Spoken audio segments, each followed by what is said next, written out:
In a chaotic world where demonic beasts run rampant and strength is the measure of all things, Zhang Chun emerged as a paradoxical existence deemed useless for awakening a life-type profession. A class considered worthless in combat, he had to face disdain and contempt.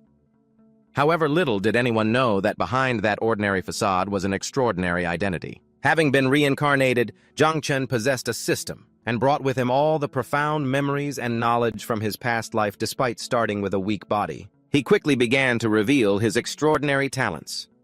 300 years ago, amidst the silent night of a modern city, a colossal purple vortex tore open the sky. And from there, countless mystic realms and dungeons descended upon Earth.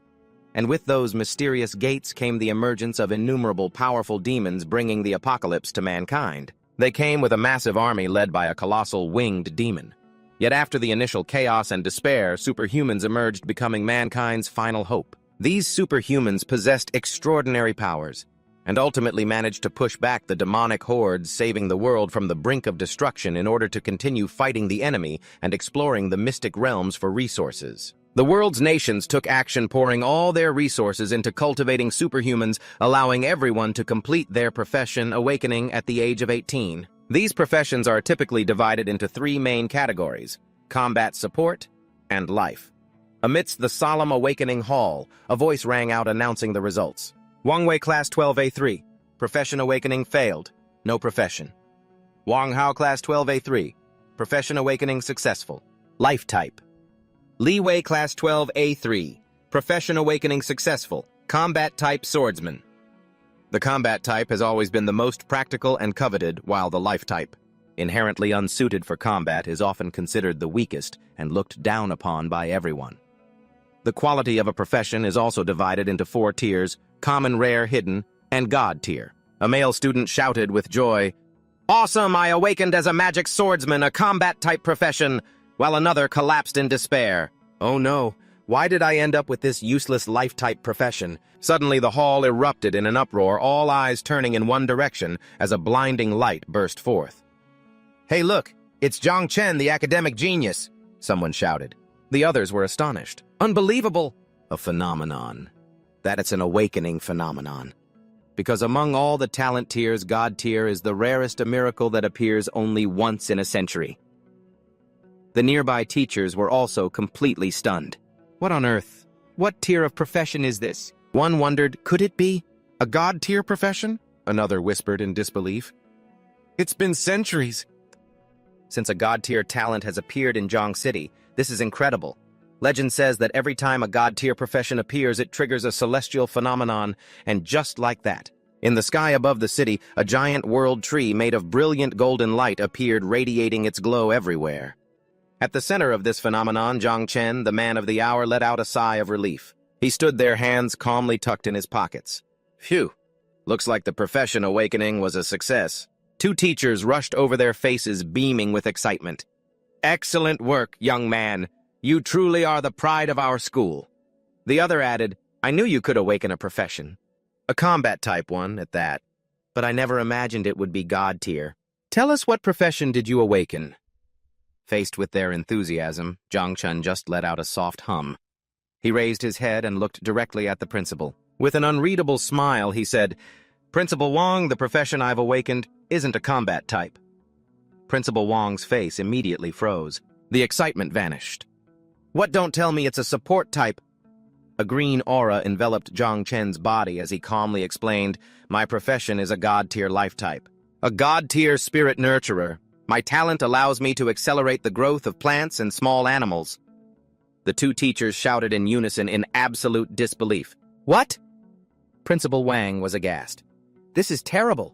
A life type has no combat capabilities. Even as a god tier, it's useless." The other teacher tried to console him. "Don't lose heart, Zhang. If you can't fight, at least you can be safe. Spirit nurturers are highly sought after in the research fields, not to mention you're a god tier one. About that letter of recommendation I promised you, that's no longer an option. But if it's for research, I can write a few introductions for you if you'd like." Zhang Chun just replied politely. His gaze was unwavering. "Thank you, sir. I'll think about it." With that, he turned and walked away. He left the 2 bewildered teachers behind. "Sirs, I have something I need to do. If there's nothing else, I'll be on my way." As soon as he left, the crowd's whispers began to rise. Ha, and after such an incredible phenomenon too. Everyone thought it'd be a god-tier combat profession, but it turns out it's just a life type, one person scoffed. Another chimed in, well, life is full of surprises. Everyone thought the academic genius would awaken a combat-type profession. Now, no matter how outstanding he is, he's just useless. The sarcastic remarks continued as Zhang Chen walked away. But it's pretty interesting to watch, isn't it? Zhang Chen has been Mr. Hard Work ever since he enrolled. Let's see how he plans to keep up now, a male student said with glee. All that effort just to end up with a life-type profession serves him right, another added while a shout was heard from afar. Lin the school belle, who always ranked second, has awakened a hidden-tier combat profession, ignoring their words. Zhang Chen walked on calmly. He thought to himself, just a moment ago they were all singing my praises. But now that I've awakened a life-type profession, their tone has completely changed. Just as I thought, this world still only respects power, and what's so wrong with a life-type profession anyway? He was wondering, and just then, a virtual blue notification panel appeared before his eyes, announcing, you have completed your job awakening. Job awakened. God-tier spirit tamer. Condition for apocalypse. Zerg system has been met. Zerg conditions have been met. The initial queen has been unlocked. Do you wish to summon the queen? Reading the lines, a confident smile appeared on Zhang Chen's lips, his eyes glinting with a strange purple hue. It seems this system is a perfect fit for me. He recalled his past. My name is Zhang Chen. After dying in my old world, I was reincarnated into this world of superhumans. After the Dark Era ended, the entire world has been filled with dungeons and monsters ever since. This world began to respect the strong. He had realized the law of survival here early on. Reborn as an orphan in order to survive in this harsh world, I poured everything I had into training and studying. Before turning 18, I never stopped trying. I thought I'd have to rely on my own knowledge and skills to make a living. But to my surprise, a month ago, I awakened this system. An unexpected opportunity had come to him. He contemplated the power he was given. The Zerg, the species that once ravaged humanity during the Dark Era. They are an incredibly powerful and ferocious existence.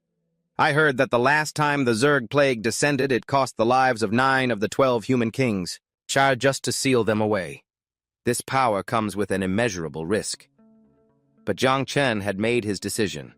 He clenched his fists, determination flaring in his eyes, burning brightly in this world. Power is everything. There's no reason to hesitate. As long as it can be useful to me, why should I worry about using the power of the Zerg, all right? Activate the system. As soon as he finished speaking, Zhang Chen's consciousness was suddenly pulled into a deep, swirling vortex. His body was in free fall within a chaotic dark blue space. He put a hand to his forehead. He calmly observed his surroundings. This seems to be my sea of consciousness. So is this my talent? I can't believe it's a tree! He exclaimed in astonishment, standing before a giant divine tree that emitted a pure white light. Immediately after 3 notification panels appeared. They explained his job talents in detail, all thing evolution, omnifruit, and growth enhancement. Zhang Chen rested his chin on his hand and mused, this system is really good. It even proactively analyzed my job talents for me. Although these talents seem to lack combat ability, it looks like each one can be applied to my Zerg system. At the same time, a new notification appeared. System check complete. Does the host wish to begin summoning the queen? Without a moment of hesitation, Zhang Chen gave the command with a determined gaze. Summon the queen! A surge of dark purple energy immediately erupted around him, and the system announced, Queen summoning in progress. He could feel a powerful presence approaching. His expression turned serious. Such a powerful presence. The final notification panel appeared. Summoning complete. You have summoned a Calamity-class Queen 9-winged Calamity. Before him was a colossal Zerg monster shaped like a dark dragon with brilliant purple wings. The system provided details. Queen 9-winged Calamity. Origin, the Abyss. Title, Lord of Death. Current devour value, 0%. Favorability, 100%. Max. Please proceed with devouring and reproduction to expand the swarm. Swarm skills have been unlocked. Zhang Chen, floating before the monster, couldn't help but be astonished. Damn it! Why is this insect so huge? A childlike voice echoed in his mind. Master. Little Nine likes Master. Master Little Nine is hungry. Wants to devour beasts. A new notification appeared. Current growth rate is increasing by 10% talent. You can use enhanced sacrifice on the target to upgrade. The first time requires no sacrifice. Zhang Chen smiled, satisfied. No sacrifice needed. What am I waiting for? Let's upgrade her first. He thought to himself, looks like this queen needs to devour to level up and she's not going to be easy to handle. A brilliant green energy flowed from his body, enveloping the queen. He felt its aura changing drastically. This aura. The colossal monster's eyes flashed with a purple light. In a hazy purple mist, the giant monster began to transform, shrinking, and gradually taking on a human form. Ding, congratulations, nine-winged calamity has undergone a life turning point and leveled up. New skills obtained. Nurture shares 10 times experience with the host. Poison mist evolves into lethal miasma. Symbiosis increases all of the host's attributes by 20%. Zhang Chen's eyes widened in amazement. A pair of soft arms wrapped around him and a cheerful voice rang out, Master Little Nine has evolved. Zhang Chen's face flushed slightly. He thought in a daze, she evolved into a human form. He gently placed his hand on the head of the beautiful Zerg girl with white hair and unique ears. A new status panel appeared. The girl said cheerfully, Master Little Nine wants to devour flesh. Zhang Chen smiled confidently.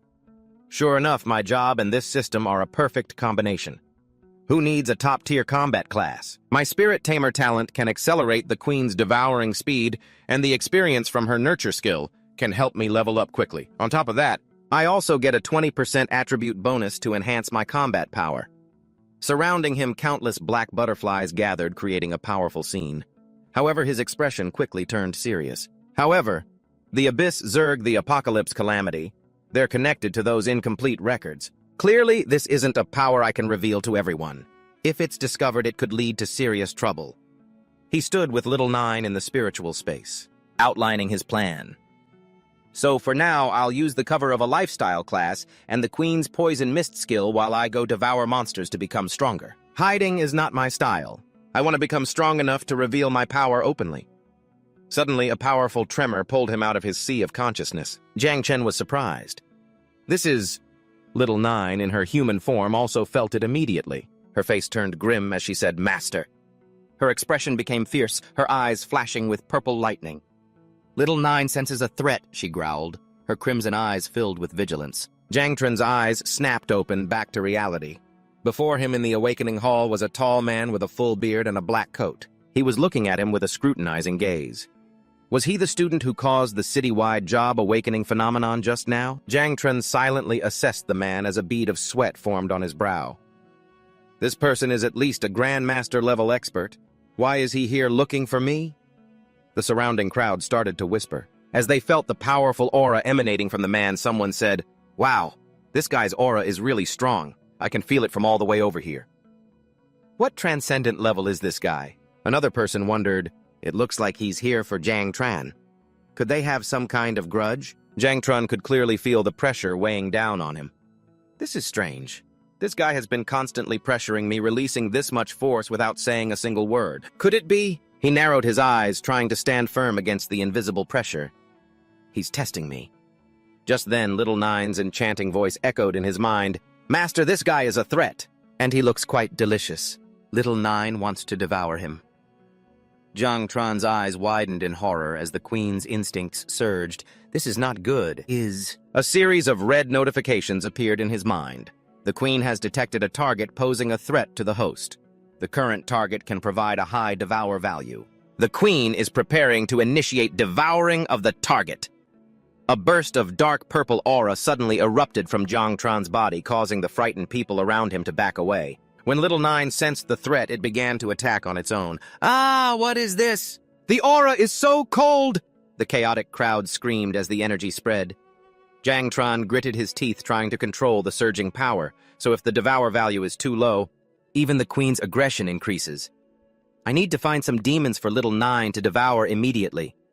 The man raised an eyebrow and let out a soft grunt. He immediately realized. So this was his goal. He wanted to use his aura to test my strength, but he accidentally provoked my Queen. But luckily, a notification appeared, bringing Zhang Tran a bit of relief. Notification, you have temporarily suppressed the Queen. The Queen's current devour value is low. Please begin devouring to nurture the Queen as soon as possible. As long as the devour value is not over 10,000. he thought to himself. I can still suppress the queen. The man retracted his aura and smiled in approval. Good lad. To be able to withstand my test right after awakening and even fight back is truly worthy of a god-tier job. Your future is limitless. Zhang Tran sighed in relief.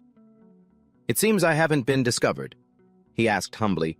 Senior, you praise me too much. May I ask who you are? The man introduced himself formally. My name is Ji Gong, captain of the Night Watch. He extended his hand. I'll get straight to the point. I greatly admire your strength, young man. Have you considered joining our Night Watch? Zhang Trun was completely surprised. What the Night Watch? He immediately began to think. The Night Watch. They're an organization of the Great Xia. They specialize in fighting demons and dimensional beasts. Whenever a dimensional beast or a new secret realm or dungeon appears, the Night Watch is the first to investigate or directly eliminate it. Because they always fight on the front lines, the mortality rate for the Night Watch is extremely high. That's why most people avoid joining. But for me, it's different. Asterisk. He thought of his Zerg swarm. The queen needs to constantly devour the flesh of demons to accumulate enough devour value to start reproducing. I just need the opportunity to face powerful demons. Asterisk. And once the devour value is full and the queen starts reproducing, who knows how much trouble that will cause. The wilderness is the perfect place to nurture the queen. As long as I join the Night Watch, whether it's the devouring or the potential dangers of reproduction, everything can be easily resolved. Thinking this, a confident smile spread across Zhang Tran's face. He extended his hand and shook Ji Gong's. Looks like the Night Watch is a perfect fit for me.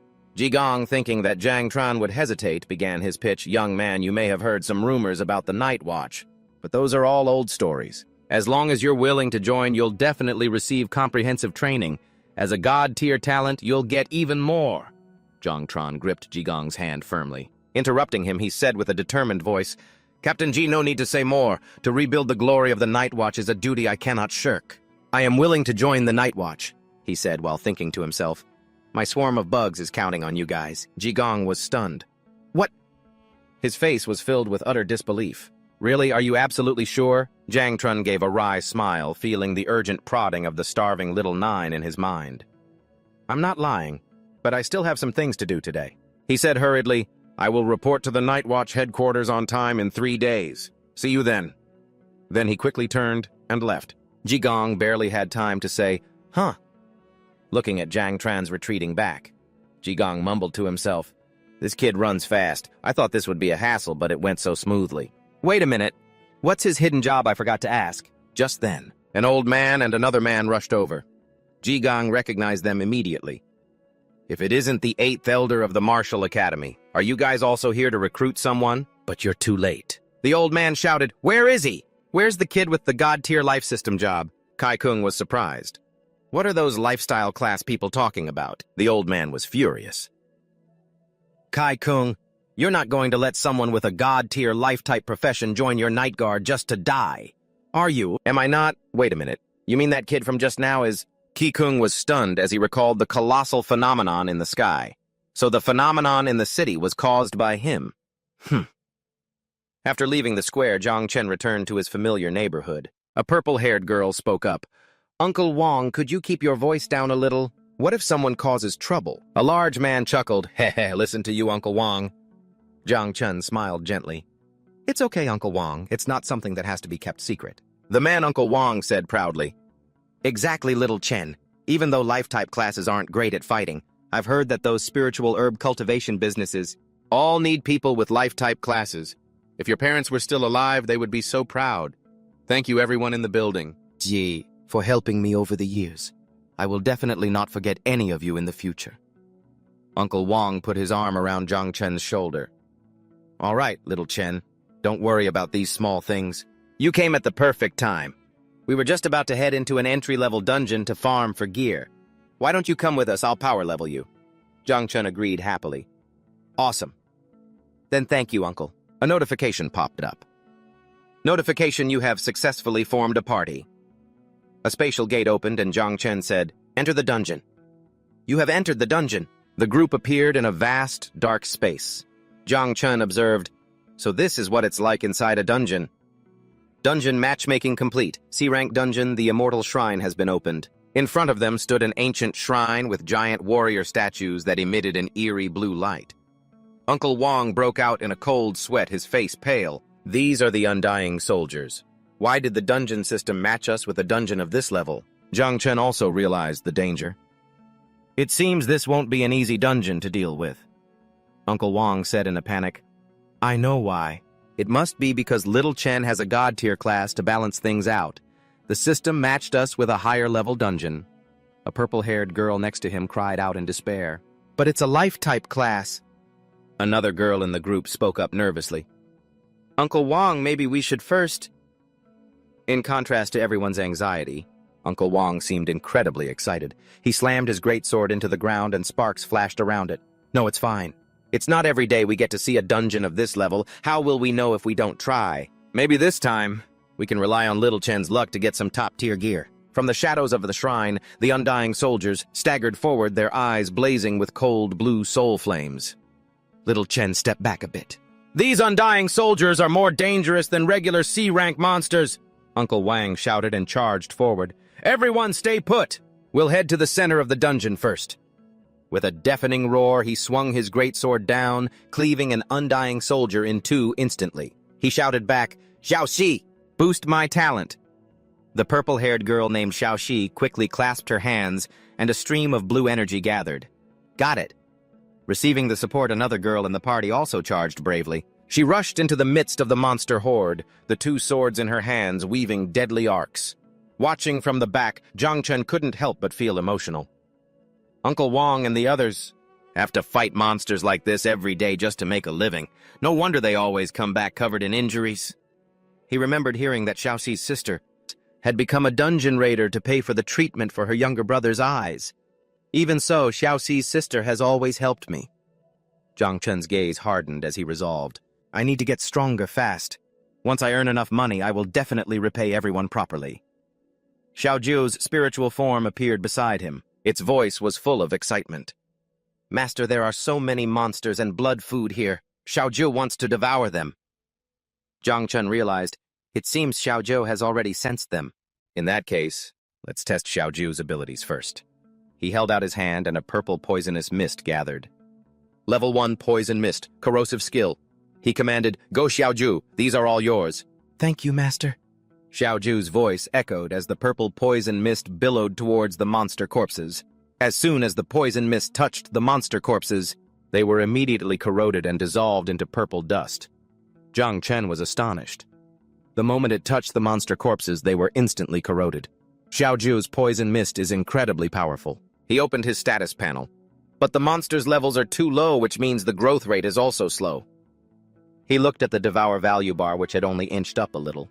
Looks like I need to devour more monsters. Zhang Chen looked ahead where his teammates had already advanced deep inside. Uncle Wong and the other three are truly experienced teammates. They've already gone deep into the dungeon in such a short time. Poison Mist is a wide area attack and I can't control it precisely yet. I have to be careful not to accidentally harm the others. In that case, I'll just follow behind and deal with these monster corpses for now. Suddenly, a chibi version of Xiaoju appeared on his shoulder, whispering in his mind, Master. Xiaoju senses it. Zhang Chen was surprised. He peered deeper into the darkness ahead. There's fresh blood food here. From the shadows, a robed skeleton emerged. Its eyes blazed with blue fire. Shadow Lurker LV.10, Strength 20, Agility 15, Defense 10, Health 5, Level 10. Zhang Chen narrowed his eyes, analyzing. Hiding in the shadows. So they specialize in hunting those who fall behind. Is its name Red because its level is much higher than mine? But in terms of stats, these monsters are no match for me. After receiving the passive symbiosis effect, he confidently checked his status window again. Good, I can use them to test out my skills. Xiaoju, turn into a poisonous miasma and follow me, he commanded. A purple smoke enveloped him. Xiaoju's voice rang out, Yes, Master! Immediately, the shadow lurkers charged in to attack him. Like phantoms, Zhang Tran's eyes flashed purple. He calmly faced them and taunted, Come on, then. He easily dodged their attacks. The monsters' swift attacks left them charging into the poisonous mist surrounding him. The lurkers were stunned when their attacks had no effect, and their bodies began to corrode from the toxic mist. Zhang Trun clenched his fist, compressing the toxic energy, then unleashed it. A purple shockwave spread out, engulfing all the monsters.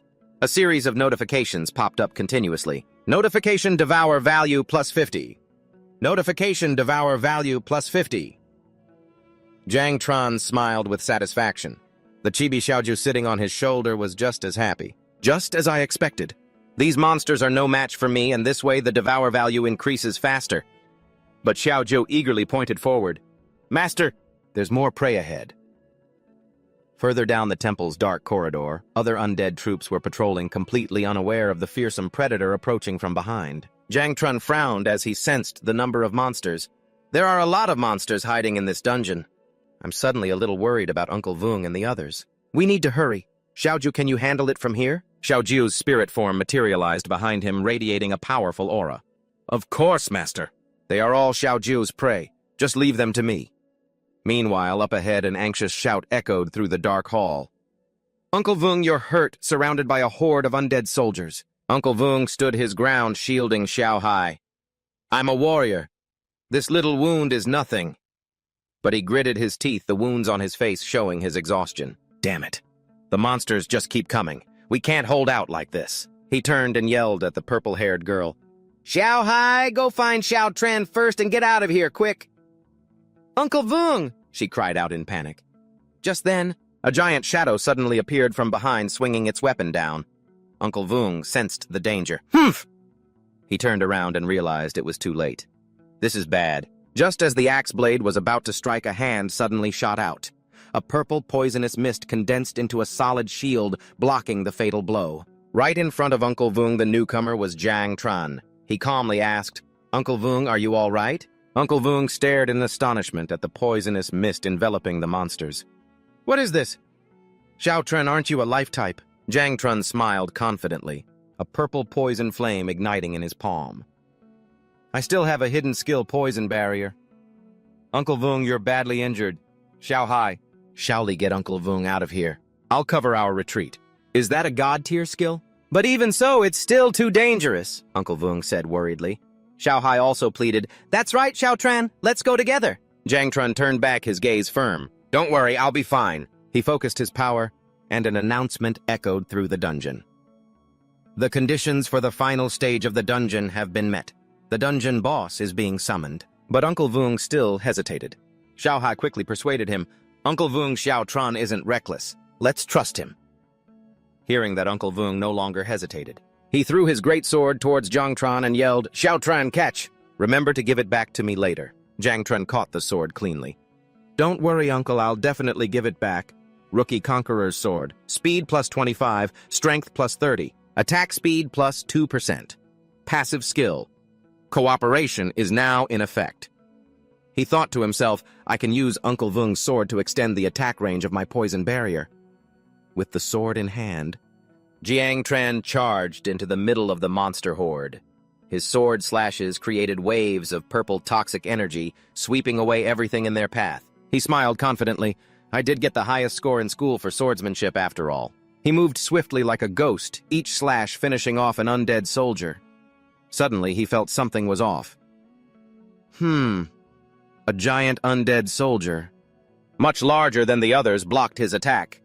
Its red eyes flashed with ferocity as it swung its weapon in retaliation.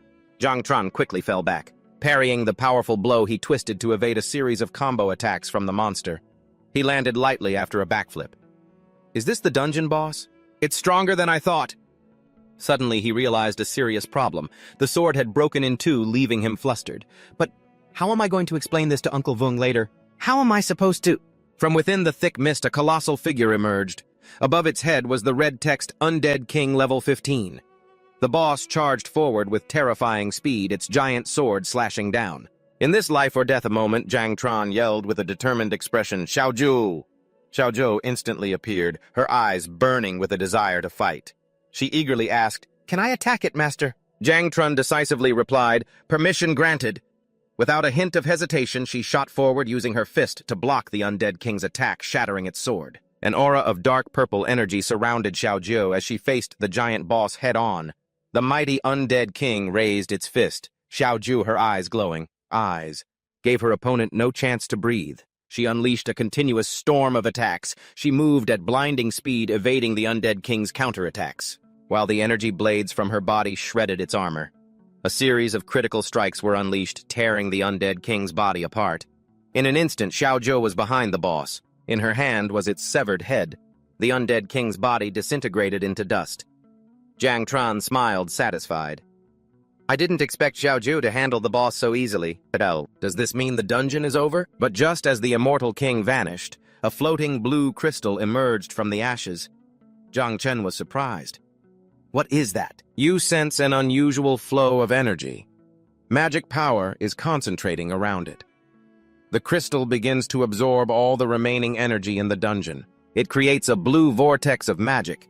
The energy converges, emitting a blinding light. From within the light, a new monster forms, even larger and more terrifying than before. Immortal Tyrant, level 20. It reassembled into a new monster. Could it be that the crystal is its true form? Zhang Chen immediately recognized its weakness. He shouted, Xiaozhou, we need to destroy the energy crystal inside its body. Receiving the order, Xiaozhou shot off like an arrow, dodging the immortal tyrant's massive weapon swing. The boss attacked with horrifying strength, but Xiaozhou was agile enough to dodge. She landed on the ground, then leaped up again, aiming straight for the tyrant's chest with her continuous sharp energy blades, slashing at the boss's thick armor, but the immortal tyrant moved with unbelievable speed, dodging most of Xiaozhou's attacks. Jiang Chen gritted his teeth. Such a huge creature. Can move that fast to dodge Xiaozhou's attacks. But I just had an idea. He looked down at the stone floor of the temple where strange plants grew through the cracks. If I can use these plants, his eyes flashed with determination. I have to try. He observed the tyrant's movements. This bastard is too fast, and each of its attacks is so powerful. It's like an out-of-control bull. But this is also a weakness. Zhang Chen had sensed it before. I felt this earlier. There are a lot of roots hidden beneath the floor. He formulated a plan. I just need to use my talent the moment it gets close enough, and that will hold it in place. As the boss charged, Zhang Chen's eyes turned green. Now he held out his hand, a glowing green sigil appearing. Innate skill accelerated growth from beneath the floor. Countless giant roots erupted, wrapping tightly around the immortal tyrant, binding it completely. Zhang Chen gestured forward. Your turn, Xiaozhou. Yes, master, Xiaozhou replied. She landed on the head of the bound boss. With a single attack, she pierced through its armor, shattering the tyrant's body. Zhang Chen stood on a rock outcropping, looking at his handiwork. I did it. Definitely. As long as I use my skills properly, I can still play a big role in battles. Accelerated growth is now on cooldown for 8 hours. He looked towards the energy crystal hovering over the rubble. Next, I need to break the core. He walked over and grabbed the crystal. Using all his strength, he crushed it in his hand. This is the end. Immediately after, a series of system notifications appeared. Congratulations. The C-rank secret realm. Temple of the Immortals has been cleared. Calculating contribution. 3 secret realm points have been created. Level 0, Zhang Chen Spirit Breeder achieved an S rating. Level 12, Wang Wei Swordsman achieved a B rating. Heavenly Dao System. Notification equipment rewards have been generated. Upon clearing the secret realm, a series of virtual screens appeared in front of Zhang Chen displaying the equipment rewards. He examined one of the items, a dagger. Edmu's Swift Dagger D rank. Attack plus 50 speed, plus 5% sword-related profession attributes plus 2. He thought to himself, this dagger is pretty good. I'll use it to compensate Uncle Wong. With a thoughtful expression, he commented, There's a lot of equipment, but it all seems to be combat-oriented. I'm not sure if there's anything suitable for creation classes. Or not. He continued scrolling through the reward list. Let's see the attributes of each piece of equipment. When he tried to hold a giant hammer, the King's Call strength plus 100. Agility minus 100. Attribute 10% chance to trigger 5 times critical damage. It immediately slammed to the ground, making him exclaim, This hammer is so heavy! Suddenly, he felt a surge of energy flowing into his body. Wait, this feeling... A notification appeared. Notification experience points are being awarded. He realized, they're giving out the experience points I got from this secret realm. 1. He felt his power surge. Thanks to the Queen Bug's passive skill, I've reached level 6. This way, the effect of fusion is also more pronounced. Another notification confirmed fusion is in effect. All attributes increased by 20%. He concluded, It seems my physical combat ability also increases with my level. Lost in thought, he was interrupted by Xiaoju's call. As she tugged on his sleeve, "Master, master," Zhang Chen replied. With sparkling eyes, Xiaoju pointed at the pile of equipment and asked, "Master, as a reward, can Xiaoju eat all of this?" Zhang Chen smiled and explained to the pouting Xiaoju, "Xiaoju, you can't eat these. This is for Uncle Wang and the others to exchange for money for food. They'll give you a stomachache." Disappointed Xiaoju replied, "Oh." Immediately, she pointed towards the corpse of the immortal tyrant and asked hopefully, "Then can I eat that?" Zhang Chen suddenly remembered. "That's right. I almost forgot the devour value of the bug's corpse is very precious and can't be missed." He turned and said to Xiaoju, "Okay, Xiaoju, it's all yours." He looked at the giant corpse and was a little worried. Isn't this boss a little big? If Xiaoju uses her poison bones to corrode it, it would probably take a while. But Xiaoju couldn't wait any longer. She shouted excitedly, "I'm gonna eat now!" Instantly, her small body transformed into a terrifying giant monster with sharp jaws. Zhang Chen was completely shocked, stammering, "So this is how she's going to eat it?" The monster began to gnaw on the corpse, making horrifying sounds. Zhang Chen covered his ears, thinking, "So noisy." A series of system notifications appeared one after another. System devour value plus 100. He silently felt lucky. Thank goodness we're in a secret realm. If we were in the main city, we would definitely have been discovered no matter how well we hid. He remarked with satisfaction, "The devour value is increasing quickly.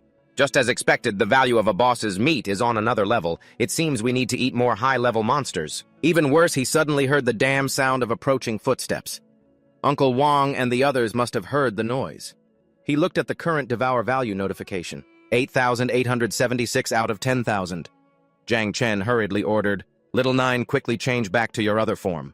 "Yes, master," the monster replied and transformed back. Zhang Chen thought with regret, "Damn it, it was almost full." Just as Uncle Wang and the others arrived, they exclaimed in amazement, "Little Chen, you really cleared this stage. And there's so much equipment." Zhang Chen replied a little sheepishly, "About that, Uncle Wang, I broke your sword. How about you use this for now?" Uncle Wang happily took the dagger. "Amazing. This is a rare item. I won't hold it against you for breaking my stuff. Ha ha ha."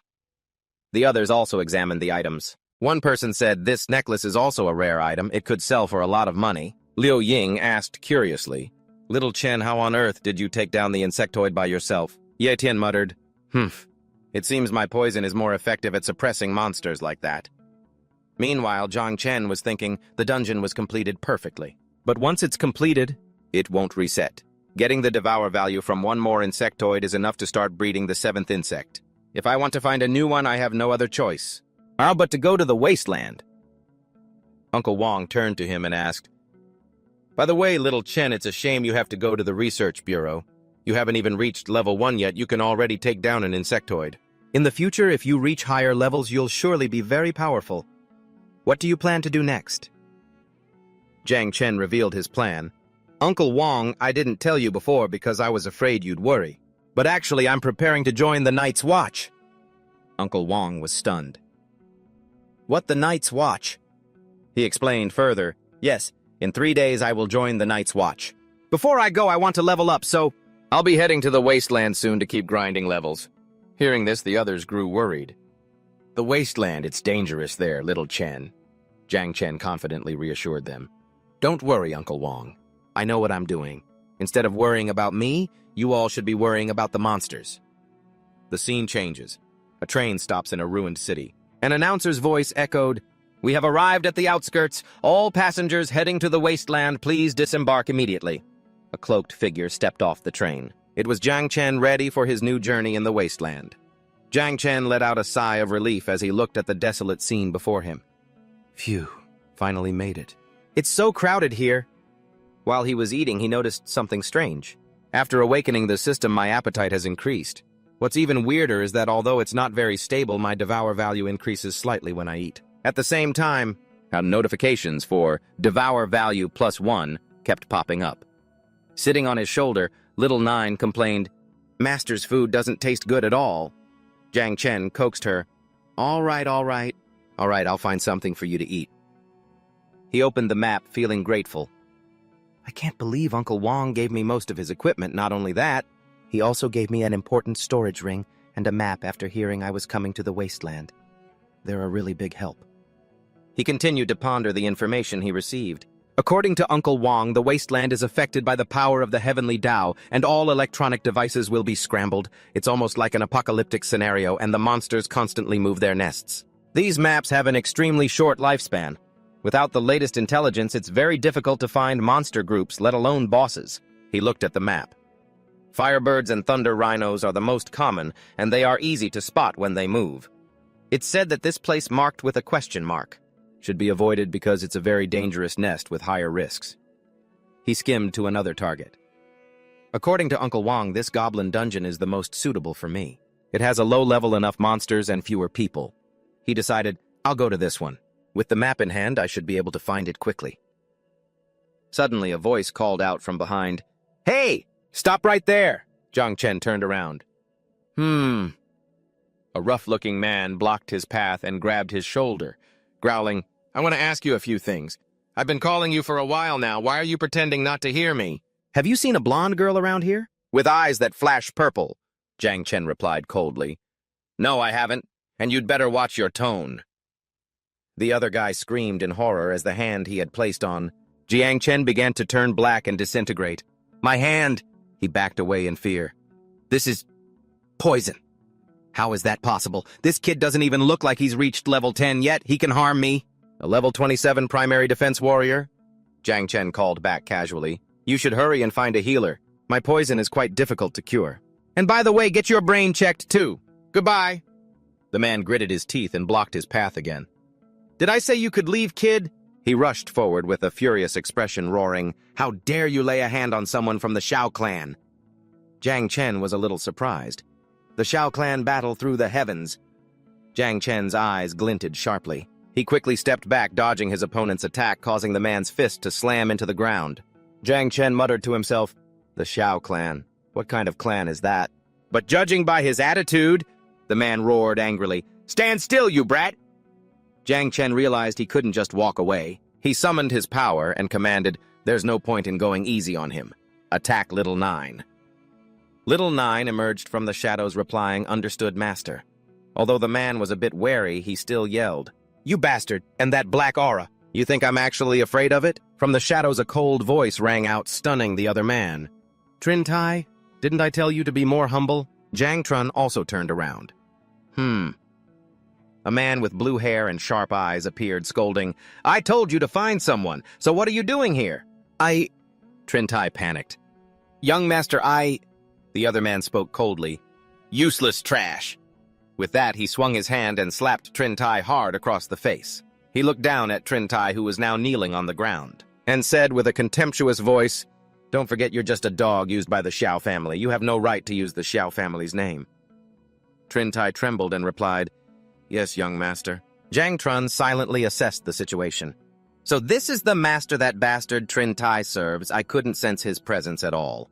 He's more dangerous than that warrior from before." The blue-haired young man turned to Jiang Trun and said with a superior tone, "My dog has a habit of biting indiscriminately. Please forgive him.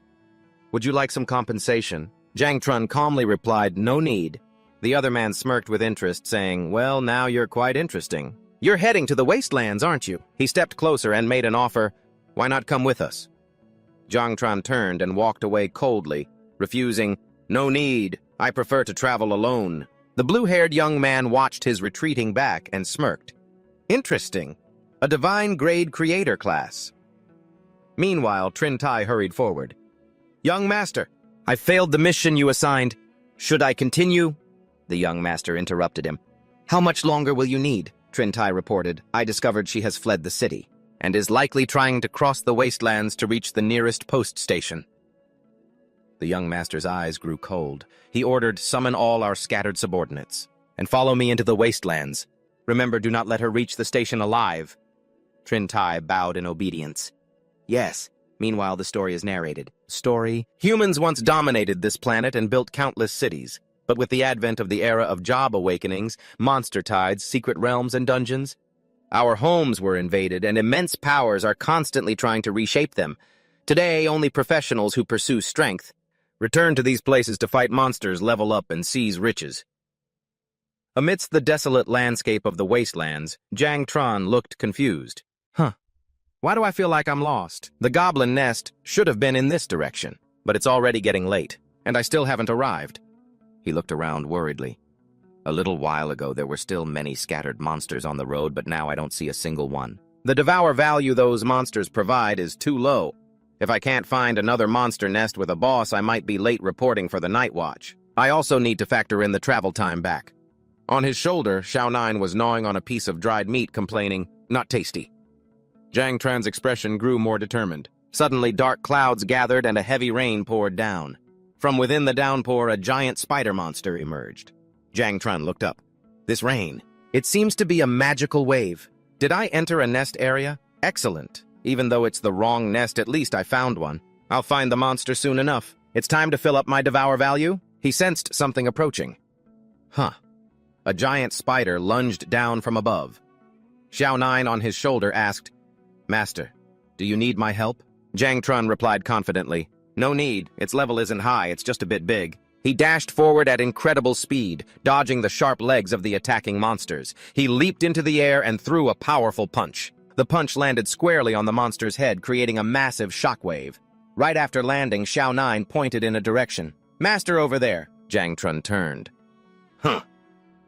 Countless blood-red eyes appeared in the darkness around him. Swarms of smaller spider monsters were crawling all over the ruined walls. Ruins. Zhang Trun drew his dagger, and dark energy enveloped the blade. He said to Xiao9, "Xiao9, you can eat your fill." With blazing red eyes, they both shouted, "Let's go!" "Yes!" Zhang Tran unleashed a sweeping slash that wiped out the surrounding monsters. He thought to himself, fighting monsters in the wastelands is definitely better. Killing them gives immediate experience. Just one sweep and my experience points have increased a lot. If we keep fighting on the way back, I can level up at least twice. The monsters' corpses disintegrated into plumes of purple smoke. Standing amidst the spoils, Zhang Tran ordered Xiao9 eat the rest of the monsters. Xiao9 thought happily, "Master is the best." Suddenly, Xiao9 exclaimed, "Master, there's something tasty nearby." Zhang Tran speculated, if Xiao9 is this attracted to it, then it must be a bug-type monster. He raised his hand, channeling his power. "Find it, Xiao9." A stream of dark energy shot out, but it was immediately followed by a cry of pain. "Ah!" "Ow, ow!" Zhang Tran was stunned. Before him was a girl lying unconscious on the ground. He couldn't help but be amazed. Is that really a monster? The girl slowly woke up, looking around drowsily. Where is this? This isn't where I was before." Zhang Tran approached and asked, "Are you awake?" The girl was startled and panicked. She hurriedly backed away, shouting, Who are you? Don't come any closer." Zhang Tran reassured her. "Calm down. I'm an awakened hunting monsters here. I won't hurt you." The girl suddenly realized something. Pointing at him, she said, I remember now. You're the one who ambushed me just now." Zhang Tran answered honestly. "Sorry you looked like a monster." The girl, blushing with anger and embarrassment, snapped. "How could you say that, you rude bastard?" She frantically patted herself down. "My ears are here. My nose is here. Everything's still here." Zhang Tran was surprised, thinking, she seems fine even after taking a direct hit from my attack. Who is she exactly?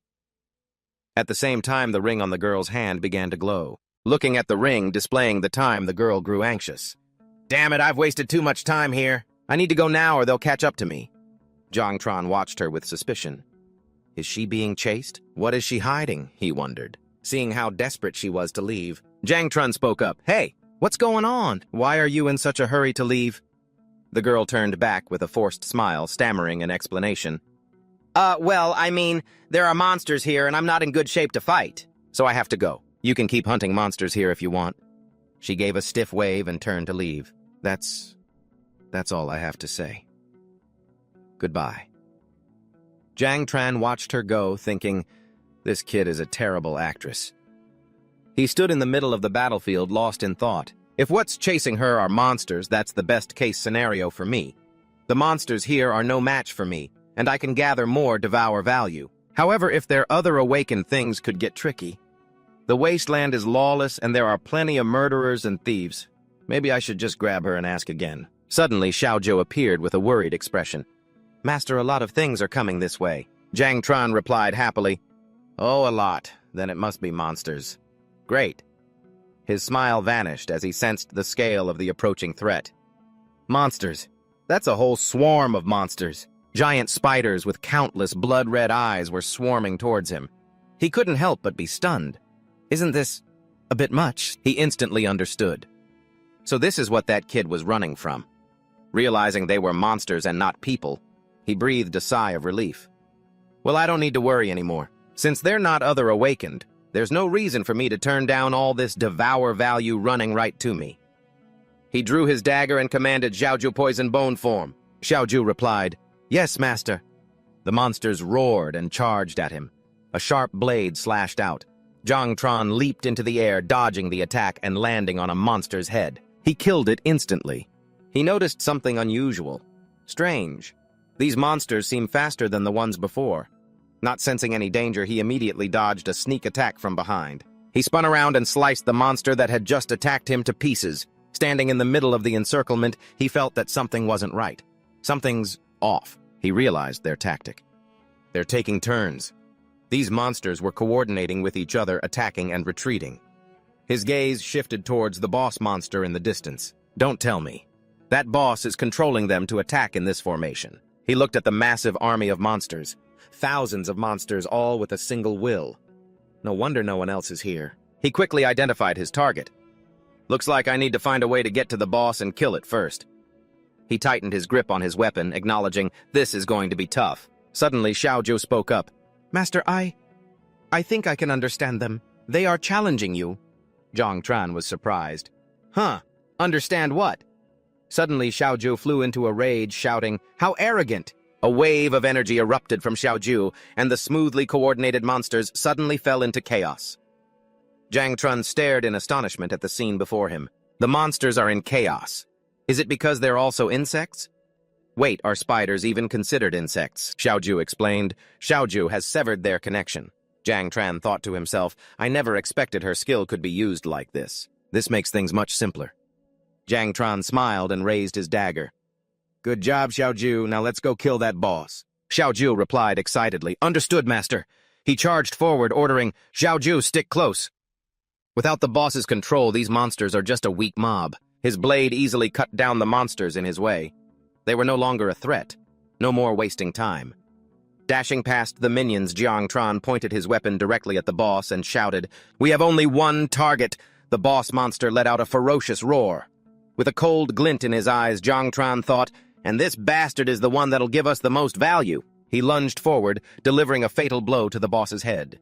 Finally, he stood triumphantly on the boss's corpse, declaring with an expectant look, It's time to create my 7 insects. He breathed a sigh of relief. Phew, it's finally dead. A notification panel appeared. Level 14. Combat Power Assessment, 127 stars. Passive skill activated. He clenched his fist, feeling his new strength. 127 stars. It seems my personal combat power is almost equal to an awakened. A level 25 combat type awakened. As my level increases, my power will continue to grow. He glanced over at the remaining monsters. Now for this bunch. Watching the remaining monsters flee in a panic, Zhang Tran remarked, They're not a threat anymore. He thought to himself, They're even running away. They must sense that it's useless to fight. He decided, I won't chase them for now. Completing the swarm is my top priority. Turning back towards the boss's corpse, Zhang Tran raised his hand towards it. He signaled to Xiaoju. Xiaoju, it's all yours. Xiaoju replied gratefully, Thank you, master. A series of notifications appeared. Devour value plus 150. He watched as Xiaoju absorbed the corpse. He thought to himself, elite-grade monsters are really on another level. They can provide so much devour value. It seems hunting these elite-grade monsters is a good way to accelerate my swarm's growth. The final notification panel appeared. Devour value has reached its maximum. Do you wish to activate the swarm? His expression turned serious. The devour value is maxed out. Xiaoju came before him and said, Master Xiaoju can begin to reproduce a swarm. Please allow me to become stronger under your command. Zhang Chen smiled and agreed. Good. You can start reproducing immediately. A massive surge of energy erupted, and a system notification rang out. You have begun reproduction. First generation of the insect swarm. Your growth acceleration talent has taken effect. The current growth rate has been blessed. Zhang Chen was completely astonished. I never expected my talent could also speed up the swarm's reproduction process. An insect-shaped seal appeared on his hand along with new notifications. Congratulations, Master, you have obtained the exclusive skill, Insect Nest Level Max. Congratulations, Master, you have obtained the exclusive skill, Overlord Level 1. He exclaimed, "These are new skills." A countdown notification appeared.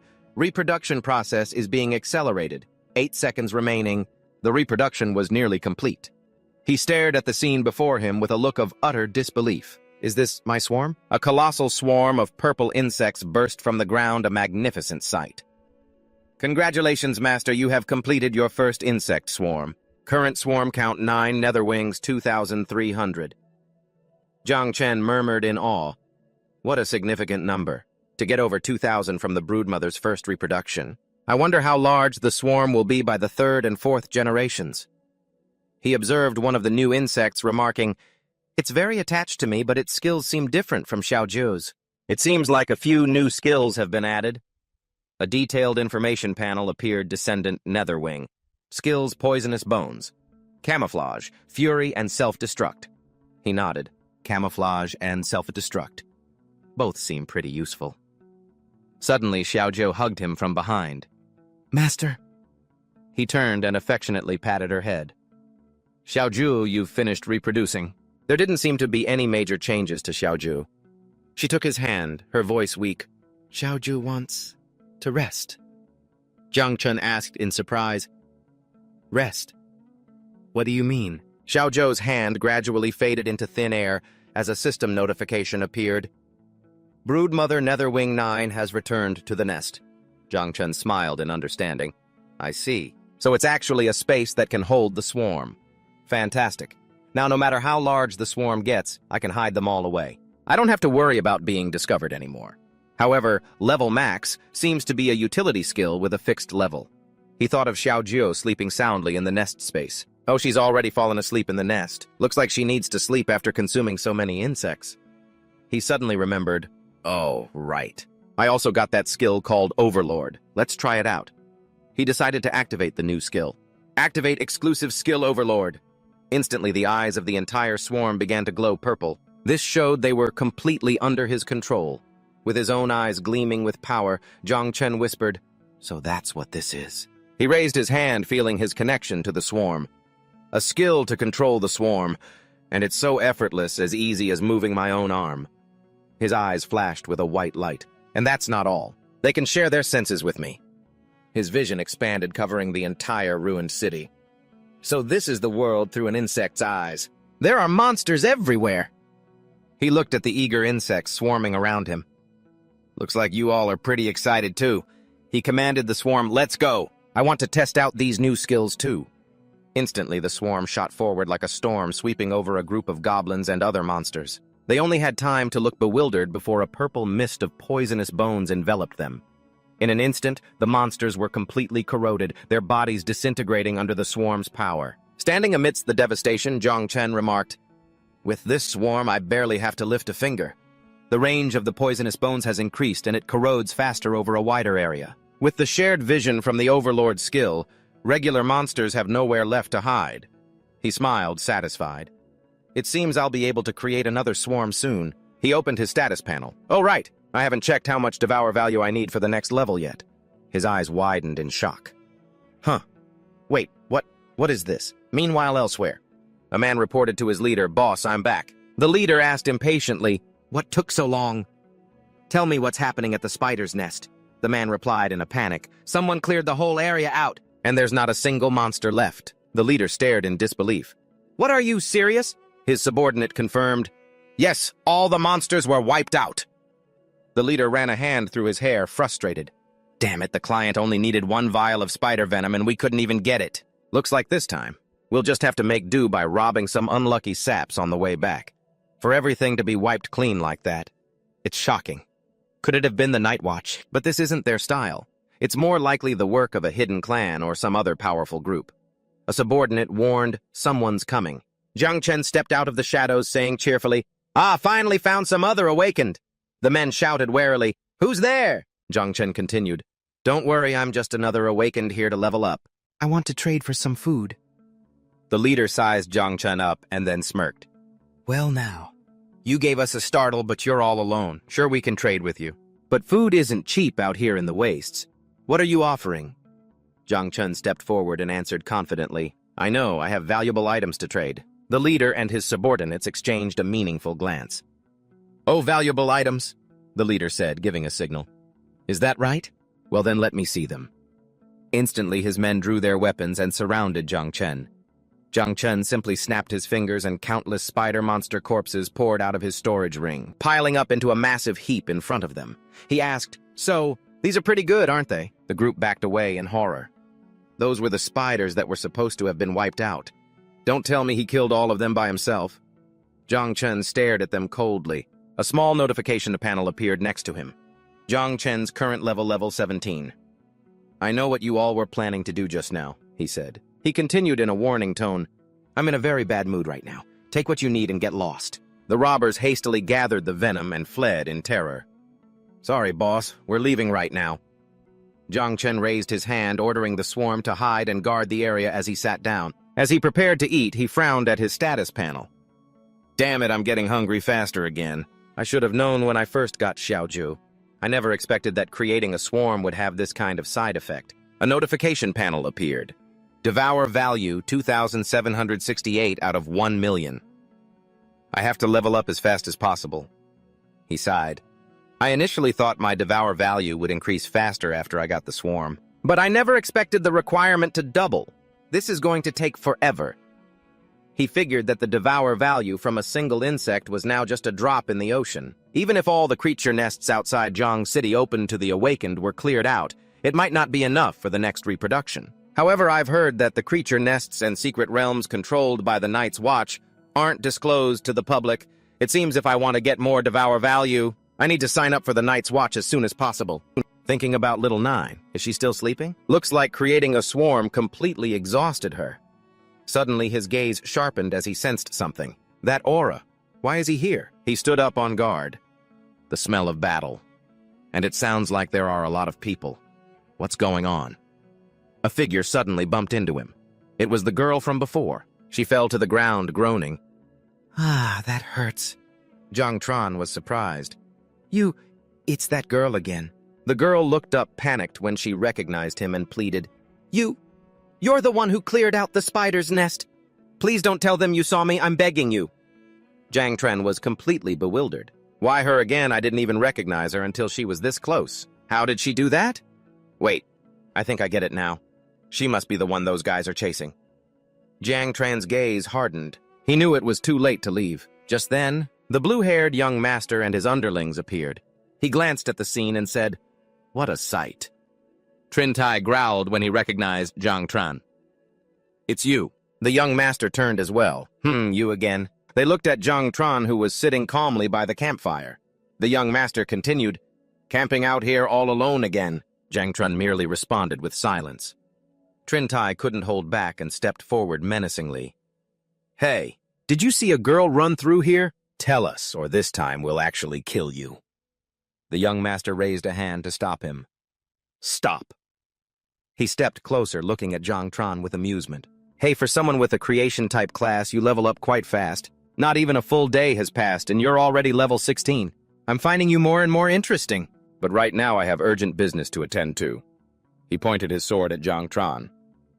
Let me ask you, did you see a black-haired girl a moment ago? Jiang Tran thought to himself, such a powerful aura. He feels like he's over level 30. What's more, this guy can accurately tell my class and level. He must have some kind of appraisal gear on him.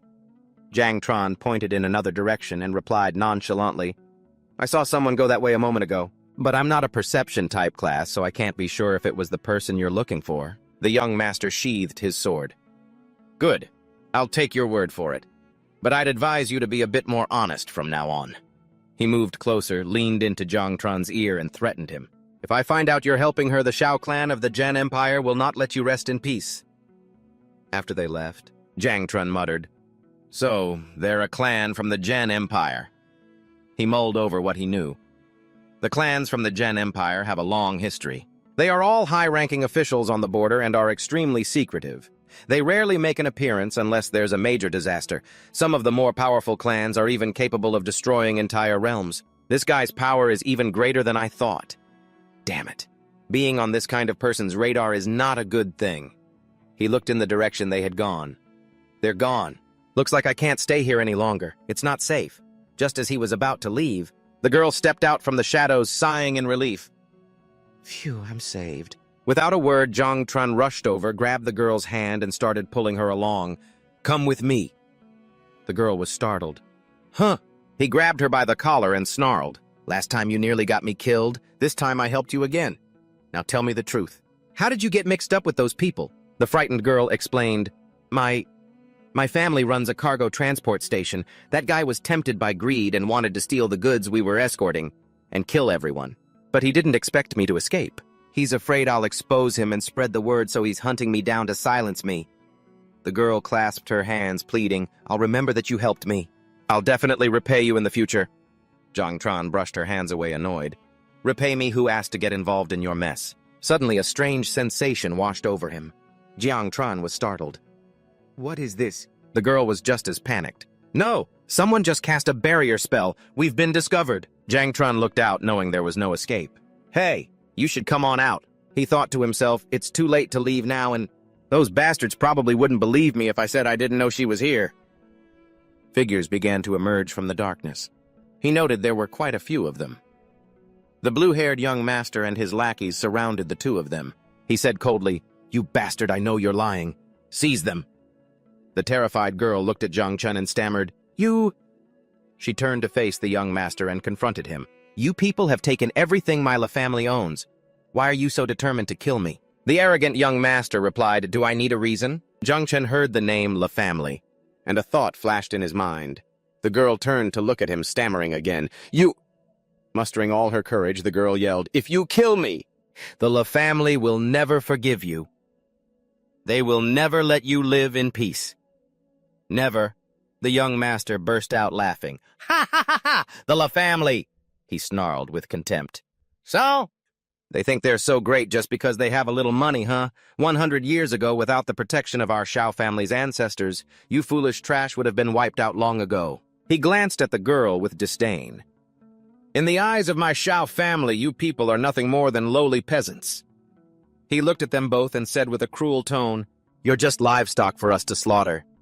Zhang Chun remained silent, thinking, and even if they wanted to investigate... The young master created a ball of energy in his hand. Yay. What could they possibly investigate if there's nothing left to find? A massive red barrier enveloped the entire area, trapping everyone inside. The girl screamed in terror. That's the Xiao family's dragon imprisonment formation. We can't leave. Zhang Chen looked at his enemy with a cold expression, thinking to himself, This bastard. A henchman ordered his comrades, Follow the young master's orders. Leave no one alive. The others responded in unison, Yes, sir.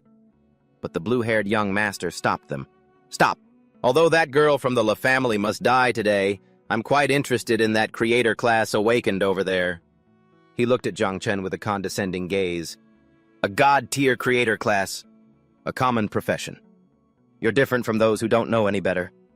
Today, I will give you a chance to obtain everything under this sky. He extended his hand, making an offer. Capture that woman and I will spare your life and allow you to work for us. What do you say? Zhang Chen burst out laughing. Ha ha! The girl behind him thought worriedly. Don't tell me he's also going to... Zhang Chen glanced at the young master with contempt, thinking, This Xiao family bastard really knows how to make an offer. He snarled in response. Get lost.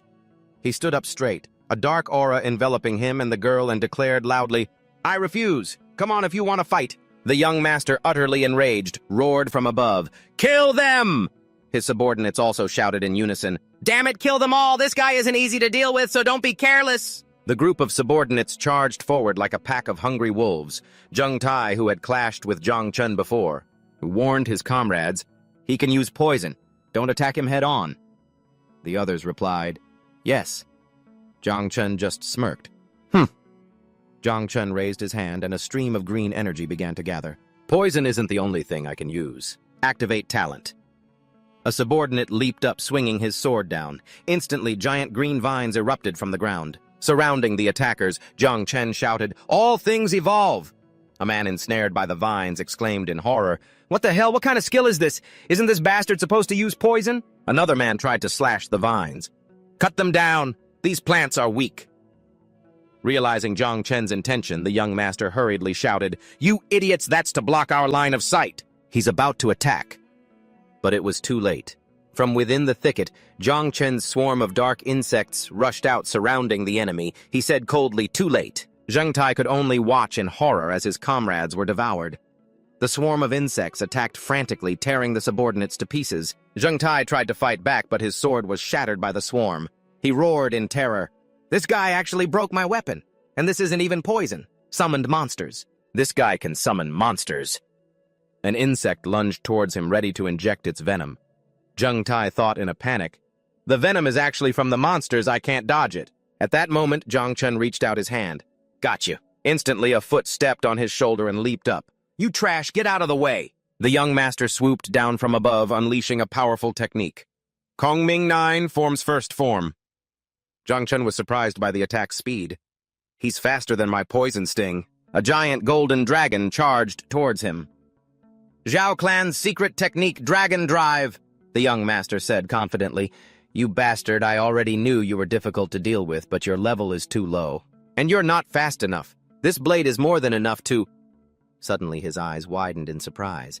Just as the young master's blade was about to strike the girl from the Law family suddenly rushed forward. A jade-green energy shield as solid as the earth appeared from her hands, blocking the roaring golden dragon's energy. She gritted her teeth, enduring it and groaning in pain. "It hurts so much." A line of text appeared on the shield, "Hidden Profession, Eternal Shield of the Earth." Jiang Chen couldn't help but be amazed. This woman is actually a defensive type. The young master gritted his teeth in anger, realizing his mistake in underestimating her. "Damn it, I can't believe I forgot about this woman." Jiang Chen realized this was a golden opportunity created by his opponent's moment of carelessness. "A chance!" He immediately commanded his swarm. The dark insects moved like a flood, charging at the young master from behind. A surviving subordinate shouted in panic, "Young master, behind you!" Without a moment's hesitation, the young master grabbed the dazed Zheng Tai by the collar. He coldly used his subordinate as a human shield. The insects with their sharp pincers pierced through Zheng Tai's body with a sickening squelch. The young master was knocked back by the impact, coughing violently. Jiang Chen looked at him with utter contempt. What a filthy bastard, using his own men to take the hit. Zheng Tai whispered his last words in a pool of blood. "Cough, young master.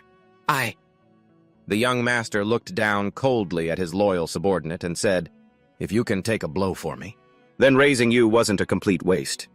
He turned to Jiang Chen and admitted, "Kid, you are indeed very strong." He took out a green pill, smirking maliciously. "Unbelievable. So I'm forced to use the Dragon Origin pill." He tossed his subordinate's corpse aside and declared menacingly, "This is where it all ends." He swallowed the pill instantly. A destructive crimson aura erupted from his body, his eyes glowing like two burning coals. "My next attack will take your head," he roared, his voice filled with killing intent.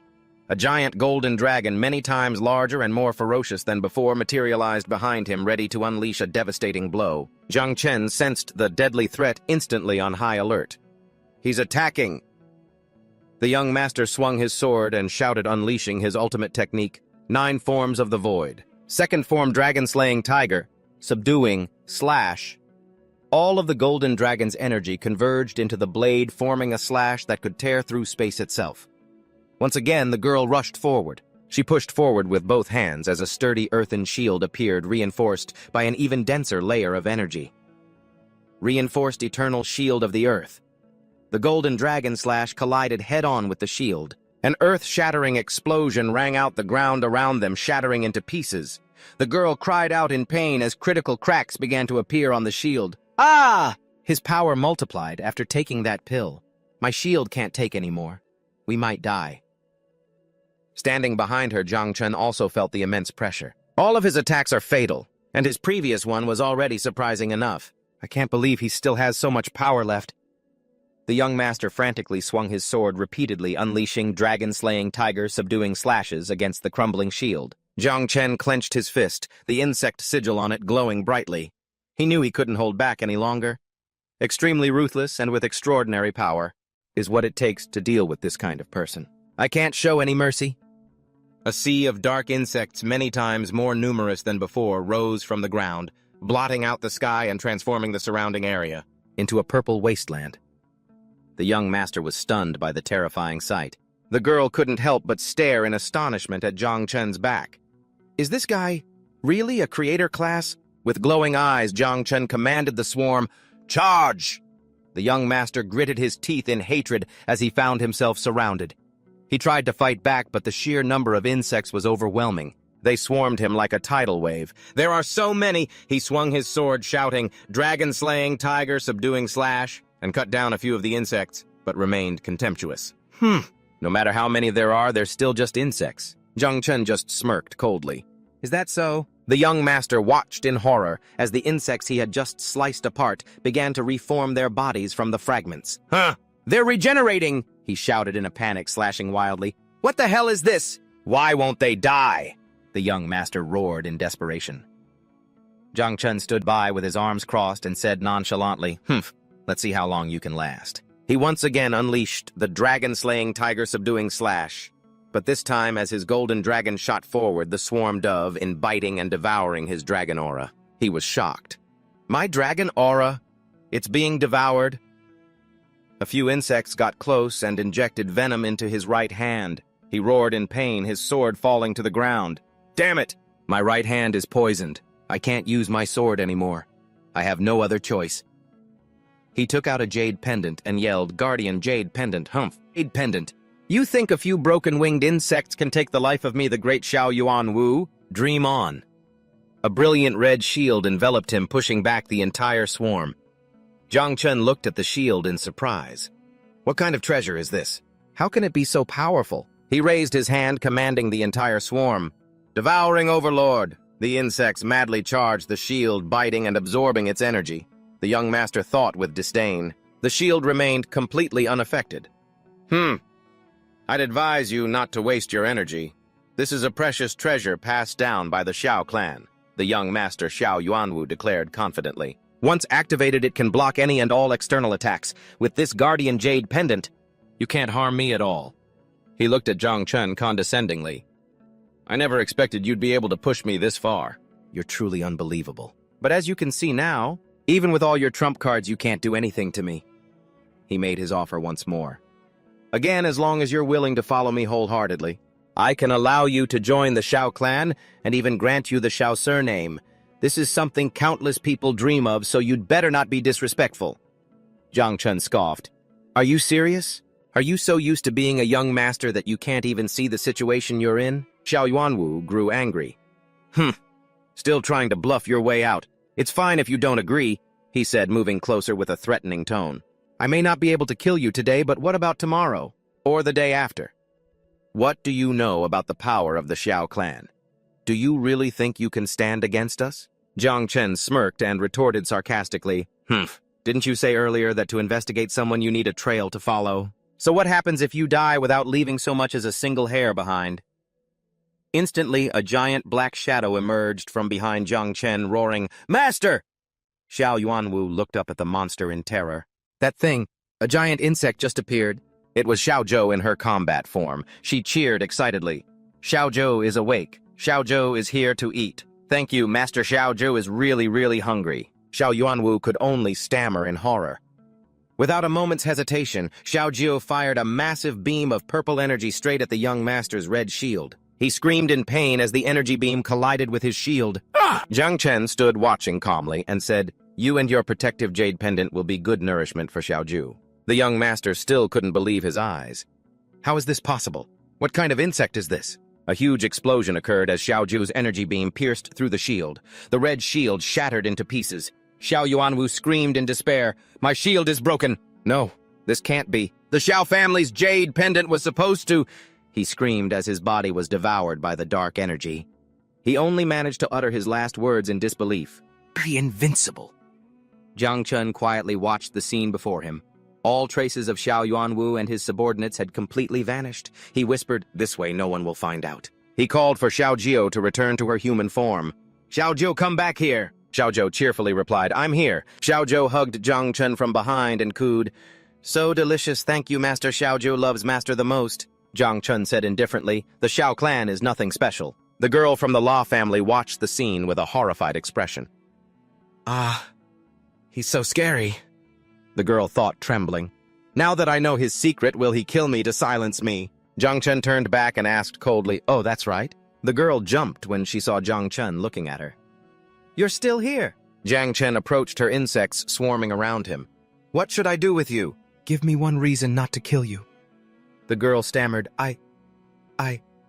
She quickly knelt and offered up a storage ring. "This is all the treasure I have. It's worth over 10 million. This is practically my life. I'll give it to you." Zhang Chen took the ring, examining it nonchalantly. "You're quite sincere, but unfortunately you know too much." And you're a liar too. The terrified girl raised her hand to swear an oath.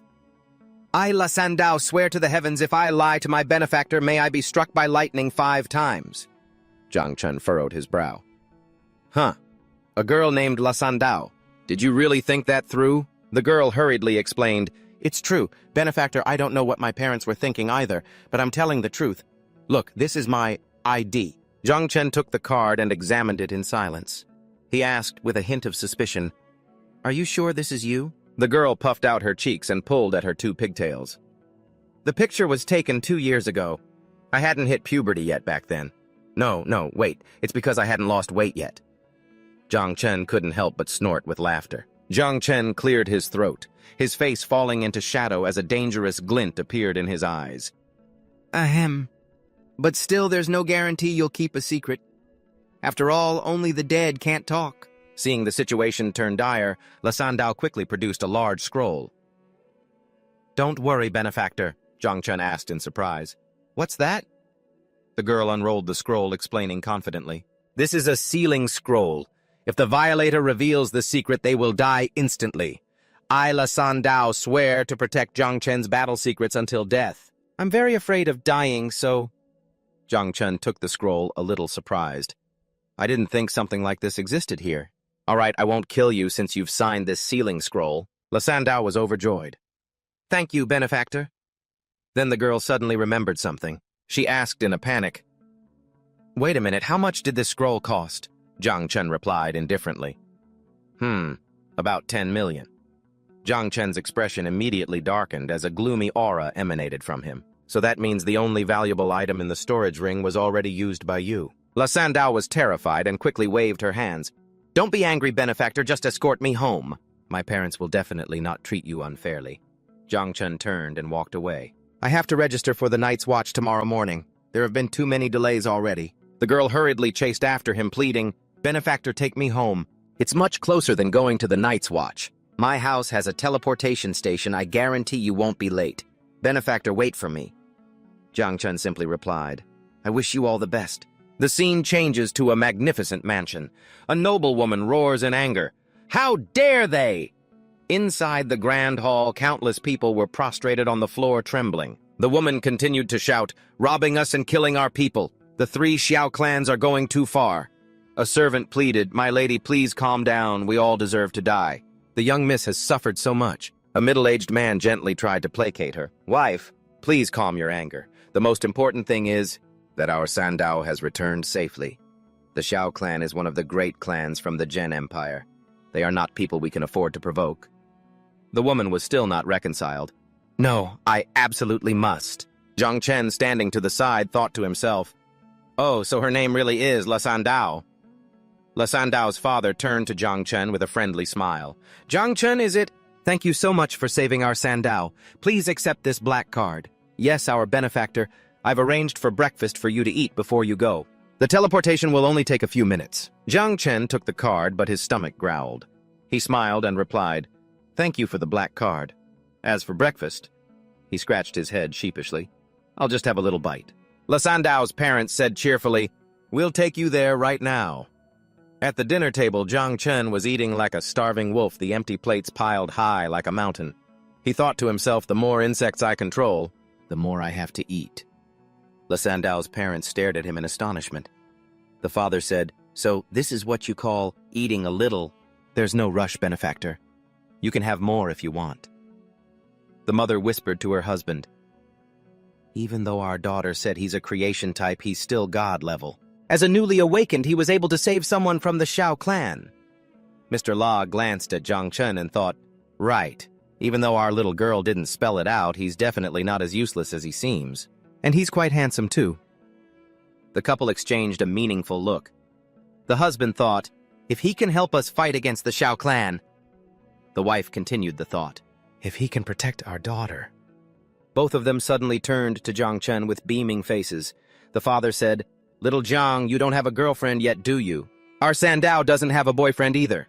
Don't you think our family's one and only hidden class is pretty great? Most importantly, our Sandao has a perfect 91, 61, 91 figure. She's got both beauty and brains. I've already thought of a name for our grandchild. The mother chimed in, she's also skilled in business and financial management. Lasan Dao, blushing, shouted, Mom, Dad, you two are being so rude. Zhang Chen hurriedly stood up looking for an excuse to bolt. Thank you for the hospitality. I'm full and I have something urgent to attend to. Lasan Dao's parents waved, little Zhang, let's talk about this again next time. The father turned to his daughter. Sandao, my son-in-law, is leaving. Why aren't you his wife seeing him off? The mother added, Sandao, don't worry. The black card your father gave him has a location tracking function so you can follow him anywhere. Sandao could only cover her face and scream, you two just shut up! She secretly glanced in the direction Zhang Chen had left, thinking, even though he's super strong and handsome, he's also really scary. But even if he's scary, he's still really, really handsome and strong. Meanwhile, at the Shao clan headquarters, an old man with a white beard and hair, Xiao Yuanshan, slammed the table and roared in anger. That bastard Yuan Wu's life jade has shattered. Investigate this thoroughly and tell me who did it. A subordinate hurriedly complied. Yes, sir. I'll send men to investigate immediately. Another young man, Xiao Beihan, walked in and said with an arrogant tone, Grandfather, my cousin was over 20 and had only reached level 30 for his second job advancement. He was a certified good-for-nothing. What's so regrettable about the death of a useless person? It's not worth your anger. Xiao Yuanshan, sitting on his throne, replied, Yuan Wu's aptitude was indeed mediocre and far inferior to yours. His death is no great loss, but in the end, he was still my grandson, and the culprit needs to know who they've messed with. I want to know who in the Great Jia territory has the guts to oppose me. Xiao Beihan reassured him, All right, grandfather. You don't need to worry about such a trivial matter. He clenched his fist as dark energy flared up his eyes, glowing red. After I participate in this prodigy camp, no matter who they are, I will slaughter them for you. At the Night Watch base office, Zhang Chen's arrival caused quite a stir. Someone exclaimed in surprise, Whoa, you're here. Zhang Chen was a bit confused. Is it a big deal? He walked up to the reception desk. Hello, I'm here to work with the Night Watch. A man with a scar on his face came out of an office with the nameplate GG. He threw a friendly arm around Zhang Chen's shoulder. Zhang Chen, you're finally here. We've been waiting for you. Let me introduce you to everyone first. He pointed to a beautiful girl. With the blue hair is Yoon Shoki, a level 45 support. She used to be the youngest, but now you've taken that spot. The girl blushed and thought, wow, he's so handsome. This is the first time I've worked with someone this good-looking. He continued introducing a handsome man. That's Duan Feng, level 49 marksman. He's a man of few words and quite arrogant. Nice to meet you. Next was a boy, who was small but full of spirit. Chu Bulong, level 49 armored warrior. He's small but tenacious and also a real chatterbox. Chu Bulong exclaimed excitedly. Whoa! Now I know someone with a god-level class. This is enough for me to brag about for the rest of my life. Jijai pointed to a beautiful and charming woman who was ruffling Chu Bulong's hair. Tang Jin, level 61 fire mage, third job advancement. She's also our vice commander and an amazing cook. Zhang Chen, and from now on just stick with Auntie Tang and you'll eat well. Zhang Chen replied humbly, Thank you, everyone. A mere creation-type class like mine really isn't much. He thought to himself, aren't they all being a little too enthusiastic? Even if I'm god-level, creation-type classes generally aren't very popular. Jijai clapped him on the shoulder and said loudly, What's wrong with a creation-type class? God-level is God-level. Don't listen to all that nasty nonsense. None of us look down on you, right? Especially since you chose us, Chen. This is going to be your home from now on. Zhang Chen was a bit flustered. I just wanted to come here to gather resources and hide my identity. But now, Jijai slung an arm around his shoulder and pulled him toward the office. All right, let's get down to business first.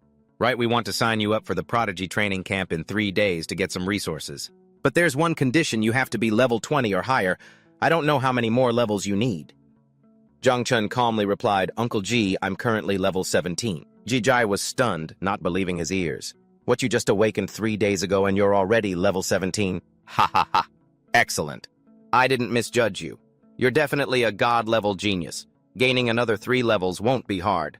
I'll sign you up for the Prodigy camp later. Suddenly, everyone in the room felt a powerful aura sweep over them. Gigi's face turned serious as he asked Zhang Chen, Chen, have you dealt with anyone powerful in the last few days? There's an unidentified third job advancement awakened, using their divine sense to probe for your whereabouts. Zhang Chen immediately thought of his recent enemy. A third advancement awakened. Don't tell me that's the Xiao family. Daegel's signals to everyone, Shoku, this is on you. The blue-haired girl replies, she creates a soundproof barrier. I'll put up a soundproof barrier first so you guys can talk freely. A blue barrier envelops the entire building. Daegel's placed a hand on Zhang Chen's shoulder and said kindly, Little Chen, if something's wrong, you should tell us, instead of keeping it to yourself. Zhang Chen then told them everything honestly. Yesterday I killed Xiao Yuanwu. I didn't leave any traces. So I don't know how they found out. Everyone was horrified. Daegel's growled, Xiao Yuanwu, the grandson of Xiao Yuanshan, head of the Xiao family from the Zhen Empire. Tang Jin and Chu Bulang were also stunned. Zhang Chen looked a little guilty. I think so. I might have caused some trouble for everyone. Daegel's clenched his fist, saying, Everyone knows the Xiao family has committed countless evil acts, especially their younger generation, who have been committing crimes for years now. Little Chen, what you did was a service to the people. He analyzed the situation. Although the Xiao family is formidable, from what I know, Xiao Yuanwu was their least promising and least favored member. So that old geezer Xiao Yuanshan probably won't act personally. Tang Jin added, which means he's sending someone else. And we won't just sit back and do nothing. Zhang Chen was moved by everyone's concern. He thought to himself, as an orphan, even though my neighbors helped me when I was a kid, this is the first time I've ever felt like I have a home. Daegel's suddenly realized something. Wait a minute. Even if Xiao Yuanwu was untalented, he should have already passed his second job advancement. How could a level 17 first advancement creator class like you kill a level 30 second advancement combat class? Zhang Chen scratched his head and said, Uncle, calm down, I had help. Daegel's asked curiously, who? Zhang Chen smiled mischievously and revealed, the La family from Jiangnan, Lasanda. She has a hidden defense-type class. Everyone was stunned once again. The richest tycoon in Jiangnan, the La family, and their only daughter, Sanda. Daegel's burst out laughing, slapping Zhang Chen on the shoulder. Ha ha ha! Not bad at all. Although the La family isn't a combat family, no one can match their wealth. If you ever run into trouble one day, the La family won't just stand by. He suddenly realized a key point. Wait, if Lasanda is a defense type, she wouldn't have much attack power. Which means it was you. Zhang Chen held out his hand as a cloud of purple poisonous smoke gathered. Uncle, I actually have 2 classes, a hidden poison-type class. Daegel's exclaimed in amazement. You're one heck of a kid. How many more surprises do you have up your sleeve? Zhang Chen warned, Uncle, this is extremely poisonous. Not believing him, Daegel's reached out confidently. Little Chen, you have no idea how high my defense is. My defense is... The moment his hand touched the poisonous smoke, it immediately began to corrode. Hey. Zhang Chen smiled teasingly while Daegel's leaped up in pain. Uncle, your defense was broken. Rubbing his hand, Daegel's yelled, Get out of here, I just let my guard down. He hurriedly called out, Shoke, come give me a hand. Suppressing a laugh, the girl replied, Yes, sir. Yun Shok then used her healing energy to treat his wound. Zhang Chen added, I did tell you it was very poisonous. Daegel's was still laughing heartily. Good poison. Good poison. The more skills you have, the happier I am. He then turned serious. However, putting that aside, even though you're very talented, when it comes to matters like the Xiao family, forget about signing up for the Genius Camp. Although we could get a lot of good resources there, I'm sure the Xiao family will also be participating. We can't take such a risk for a few resources. Zhang Chen asked curiously. Uncle, what kind of resources are you talking about? Daigels explained. Oh, just things like monster essences equipment and so on. Zhang Chen's eyes lit up when he heard about the enticing rewards. If you can rank among the top, there are rewards like mysterious fruits and secret realm scrolls. Forget it, never mind. He glanced at the insect swarm hiding in his nest space, his determination hardening. These resources are much better than hunting monsters on my own. Maybe by then, I'll be able to create another swarm. Uncle, I have to participate. I'm not afraid of the danger. I'm confident I can protect myself. Daigels hesitated. Let me think about it. Meanwhile, at the Xiao family's residence by West Lake, Xiao Beihan was training on the lake's surface, creating giant waves. Ha! A subordinate arrived to report. The subordinate praised, Young Master Beihan, you are truly the greatest pride of the Xiao family. Your combat power has reached a whole new level. Xiao Beihan cut him off coldly. Enough with the nonsense. Did you find what I asked you to investigate? The subordinate reported. Yes, young master. I found out that young master Yuanwu had some business dealings with a woman named Lasanda. Furthermore, Lasanda was seen with a man named Zhang Chen. Xiao Beihan asked, I know the girl from the La family has little combat power. Who is this Zhang Chen? The subordinate continued, Zhang Chen is a newly awakened with a god-tier creator class who has joined the Night Watch. We also discovered that he and Lasanda have both registered for the Genius Camp. But right now they're only suspects. There is no conclusive evidence. Xiao Beihan smirked sinisterly, his eyes flashing with amusement. Suspicion is enough. And a god-tier creator class. How interesting. Since they've registered for the Genius Camp, I won't need to make a special trip to kill them. Meanwhile, at the Night Watch's office, a knock sounded at the door. Jigong called Xiao Chen in. Jigong called Zhang Chen into his office, a worried look on his face. Even though I've signed you up for the Prodigy Camp, I'm still a little uneasy. Just in case something unexpected happens, I found you a powerful ally from among the other applicants, Mu Hantu, the little princess of the Mu family. Before you go, you should head to a secret realm with her to level up and build a connection first. He leaned close to Zhang Chen, whispering mischievously as a halo flashed above his head. I heard she's not only drop-dead gorgeous, but she's also your age. She'll be here in a bit. Use your good looks and try to win her heart in one go, all right? Zhang Chen could only respond with awkward silence. Suddenly, the doorbell rang. Ding-dong, she's here. Another man led Mu Hantu in. The girl had an icy expression, completely different from the rumors. The man asked Jigong, Jigong, yesterday I had Uncle Li ask to borrow one of your people. But didn't you refuse? Why the change of heart today? Jigong glanced at the girl, then replied, for a handsome man. Zhang Chen thought to himself, she's pretty different from her reputation. Jigong put an arm around Zhang Chen's shoulder and explained with a laugh, I said no yesterday because I was mad at your grandfather. Today I agreed, but with one more condition, and that is to bring Zhang Chen along. Mu Hantu spoke up, her tone icy. I already gave you a level 30 secret realm scroll for free. And you still want to negotiate terms? Ji Gang retorted, didn't you come to me because you were looking for someone with reliable combat experience? Since the secret realm is restricted to those under level 50, this is a win-win. Mu Hantu turned to look Zhang Chen straight in the eye and asked, tell me, what's your combat power? Zhang Chen calmly replied, level 17, creation type. She pointed right in Zhang Chen's face and shouted disdainfully, what a newbie below level 20 and a trashy creation type at that. Isn't he completely useless then? Jigong angrily grabbed the man next to him and roared, what did you just say, you little brat? Forget it. If you're not even going to call me Uncle G when you walk in, how can you say something like that? My Xiao Chen is god level and has 2 professions, you hear me? The man quickly pulled Ji Gang back, whispering, old Ji, watch what you say. The young miss was just dumped by her girlfriend. She's just gone through a breakup, so she's a little unstable. This isn't directed at you, Mu Hantu shouted, cutting off the argument. Uncle Li, stop talking, I agree to the terms. Zhang Chen just stood there stunned. This is a lot of information to take in. The group was teleported in front of a giant stone slab. An information panel appeared, Secret Realm Beautiful Village, level 30, entry requirement maximum 5 people. Below level 50. Completion conditions 1, clear out the monsters in Bright Light Village. 2, kill the boss and destroy the altar. Zhang Chen cleared his throat. Ahem. Listen up. Duan Feng stepped forward and announced, I'll be leading the party this time.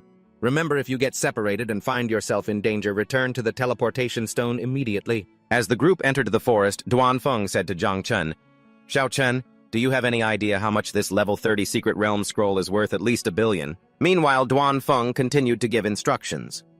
Although the probability of a secret realm mutating is relatively low, if anything happens, everyone should immediately return here and escape." Mu Hantu suddenly turned and snapped at Zhang Chen. "Newbie, don't start crying and drag us down the second we get in." The group stood before the teleportation portal. Chu Bulong patted Zhang Chen's shoulder. "Let's go, Xiao Chen. I'll protect you." Zhang Chen had a bad premonition. "A level 30 secret realm? I don't know why, but I have a really bad feeling about this." They stepped into an ancient village nestled in a snowy valley. Duanfeng surveyed the area. "The village looks nice enough, but where are all the monsters?" Chu Bulang suggested. "They're probably inside the houses. Let's go search them all." Duanfeng started assigning roles. "Bulang, you provoke and tank the monsters." "Yes. I'll be the main damage dealer. Shoki, you support from the rear with Xiao Chen and make sure to stay close." Chu Bulang replied, "Yes." They approached the village gate where a stone tablet was engraved with the words, "Bright Light Village." Duanfeng sensed something was off. "There's something strange about this stone tablet. Everyone be careful, I can feel a vile dark energy in this village." Yun Shoki raised her staff. "Let me cast a purifying buff on everyone first." A gentle blue light enveloped the group. Zhang Chen felt the power of the buff. "What an amazing buff! Not only did it clear my head, but my agility and energy stats have been boosted as well." Suddenly, a giant vortex of dark energy appeared in the sky above the village. The bright light stone tablet began to crack and fresh blood dripped from the characters. Duanfeng shouted in alarm, "Something's wrong! Run! Get back now!" It's a mutation. The entire secret realm was engulfed by a pillar of red light. A series of system notifications appeared. Notification: the level 30 secret realm, Beautiful Village, has mutated. It has been renamed Village of the Undead Nightmare. Completion conditions: 1. Clear out the undead in Bright Light Village. 2. Kill the boss. Explanation: as the light fades, darkness blossoms. The gates to the immortal kingdom will finally open. Zhang Chen found himself teleported into an abandoned house completely alone. He realized the gravity of the situation. Damn it! The Village of the Undead. The secret realm mutated directly from normal to nightmare difficulty. Everyone else has been scattered by the mutation too. He recalled Duanfeng's warning. At my current level, fighting alone in a level 30 nightmare dungeon is probably too risky. I should listen to Doan and head back to the teleportation stone first. With that in mind, he immediately started heading back to the starting point right after stepping out of the house. Zhang Chen was shocked to find himself standing in the middle of a giant graveyard with countless coffins and hanging red lanterns. At the end of the path was a ghostly, eerie portrait. There's no exit. It's all coffins. He squinted, staring at the portrait. Am I imagining things, or is that portrait smiling at me? A strange sound. The sound came from the surrounding coffins, startling him and putting him on guard. The lids of the coffins opened in unison and skeletons in black cloaks rose from within. An information panel appeared. Spectre level 30. Skills: impact, corrosive slash. Trait: immune to conventional physical attacks. Zhang Chen was surrounded by the specters. He muttered, "Damn it! Immune to physical attacks, in that case I'll use poison." He unleashed a stream of toxic mist. The purple poison cloud spread out, enveloping the horde of specters, but they seemed completely unaffected. Zhang Chen leaped onto a rooftop to escape the encirclement. He watched the approaching horde of specters and sighed. I knew it. Poison is also considered a physical attack, so it's not going to be very effective. Suddenly, a childish voice echoed in his head. Master Xiaozhou wants to eat. Xiaozhou appeared beside him, pointing at the horde of specters with a greedy expression. Zhang Chen asked in surprise, Xiaozhou, you can eat these things. Eat. But isn't eating also considered a physical attack? Xiaozhou replied confidently, I can eat them. They're delicious. Zhang Chen decided to test it. All right, go give it a shot. But if it doesn't work, don't force it. I'll help if you get into trouble. Xiaozhou cheered. Her eyes glowing, she exclaimed, Xiaozhou is very strong. They are food. The little girl charged into the middle of the specter horde. Dark blades extended from her body, easily shredding them. Delighted, Xiaozhou sat on a pile of bones. She cheered joyfully. So many eat, eat, eat. Zhang Chen suddenly realized he had almost forgotten that Xiaozhou came from the abyss and, like the undead, she belongs to the dark races. After obtaining her evolution skill, Xiaozhou can develop into a lord of the abyss completely superior to these low-level undead creatures. He smiled, deciding to seize the opportunity. Since you can eat them, everyone come out and have a feast. The entire insect swarm was summoned. Jiang Chun gave the order, "Spread out and remember, don't let the others see you." The swarm and Xiaojiu charged in, wiping out the specters. A series of notifications appeared. Your insect has killed a low-level specter, LVI 30. You received 5,007 experience points. Xiaojiu is devouring power. You received 2,301 experience points. Ding! Congratulations, you have leveled up to level 10, all attributes plus 1 proficiency plus 10. Jiang Chun was stunned by his leveling speed. So fast! In just over 10 seconds, I've gained over 500,000 experience points and leveled up. This dungeon is simply a treasure trove designed just for me. He smirked, his eyes turning toward the ghostly portrait. Now we can go investigate that strange portrait. He and Xiaojiu stood before the portrait. The face of the man in the painting had turned into a scowl. Jiang Chun jeered. "Hey, pal, why aren't you smiling now?" Xiaojiu reported, "Master the ones outside." "And have all been eaten." Jiang Chun smiled and asked, "Good job, Xiaojiu. Can you see if this thing is edible?" The portrait trembled. With just a single glance from Xiaojiu, the portrait exploded into pieces. A surprising notification popped up. "Ding, you have scared the Necromancer's Guardian level 35. Elite scared to death. Received 8,701 experience points." Jiang Chun was stunned. Meanwhile, in another part of the dungeon, Dongfang was struggling to fight a horde of specters. He muttered while fighting, "Luckily I have a magic bow with me. Otherwise I wouldn't be able to handle these undead creatures at all." What are the others up to? Especially Xiao Chen. He's not even level 20. If something really happened to him, how would I explain it to the boss? Suddenly, a series of experience notifications appeared before him. Your teammate has killed a low-level Spectre level 30. You received 4,133 experience points. Your teammate has killed the Necromancer's Guardian level 35. Elite, you received 8,028 experience points. He was stunned. What? He looked at the disintegrating horde of specters in confusion. This is a mutated dungeon. Who is killing all the monsters in an instant? It can't be Bulang. His physical attributes put him at a disadvantage here. Huka. She has the light attribute which can counter these monsters, but she can't kill them in the blink of an eye. But it's even more impossible for it to be Xiao Chen. He's too low level. Whether it's his poison or his growth of all things skill, neither would have any effect on the undead. He thought of the last person. His eyes widened in astonishment. Don't tell me it's Mo Hankyu. Is she really that strong? He quickly composed himself and rushed forward. In any case, if someone in our group can kill these monsters so easily, it means we can save the others. Xiao Chen, hang in there. In another corner, Mo Hankyu was surrounded by countless specters, her situation critical. She collapsed to the ground, covered in blood and filled with despair. No, I can't die. I have a hidden class. I want to join the prodigy camp and revive my family's honor. No, but I'm almost out of energy. I can't even use my speed skill anymore. No, I want to go home. I don't want to die. Suddenly, she heard a commotion. Wait, what's that? Are those specters running away? Could it be that teammate from before, the one who was instantly killing the undead? She sensed a powerful aura approaching. What a strong presence. I just have to hold on a little longer and I'll be saved. But her hope was quickly dashed, as the remaining specters grabbed her. Ah! In her despair, she reached out her hand, pleading hopelessly, "Help me!"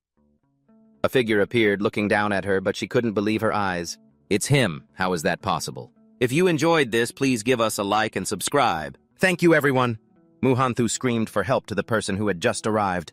Jiang Chun, save me! Jiang Chun grabbed her hand, pulled hard, and ran faster. He threw her to the side so she wouldn't get in his way. And don't block my path. She fell sprawling to the ground. She propped herself up, looking at Jiang Chun with astonishment and a hint of admiration. Jiang Chun, you're so cool. In her eyes, Jiang Chen was single-handedly facing the entire army of the undead. His dark sword strikes wiped out everything. She was completely shocked. Is this really a trash-tier creator class? How does he have 2 classes, and one is a hidden poison type? This is his true self. Her face flushed and her heart pounded. My heart is beating so fast. Oh no, it must be the poison. Half an hour later, the other teammates finally met up. Yun Xiaoka panted, "Good heavens. Those undead were so annoying." Su Bulong agreed. Did Mu Hanthu clear out all the undead? Does she have some kind of secret treasure on her? So strong, Duanfeng remarked. Yeah, but it's pretty weird. After I passed that house, there wasn't a single one left. Duanfeng worried, I wonder if Zhongchen is okay. Yun Shoka suddenly pointed ahead. There are signs of a battle up ahead. It looks recent. She ran forward, horrified to see the shattered bone fragments of the undead. These are the remains of the undead. Search the area now. If anything happens to Xiao Chen, none of us can bear the consequences. They split up to search. Duanfeng and Yun Xiaoka suddenly stopped, stunned by the sight of Jiang Tran sitting on the steps while Mo Han Thu obediently massaged his back. So Bat Lang whispered, Brother Duan, that's little Tran. No way, Van Hu Ka pointed and shouted, It's really him! Hold on! This is just too strange. How could the arrogant Mu Han Thu be acting like a servant massaging Xiao Chen's back? Those two are probably... The boss transformed to trick us. Mu Han Thu was gently massaging Jiang Chen. Jiang Chen turned and said, Captain Duan, you're finally here. The altar and the boss are in the backyard. But the three of them rushed forward and surrounded him. Yun Xiaoka asked in a stern voice, Stop, answer my questions first. Mu Han Thu immediately stood in front of Jiang Chen, shouting, What do you want with Jiang Chen? You'll have to get through me first. Jiang Chen just stayed silent. He pushed Mu Han Thu aside and said in a charming tone, Captain Duan, I know what you're thinking. I'm not a monster. I'm just a little too charming. Don't believe me. Our boss's name is Ji Gang and Auntie Tang is the best cook. Everyone breathed a sigh of relief.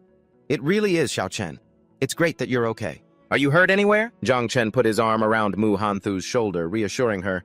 Don't be mad, I'll listen to you. Duanfeng said, Get a grip. Stop acting so weird. The others could only feel secretly jealous. That good boy really knows what's up. I'm so jealous, Jiang Chen shouted, cutting off the conversation. That's enough. Do you want to fight the boss or not? The group replied in unison, Yes, yes. He took the lead, kicking open the backyard gate. The group entered a large courtyard. From the darkness, a giant boss emerged. Its eyes glowed red. Undead chieftain, a level 40 boss. Duanfeng immediately gave orders. It's a level 40 boss. Everyone be careful, I'll draw its attention. Mu Han Thu, protect Xiao Chen. Xiaoka maintain buffs and dodge its attacks. Bulang deal damage, but your safety is the top priority. The boss began to move. Duanfeng shouted, You all have to be careful. We can't make any mistakes. Watch out, it's moving. The boss suddenly knelt on the ground. It kowtowed repeatedly in front of Jiang Chen. Duanfeng shouted, Everyone keep your distance! The group was stunned by the boss's strange behavior. What's going on? Is it begging? Jiang Chen stepped forward and said, Everyone's already hurt, so just leave this boss to me. He thought to himself, Good opportunity. Xiao Zhu, it's time to eat. Xiao Zhou appeared in its giant combat form, cheering, Eat, eat, eat, eat. A series of notifications appeared as Xiao Zhu devoured the boss. You have killed the boss, the undead chieftain. Gained 76,690 experience. Xiao Zhu has devoured its power, gaining 31,224 experience points. You have leveled up. Level 25 is now level 26. All attributes plus 1 proficiency plus 10. Congratulations on defeating the final boss and completing the secret realm. Calculating rewards. His teammates could only stare in amazement. The boss just died like that. You're the one who instantly killed all those undead? Jiang Chen scratched his head and smiled humbly. I was just lucky. My poison is effective against them. A giant notification board appeared before the group. Completion review. Undead. Village level 30 nightmare. Rank S. S. S. All participants are rewarded with the Medal of the Dead, a special equipable item. It can absorb 1 fatal attack 1 time. Bound, cannot be transferred or sold. The rankings also appeared with Jiang Chen achieving SSS rank, while the others only got CD and E ranks. Everyone bowed their heads to thank Jiang Chen. The gear from the individual rewards is already so good, but the team rewards are even better. I've never received so much before. Xiao Chen basically carried us through this whole secret realm. Thank you, Xiao Chen. Jiang Chen just chuckled, ha ha. He floated in midair surrounded by countless spoils of war. As expected from a level 30 secret realm, the drop rate for good items is amazing. This equipment is probably worth billions. He examined one of the items, a black cloak. Dark dance cloak. Quality platinum. Attributes agility plus 60, energy plus 50. Unique trait shadow stealth. Activated. After activation, you can become invisible for 3 minutes. Cool down 2 hours. He thought happily. A stealth cloak. So practical. I'll keep it. The rest isn't very useful to me. I'll sell everything when I get back and buy blood essence for my young insects. An announcement rang out as the secret realm began to collapse due to the mutated dungeon's completion. It is about to disappear. Please leave the secret realm as soon as possible. Zhang Chun silently calculated that his devour value had increased significantly this time. If they drink a little more blood essence, I'll soon be able to get another swarm. The scene shifts to the Night Watch office building. Jay Gels is yelling in his office, hearing the report from Zhang Chen's teammates. What? A mutated secret realm. What Zhang Chen conquered the Han Chiu tomb. He continued to roar, what Zhang Chen carried you all. Jay Gels said to the others, the rest of you can leave. I want to speak with Zhang Chen alone. Everyone responded in unison, yes, sir, when only the two of them were left. When Jay Gels's face turned serious. Be honest with me. Zhang Chen was puzzled. Huh. Jay Gels looked straight into Zhang Chen's eyes. Your poison being effective against spirits might fool Duan Feng and the others, but it won't fool me. He stepped closer, his voice filled with authority. Tell me the truth. What else are you hiding? Cold sweat broke out on Zhang Chen's forehead as an image of Little Nine appeared in his mind. Damn it! Am I going to have to reveal my insects to him? I mean, they're a calamity from ancient times. If people knew about them, would they ever let me go? Jay Gels growled, his eyes glowing red. Speak. Zhang Chen stammered. Uncle Ji, Suddenly, Jay Gels burst out laughing and threw an arm around Zhang Chen's shoulder. Ha ha ha ha ha! So even a guy like you can get worried, huh? What happened to all that courage you had in the secret realm? Zhang Chen sighed in relief. Uncle Ji, you scared me. Jay Gels sat down on the sofa and said casually, it wasn't all just to scare you. It's just that if you don't want to talk about it now, I won't force you. The more trump cards you have up your sleeve, the happier I'll be. In the future, our Night Watch will depend on you to bring us greater glory. Zhang Chen was moved by Jay Gels's trust. He promised Uncle Ji rest assured, at the very least I'll give you a full set of epic-grade equipment later on. Jay Gels roared with laughter. Ha ha ha, you silly kid, I get it. You're not kidding about the epic-grade equipment, are you? Zhang Chen replied seriously. Uncle, I'm serious. Jay Gels just laughed. All right. Jay Gels created a fireball in his hand and said, Little Chen, it's good that you have other cards to play, but there are some things I need to explain. He threw the fireball to the ground. 2 bandaged mummies appeared. Zhang Chen was shocked. Uncle Ji, what is this? Jay Gels sat on one of the corpses and explained, these guys. At the very least, they were 3rd job advancement masters above level 60. There were even 2 4th job advancement grandmasters at level 90 or higher. I couldn't handle any one of them. I'm just a corpse collector, Zhang Chen asked in shock. Don't tell me they all tried to kill me. Jay Gels waved it off. Don't flatter yourself. These people were all trying to kill Mu Hankyu, but they were secretly dealt with by her protectors. Zhang Chen asked, oh really? Why were they trying to assassinate Mu Hankyu? Jay Gels handed him a scroll. Take a look at this. Zhang Chen unrolled the scroll. The 3 Great Jia Genius Hunt Lists. These are all names I've never heard before. Rank 1 Ying Zhuang, descendant of a martial emperor, capital region, level 46. Kill reward, choose one of 3 heaven-grade rewards. Rank 2 Ji Xuanyu, descendant of a martial emperor, demonic capital region, level 46. Kill reward, choose one of 3 heaven-grade rewards.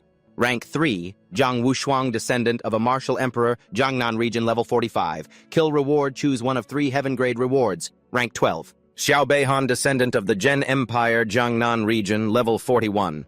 Kill reward, choose one of 2 heaven-grade rewards. He exclaimed in shock. Wait a minute, Xiao Beihan, the Xiao clan of the Zhen Empire.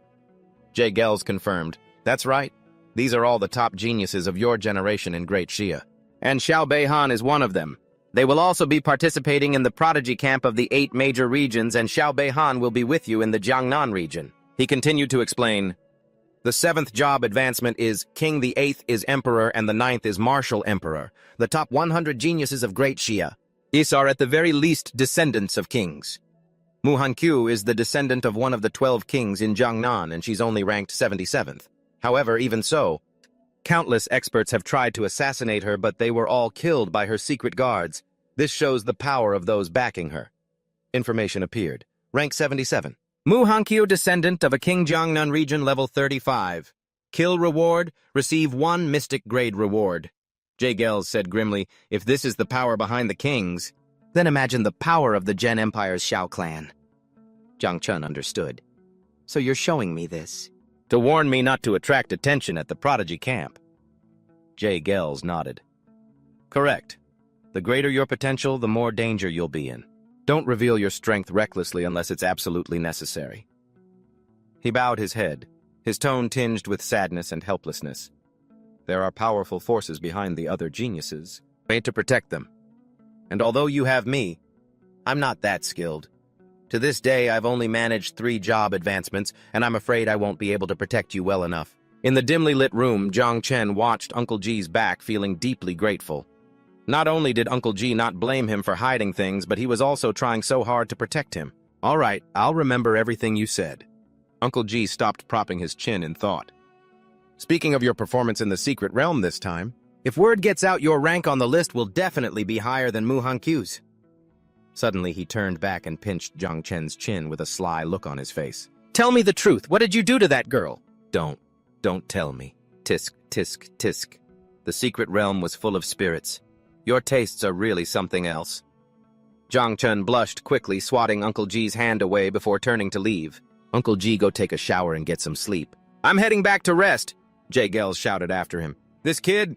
I never said it was a bad thing that night. In his room inside a modern apartment building in the city, Zhang Chen lays out the spoils he's collected. 33 vials of rank 3 essence blood and 4 vials of rank 4 essence blood obtained after selling all his equipment. I can probably create a second swarm now. Without hesitation, he began pouring the purple rank 3 essence blood into a large vessel. My insects. It's feeding time. First, I'll use these rank 3 essence bloods. He recalled his adoptive father's words. This stuff is equivalent to a master over level 60 who has completed their 3rd class advancement. It takes hundreds of beasts to extract just 1 bottle. My adoptive father really invested a lot. A chibi version of Xiaozhou sat on his shoulder looking on greedily. Master Xiaozhou really wants to eat. Zhang Chen smiled, coaxing her. Don't eat it now. It's still too early for your next reproduction cycle. Xiaozhou immediately pouted her eyes, welling up with tears, looking utterly pitiful. Zhang Chen couldn't stand that expression. He gave in. Fine, go ahead and eat. You can have some too. He placed Xiaozhou on the lid of an essence blood vial, and she began to gnaw on it happily. Master is the best. Next is the rank 4 essence blood equivalent to a grandmaster, one who has completed their 4th class advancement above level 90.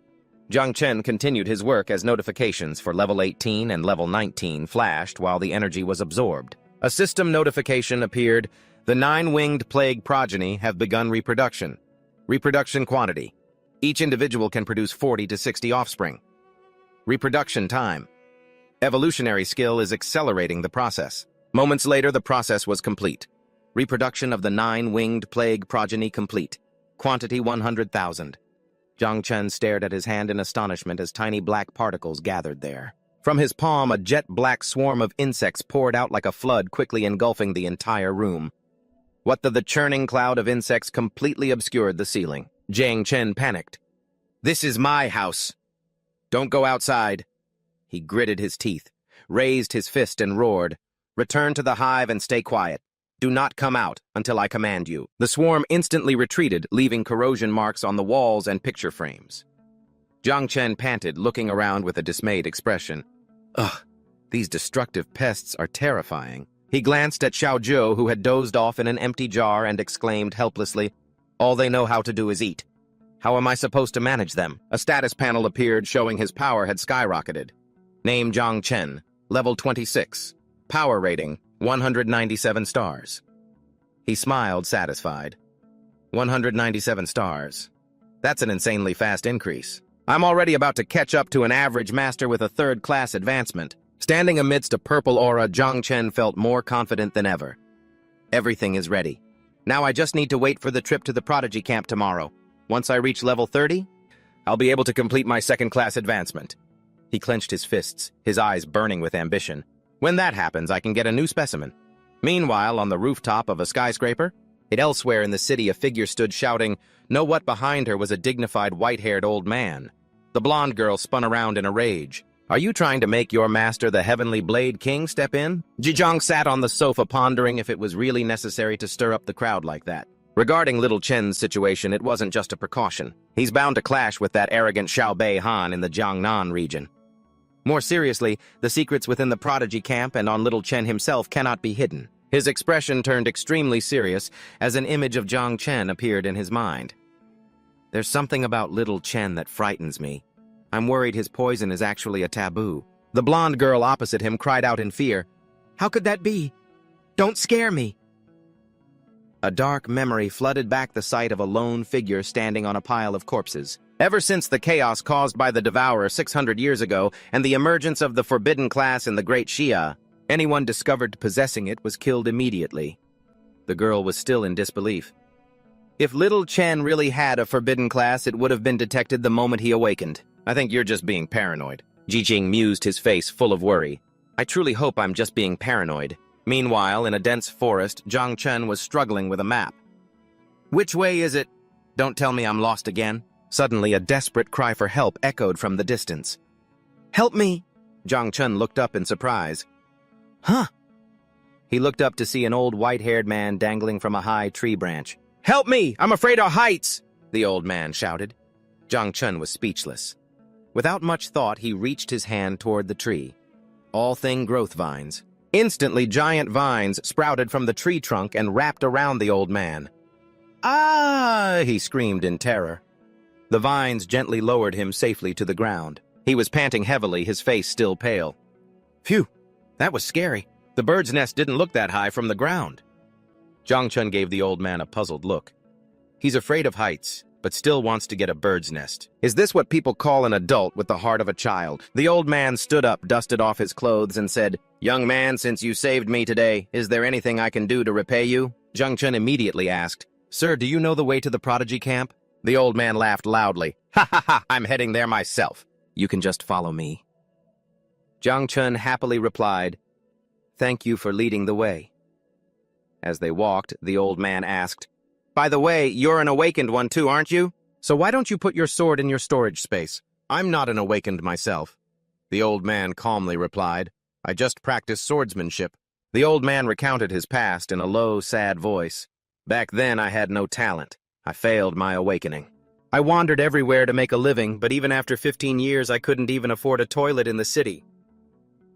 A painful memory surfaced, a scene of his younger self preparing to end his own life. At that moment, I had completely given up and ran into the mountains to die, only to find a small hut left by an old hunter, along with this blade. The scene shifts to a majestic waterfall where the younger version of the old man is diligently practicing with his sword. After that, I decided to practice swordsmanship in the mountains every day. After 55 years of training, I suddenly had an epiphany. Isn't that mysterious young man? The old man turned back to look at Jiang Chen. So, would you like to learn from me? I only know one move, and it's called... Jiang Chen stammered. Yes, The old man burst out laughing. Ha ha ha, it seems I was a bit too hasty. I'll wait until you want to learn from me, he said mysteriously. Suddenly, the old man pointed ahead. Oh, look, isn't that the prodigy camp? Jiang Chen looked over joyfully, but when he turned back, the old man had vanished without a trace. Huh, where'd he go? That old guy is so weird. At last, Jiang Chen arrived. The main gate of the prodigy camp, a large and strict military compound. A voice boomed from a loudspeaker. All those wishing to enter, please line up here to register. You will receive an identification bracelet. Do not remove it unless you are eliminated. After finishing the procedure, a staff member handed him the bracelet. Jiangchen, Shujiang City. Don't lose your bracelet. Prepare to enter the camp. Just as he stepped inside, two beautiful girls suddenly ran toward him with delighted expressions. Benefactor Master? Jiang Chen froze, completely bewildered. What the hell is this? I can overlook Benefactor, but why am I a master now? The two girls were glaring at each other. Luo Sandao, my ex, you pervert Mo Hankyu. The argument erupted instantly. Drop the X part. How many times have I told you? Stop reading those trashy Yuri novels and stop messing around with your girlfriends, Mo Hankyu scolded. Luo Sandao didn't back down. You're right. Only now do I truly understand what it feels like for one's heart to flutter. You're nothing to me. Meanwhile, Xiaozhu was floating nearby, happily eating watermelon. This looks interesting. Worth watching. Then why do you insist on following me? Mo Han-kyu challenged. Luo Sandao linked her arm with Jiang Chen's and declared, "Follow you. Don't be so conceited, will you? My master is Jiang Chen." Luo Sandao burst out laughing. "Oh ho ho ho ho, I always told you it wasn't you and you didn't believe me. But now it's become true, hasn't it?" Luo Sandao blushed shyly and said, "Well, he really made my heart flutter." "So are we good friends again now?" Mu Hanchu asked. Luo Sandao hugged her. "My friend, I feel like we're both best friends and love rivals now, so we can only be considered enemies." Jiang Chen could only shake his head in exasperation. "Sigh these girls and their thoughts." Suddenly, a loud explosion roared nearby. The ground shook. Jiang Chen and the two girls turned to look towards the sound. What's going on over there? Looks like someone's fighting." A giant patrolling instructor appeared with a furious expression. "You haven't even entered the camp and you're already fighting. Are you looking for death?" Jiang Chen silently assessed the patrolling instructor. His power must be at the level of a third advancement grandmaster. But right after that, an invisible force struck, sending the instructor flying. He fell sprawling on the ground, screaming in pain and terror. "Damn it, quickly inform the higher-ups that those lunatics are here." Mu Hanchu and Luo Sandao were stunned. A third advancement grandmaster was sent flying in a single blow. Who exactly is fighting? Who else could it be? "It's the top achievers from the Jiangnan area." A short-haired girl with the air of an assassin was introduced. That short-haired woman's name is Tang Ying, an assassin-type class. Her power is terrifying, and she's the youngest gold medal assassin in the Tianji Pavilion. They say that recently in the Sakura Empire, a fourth advancement grandmaster was assassinated. Next was a fiery red-haired young man who exuded a blood-red aura. He's called Bai Feng. He's known by the nickname Little God of Slaughter. He's the disciple of the commander-in-chief of the East China Sea Defense Line, the most outstanding genius in the military district. But he seems to have some psychological issues and easily loses control. And finally, an arrogant blue-haired swordsman. The blue-haired man with the sword is named Xiao Beihan, and his grandfather is one of the 7 pillars of the Great Xia. His young sword immortal class is considered god tier. Luo Sandao gritted her teeth in hatred. "I know that thieving bastard. The epic-grade sword in his hands was stolen from my family," Jiang Chen thought to himself. "So this is Xiao Beihan. He truly lives up to the title of a genius. He's countless times stronger than Xiao Yuanwu." But then a question arose. So who is the one being surrounded in the center of the fight? A sturdy young man was fighting against all 3 of those geniuses alone. The invincible descendant Zhang Wushuang.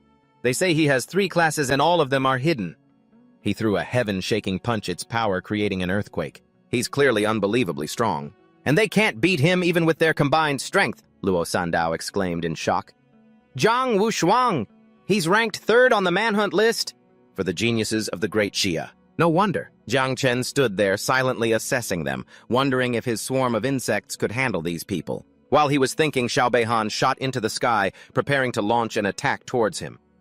"Watch out!" someone shouted as Xiao Beihan unleashed a powerful slash. The sharp sword energy tore apart the ground, nearly hitting Luo Sandao. Oof! He landed on the ground, his cold gaze glaring at Zhang Wushuang. "Humph! That fist technique could send me flying. Not bad, Zhang Wushuang." But then, Xiao Beihan's gaze shifted to Jiang Chen. "Oh, Jiang Chen," he said, surprised. Jiang Chen also recognized him. "Xiao Beihan." Xiao Beihan narrowed his eyes. "I heard that Xiao Yuanwu died at your hands." A blue aura emanated from Xiao Beihan's body. He sneered, "Heh, although I didn't like that useless bum either. You'll have to die today too. I was originally planning to finish off Zhang Wushuang before dealing with you, but since you're already here, I'll take care of you first." Jiang Chen snorted coldly as a dark purple energy began to pour from his arm.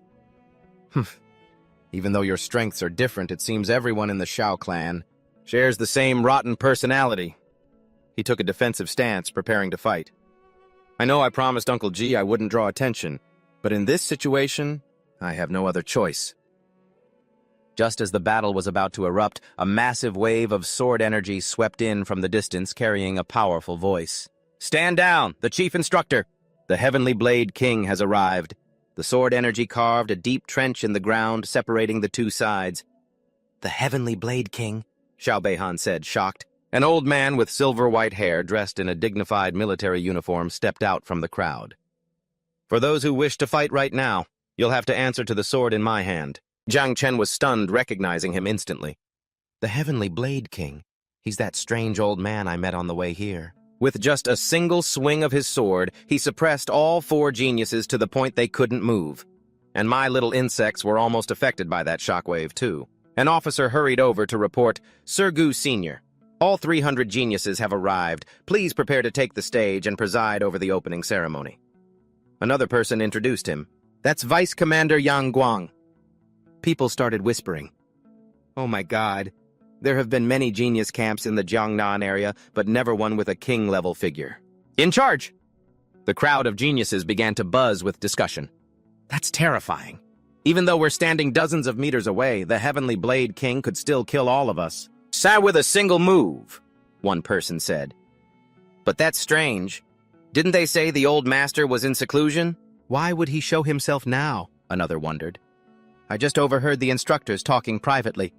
It seems the old master requested this assignment himself. Could it be he wants to recruit a disciple, someone else speculated? Well, in that case, I have to perform my best. The 4 top geniuses were also filled with shock and awe. Tian, I've finally met the living legend, Jiang Wushuang. He clenches his fists, his determination surging. Once the training camp begins, I will definitely defeat Jiang Wushuang, and I'll leave a good impression on that old master. I can't believe they managed to invite him. I have to make him my master. The 2 girls next to Jiang Chen couldn't hide their excitement, so he turned to ask them. You 2 also recognize that powerful old master. Luo Sandao exclaimed, Of course I've heard about his legend since I was a child. She added with a look of pure admiration. He's not even an awakened one. But he was able to suppress a group of 7th Job advancement king levels and become the #1 king level under the Zhen Empire. His power can even be compared to someone from the Zhen Empire with an 8th Job advancement. He once slew a dragon with a single sword strike. Mu Hanyu added, That's right. Even though they are all at the king level, Senior Heavenly Blade King is the person my grandfather respects the most. My grandfather once asked him to take me as his disciple, but he refused. At first I was very disappointed, but then I heard that many descendants from the Zhen Empire and even descendants of champions were also rejected. You must be joking, as far as I know. Jiang Wushuang and Bai Feng were both rejected by Senior Blade God before Mu Hanyu affirmed. You've already seen what Jiang Wushuang and the others are capable of. You can't imagine how difficult it is to become his disciple. Luo Sandao added, That's right, benefactor. You might not know this, but the old master has only ever accepted 2 disciples in his entire life. And that was more than 25 years ago. Jiang Chen broke out in a cold sweat, remembering his encounter in the forest. The Heavenly Blade King everyone was talking about was actually that old master. The weirdo who climbed a tree just to mess with birds. They don't seem like the same person at all, he mumbled. I see. On stage, the old man cleared his throat into the microphone. He spoke in a commanding voice, his imposing gaze sweeping over all the geniuses. I am the chief instructor of this prodigy camp, Gu Kaitian. He turned his back to them, gazing into the distance. As you all know, our Jiangnan region's prodigy camp has been underperforming for the past few years. Because the battles here are just for show. If you don't dare to give it your all here, then on a real battlefield with real dangers, you will all die without even a grave. There are more and more monsters in this world. We need more capable geniuses. Therefore, to better showcase and unleash the potential of our geniuses and to make a better selection. He turned back his eyes as sharp as knives. This year, I have set a new rule for the Jiangnan Prodigy Camp, a death quota. An officer beside him panicked. Senior Goodite, the old man raised a hand to stop him. I have the final say here. If anything happens, I will take full responsibility. The officer couldn't help but worry. A death quota? The higher-ups never mentioned this. Before. This has never happened in the history of the prodigy camps. There are so many powerful geniuses down there. Won't this create a huge mess? Gu Kaitian announced loudly, 10 of you will die for me in each round of the test. If you wish to withdraw, you can leave right now. The crowd erupted into murmurs. Some looked terrified, others excited. It's scary, but I can't back down. My whole family would be shamed. But I don't want to die. Jiang Wushuang, however, just smirked. Just as expected of Senior Heavenly Blade King, the Jiangnan Prodigy Camp should have done this. Years ago. Xiao Beihan sneered, this rule was definitely made especially for me. Once the camp starts, I can easily meet 2 of the old master's quotas. Jiang Chen stood in the crowd, his expression cold. With this quota, and even if the conflict escalates later, and I kill Xiao Beihan, Zhu Ji, and the others, I won't have to worry too much. Gu Kaichen looked at the crowd with satisfaction. No one had withdrawn. Good, very good. It seems you all still have some pride left in you. Standing on the high platform, Gu Kaitian's powerful voice echoed across the square. I declare the camp's entrance assessment officially begins. The first round has 300 people. Half of you will be eliminated. He explained the rules. Inside the camp, 150 advancement flags have been hidden at random. I don't care what methods you use. This round will end at 6 a.m. on the second day. Those who have a flag will advance. He growled, his sharp gaze sweeping over the crowd. Fight alone or form alliances. You can even tear this whole camp apart if you want. Fight with conviction, kill with conviction. In short, let me see your bloodlust. With that, he ordered them to disperse. The test had begun. Instantly, the crowd of 300 scattered in all directions like a broken beehive. Some of the weaker ones quickly conferred. Let's go. With our abilities, the best way is to find a flag, then hide and stay away from those ruthless guys. Yeah, that's the safest way to advance. Meanwhile, Xiao Beihan revealed a sinister smile. A moment later, he flew down from above, blocking the path of Jiang Chen and the two girls. Jiang Chen immediately ordered the two girls, "You two go find the advancement flags nearby. I'll deal with Xiao Beihan." But Luo Sandao hesitated. But Jiang Chen cut her off decisively. "That's an order, go." Though worried, the two girls obeyed. "Yes." Xiao Beihan sneered at Jiang Chen. "Ha ha. A rookie like you, who hasn't even had his second job advancement, wants to play the hero." Jiang Chen shouted, "Enough with the crap!" A black poisonous aura began to pour from his hand. He thought to himself, Xiao Beihan's sword aura is indeed powerful, but it's still far inferior to Xiao Yuanwu's. Although I'm much stronger now than before. I wonder if I can handle him using only poison without revealing the existence of the insect larvae. Xiao Beihan was also losing his patience. "You're right. Why should I waste words on a corpse?" He lunged forward with terrifying speed, unleashing a sharp sword aura. However, his slashes were blocked in midair. It was Xiao Beihan, a figure in black. The female assassin Tang Ying had appeared and stood in his way. Xiao Beihan turned back angrily. "Tang Ying, what is the meaning of this?" Jiang Chen was also surprised. It's that female assassin." Tang Ying coldly questioned Xiao Beihan. "Have you forgotten our agreement with Bai Feng? We agreed to kill Jiang Wushuang as soon as the camp started, yet you keep leaving. To deal with these insignificant matters, are you intentionally using these excuses? Because you're actually afraid of Jiang Wushuang." Xiao Beihan roared. "Who said I'm afraid of him? Where is Jiang Wushuang? I'll deal with him first. It won't be too late to deal with this trash after," he shouted as Tang Ying pointed in a direction. He went towards that forest.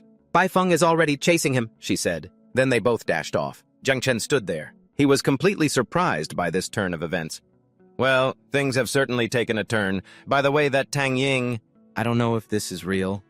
But why do I get the feeling she was intentionally helping me? A mysterious smile flickered across Tang Ying's lips as she glanced at him in a brief flashback. Tang Ying recalled her aunt's words. "My aunt asked me to secretly look after Jiang Chen in the prodigy camp, but with my abilities I can't confront Xiao Beihan head-on. I can only borrow Jiang Wushuang's name to try and delay his actions."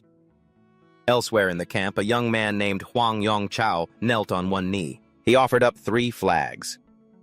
"Young Master Jiang, my father is your grandfather's subordinate. These 3 advancement flags are a token of my loyalty to you." But Jiang Wushuang just replied coldly, "I don't need them. If you truly want to show your loyalty, help me with something." Huang Yongchao immediately bowed his head.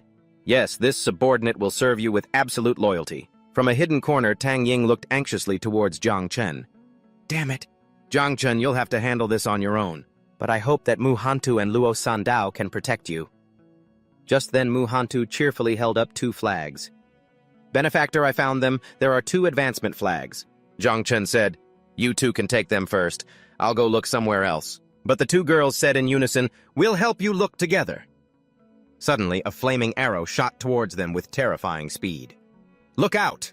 Jiang Chen reacted instantly. He pushed the 2 girls away and flipped a table up to block it. Mu Hantu quickly took a defensive stance, shielding everyone. "Who's there? Are you here to steal the flags?" A voice echoed from above. The attacker hovered in midair like a small sun. "Not the flags, but your life, Huang Yongchao." Muhantu recognized the attacker. He has the hidden class Scorching Sun Archer.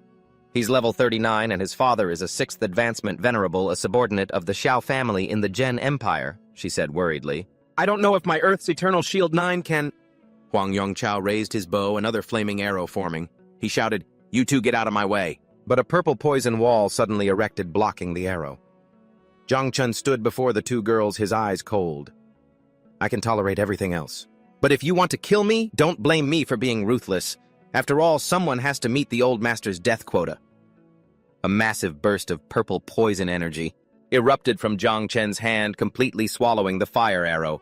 Huang Yongchao screamed in horror as he was submerged in the purple poison mist, unable to believe his eyes. Poison type? Isn't he a creation type? Brothers, stop hiding. Attack him together. As he was being swallowed by the poison screen, he realized with a panic that his teammates had vanished.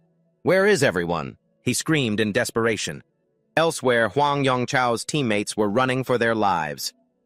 Run! One of them yelled. A hidden poison type is too terrifying, another said in a panic. If a ranged type like Huang Yongchao can't deal with him, we melee types don't stand a chance. Good thing we ran fast otherwise. We would have become cannon fodder. In the central control room, Gu Kaiqian and Yang Guang were watching the battle on a screen. Well done, Gu Kaiqian praised. Yang Guang whispered in amazement. A god-tier creation type, a unique hidden poison type.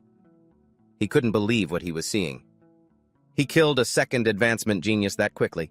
This Zhang Chen is truly unbelievable. There were no reports about this from the night guards in Shujiang City. Gu Kaiqian ordered decisively. Yang Guang, go file a report. Also call in a few more space-type grandmasters. In case of emergency, we need to be ready to teleport at any moment. This is to prevent those brats from getting too ruthless in their killing. Yang Guang immediately complied. Yes, Chief Instructor, I'll do it right away. Yang Guang hurried away. He thought to himself, I'd better go before the old master changes his mind, otherwise, if the geniuses really start a massacre, the consequences will be unimaginable. But Gu Kaiqian called him back. Wait. Yes. Yang Guang flinched and turned back, worried. Don't tell me this old geezer already regrets his words. Gu Kaiqian issued a new order. Prepare 10 peak Tier 3 beasts and deploy them separately. Attach an Azure Cloud flag to each of them. Yang Guang immediately understood and bowed. Yes, Chief Instructor. He silently praised the move. What a brilliant strategy. This way, the top geniuses will have to fight the monsters to claim the Azure Cloud flags, first preventing them from harming the other ordinary people. Meanwhile, the confrontation between the 3 geniuses and Zhang Wushuang continued. Zhang Wushuang provoked them, I've already told you all. Even if all 3 of you attack together, you still can't kill me. Are you forcing me to kill you all? And besides, even if you win, would you feel any glory in your victory? Xiao Beihan scoffed. Although it's 3 against 1 and there's no glory in winning, it's not as interesting as fighting someone else. Suddenly, an announcement echoed throughout the camp. Announcement number 9, Huang Yongchao has been killed and eliminated. Bai Feng was surprised. Huh. The first kill, Xiao Beihan, was also stunned. Even though Huang Yongchao's abilities were average, he was still a decent second-class change user. Yeah. And he was at least in the top 50 of this prodigy camp. He was also much stronger than Xiao Yuanwu, but he was killed in such a short time. Tang Ying couldn't hide her astonishment either. This isn't right. My aunt told me that Zhang Chen is just a level 26 creation type. How could he kill a level 39 combat type? And so quickly. Even I couldn't have done it that fast. Bai Feng smirked. It seems there's a hidden tiger in this prodigy camp. Zhang Wushuang taunted. Look, there's another expert here. Aren't you all going to go after him? Just then another announcement rang out. Announcement: 10 peak Tier 3 beasts have been deployed at various locations. They each carry 3 Azure Cloud flags. Those who possess an Azure Cloud flag will receive additional ranking points. The top 10 on the leaderboard will receive a first-place reward of 100 million. Each subsequent rank's reward will decrease by 10 million. Hearing the announcement, all 4 of them immediately stopped. Zhang Wushuang scoffed. It seems the Heavenly Blade King has given us some new toys. Fine, if we're going to compete, let's use the Azure Cloud flags as the measure. Elsewhere, Zhang Chen also heard the announcement and his eyes lit up. The assessment has just begun and first place gets 100 million. This prodigy camp is too generous. If I win first place in the camp assessment along with the other resources, wouldn't I be able to reproduce again? Very soon. Suddenly, a huge shadow fell over him. A giant beast with a blue-flamed mane landed right in front of him. The first beast has come to us. This is a peak Tier 3 beast. Luo Sandao was alarmed. Zhang Chen warned everyone, "Be careful. It's equivalent to a level 80 to 90 third-class change Grandmaster." Mu Hantong observed, "Benefactor. It seems this beast is still in a paralyzed state. Why don't we take this opportunity to—" "Of course, you two get further away," Zhang Chen said, then rushed towards the monster. The monster swung its sharp claws, but Zhang Chen nimbly leaped to dodge. He landed safely and warily, looked around. Someone was on a slope. Xiao Beihan appeared, standing on the beast's head. "Zhang Chen, you're really something else. Not only did you kill Huang Yongchao in an instant, but you're also planning to snatch the Azure Cloud flag. I underestimated you in the past. It seems today I have no choice but to kill you." Zhang Chen roared as a dark, poisonous aura exploded from him. "Xiao Beihan, if you want to fight, then stop your damn talking." Xiao Beihan soared into the air, unleashing his strongest move. Heaven and Earth Wind Dragon Slash. He landed, sword ki and wind enveloping his blade. "I'm surprised you're so arrogant. So you have a hidden poison element. I've heard that poisons are difficult to deal with, but they're nothing compared to my wind sword." Luo Sandao grew anxious. "This is bad. Strong wind can counter the poison element. Master is in danger. We have to help him." But Mu Hantong stopped her. "Benefactor's poison is no ordinary poison. If we get involved, we'll only cause him more trouble." Zhang Chen focused his energy. The poisonous aura around him grew thicker, forming a giant dragon of poison bones. It roared, challenging Xiao Beihan. "Poison bone dragon!"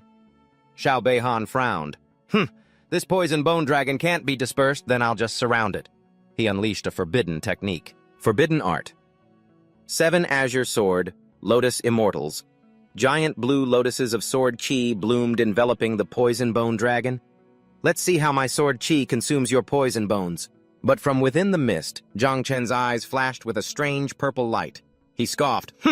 Is that so? I must say, with your sword chi blocking everyone's view, it actually makes it easier for me to devour." Inside the sword chi lotus, a chibi version of Xiaojiu was flying around happily. She was gleefully sucking up every stream of energy. "Yum yum, this sword chi is so delicious," she cheered as the notification panel continuously displayed, "Devour value plus 1,000.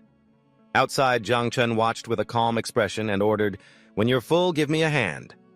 As he finished speaking, he raised his hand to the sky and shouted, "Break!" The purple poison mist instantly exploded from within, shattering the sword ki lotuses.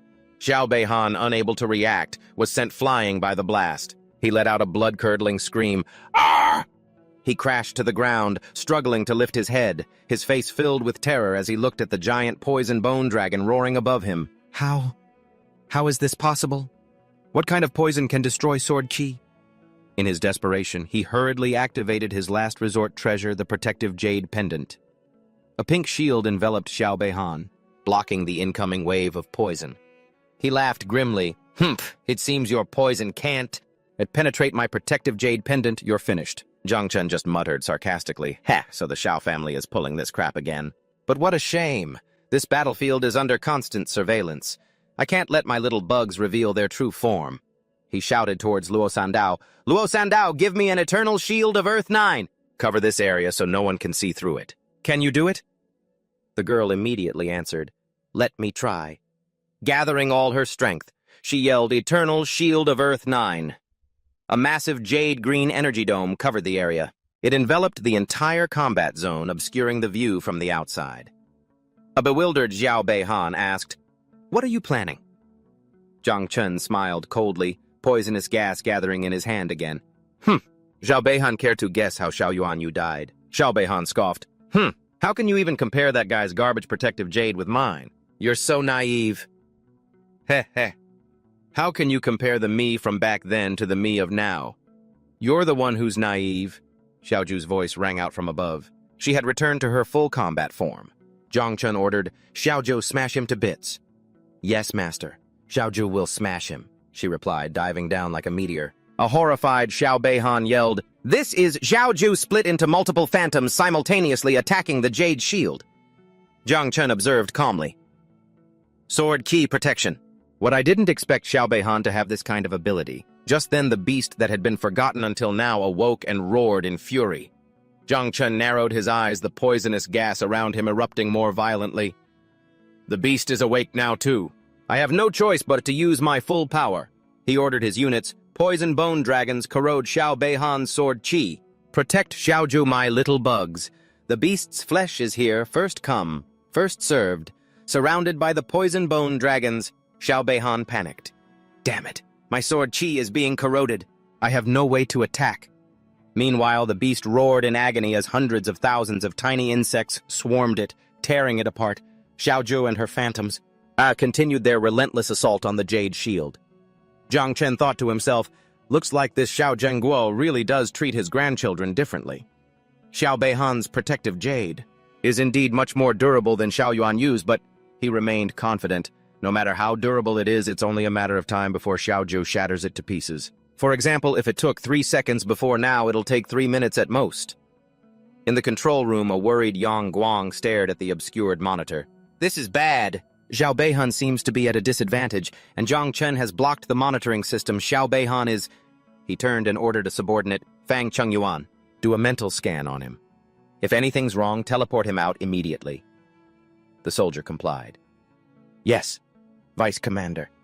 Gu Kaitian sat with his legs crossed in his chair. He asked nonchalantly, what's all this? Is Zhengguo's grandson not allowed to get hurt or heaven forbid killed? Yang Guang was sweating with anxiety. Senior Gu, what if he actually gets injured or even killed? Are you actually prepared to go to war with Xiao Zhengguo? Does our Jiangnan sector's corps commander even know about this? He continued his analysis.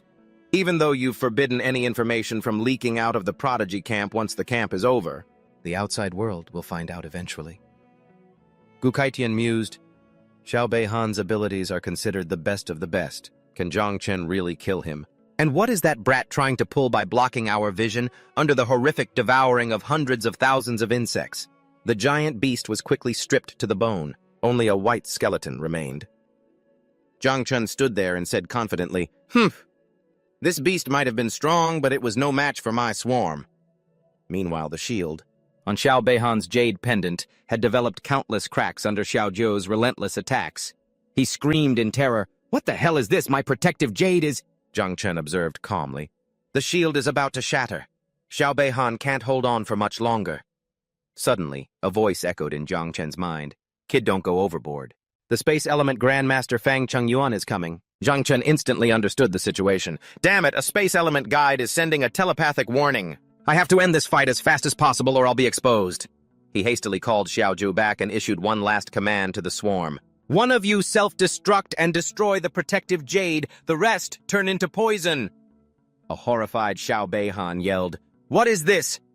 A terrifying explosion erupted from within the Earth Shield dome. The jade shield shattered into a million pieces. Xiao Beihan was sent flying by the shockwave. The Earth Shield dome also shattered. Luo Sandao cried out in pain. As the dust settled, the ground was riddled with cracks. All that remained was one of Xiao Beihan's arms and his sword lying on the ground. Jiang Chen walked over and looked at the severed arm. So only a limb was left behind, huh? Looks like the Space Element Grandmaster saved him. I'll consider this arm a down payment on the interest. I'll come back for the principal with the rest of the interest when I get the chance. He picked up the sword and tossed it to her. Sandao, your sword. Catch. She caught it joyfully. Awesome. Thank you, benefactor. All 3 azure cloud flags from the beast now belonged to Jiang Chen. Luo Sandao cheered, Master! 3 azure cloud flags, you're in the top 10 now. Jiang Chen said, We'll each take one. But both girls refused. Mu Hanqiu said, No, my sword is enough for me. And Luo Sandao said, I don't want one either, Master. You can have them all. I want to see you defeat Zhang Wushuang and take back first place. Back in the control room, an enraged Yang Guang slammed the table and roared, Fang Chengyuan, is this how you do your job? Why didn't you teleport Xiao Beihan out in time? Fang Chengyuan explained, trembling, That poison mist. It was too vicious, I sent my spiritual energy across. But before I could see anything, it was corroded. Then I heard a massive explosion and used all my strength to teleport him. But it was too late. Yang Guang grew even more furious. How could this be? How can poison possibly corrode your spirit? Stop making excuses and shut up, Yang Guang!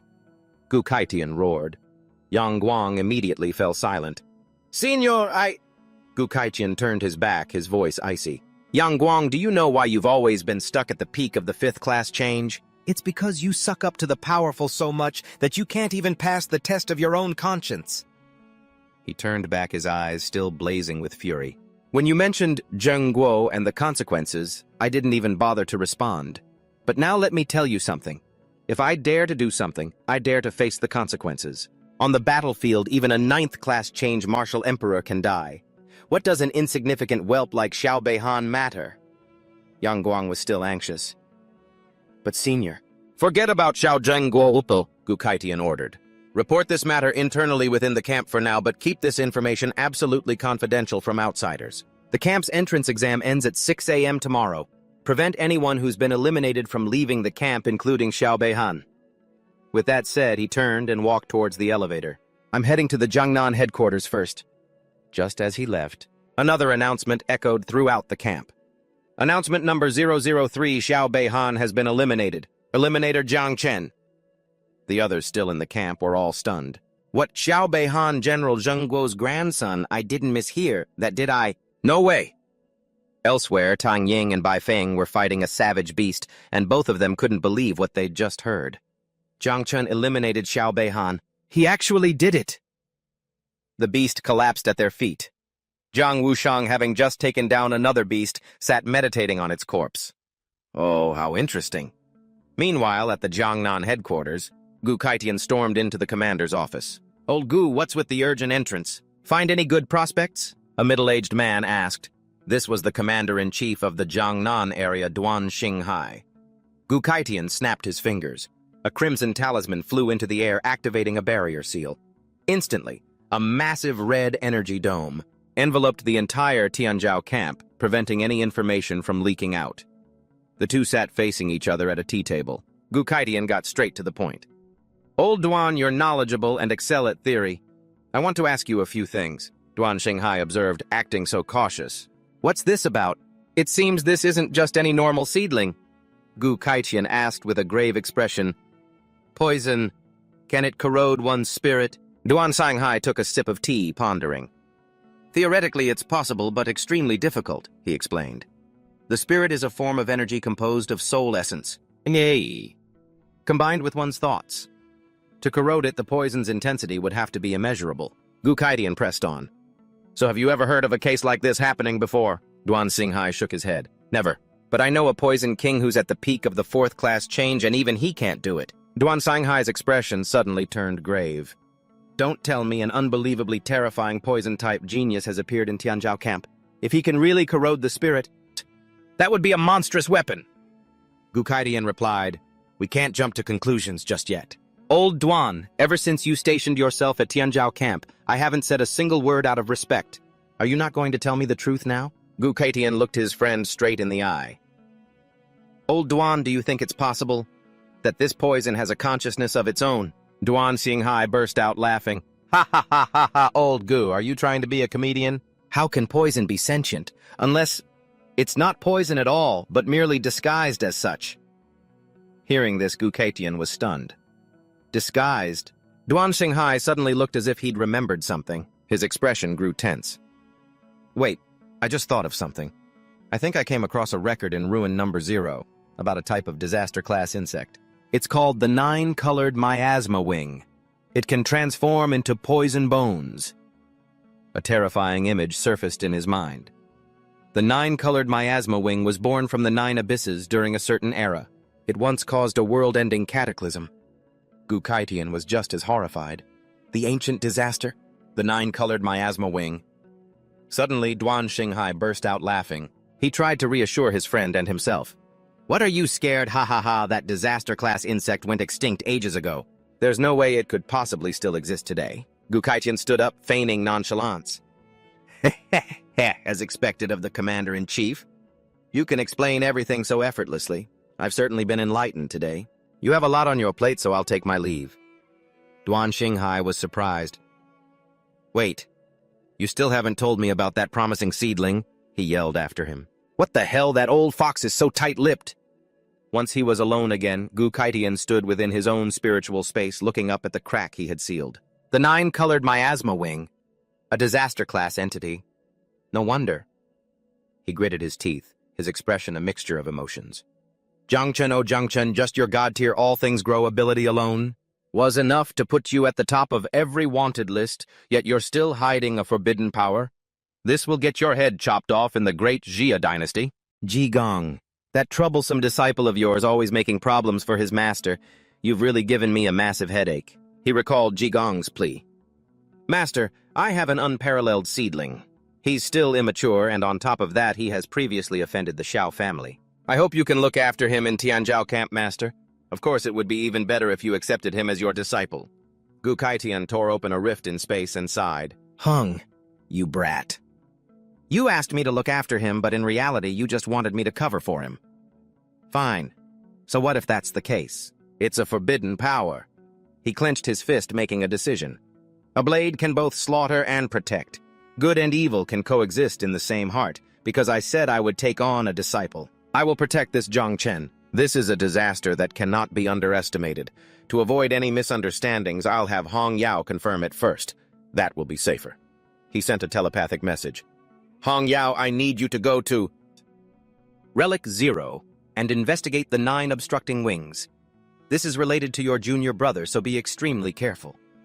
Back in the control room, he asked Yang Guang, how is the camp's entrance exam going? Yang Guang reported, it's almost over. The ordinary geniuses are all fighting for the advancement flags, while for the top-tier geniuses, 9 beasts have been released and only 1 remains. The screen showed 2 geniuses working together. Lei Zhe and Liu Jietu had joined forces to kill 1. Another scene showed Tang Ying and Bai Feng fighting side by side as well. Tang Ying and Bai Feng were teaming up to kill the second one. Zhang Wushuang had instantly killed 3 at once. He seems to be moving in Zhang Chen's direction. Gu Kaitian asked, and what about Zhang Chen? Zhang Chen has killed 2 beasts. We just released the 9th beast in his vicinity right now. A giant mantis-like beast appeared before Zhang Chen. Excellent, another one. Zhang Chen smiled, a sphere of dark purple poison energy. Gathering in his hand, it's dinner time. He threw the energy sphere at the beast. The poison mist quickly enveloped and corroded it. A chibi version of Little Nine flew around joyfully in the poison mist. Eat, eat, eat. Grow, grow, grow! The notification board's numbers kept jumping. Devour value plus 1,000. The giant mantis convulsed in pain and disintegrated as a notification popped up. Little Nine level 21 is now level 22. Zhang Chen was surprised and overjoyed. Little Nine leveled up, but his joy was short-lived. A blazing golden fist descended from the sky, shattering the giant mantis's face. It let out a roar of pain. Luo Sandao shouted a warning. Master, it's an ambush, be careful! Mu Hanshu reacted quickly. Eternal shield of the earth open! He also recognized the attacker. This punch, it's Zhang Wushuang. The jade-green shield had just formed when cracks appeared all over it. The shield shattered, sending the 2 girls flying. Oof! Zhang Chen clicked his tongue. Tisk! Zhang Wushuang's punch created a brilliant golden stream of energy that shot down like a meteor. Zhang Chen managed to create a dense poison shield just in time. The fist collided with the shield, creating a terrifying explosion. He was still pushed back. The black poison mist slowly dissipated, revealing the thick smoke from the impact. Zhang Wushuang stood amidst the smoke, looking at his fist in astonishment. This poison actually corroded my punch. No wonder the other geniuses call you the poison demon. Zhang Chen. Zhang Chen steadied himself, a smirk playing on his lips. Just as expected from the 3rd-ranked genius in the Great Xia. That was a pretty strong punch. He looked straight at his opponent, his gaze sharp. Zhang Wushuang, did you come here to steal this beast from me? Zhang Wushuang scoffed, glancing at the beast's almost completely corroded corpse. Heh heh.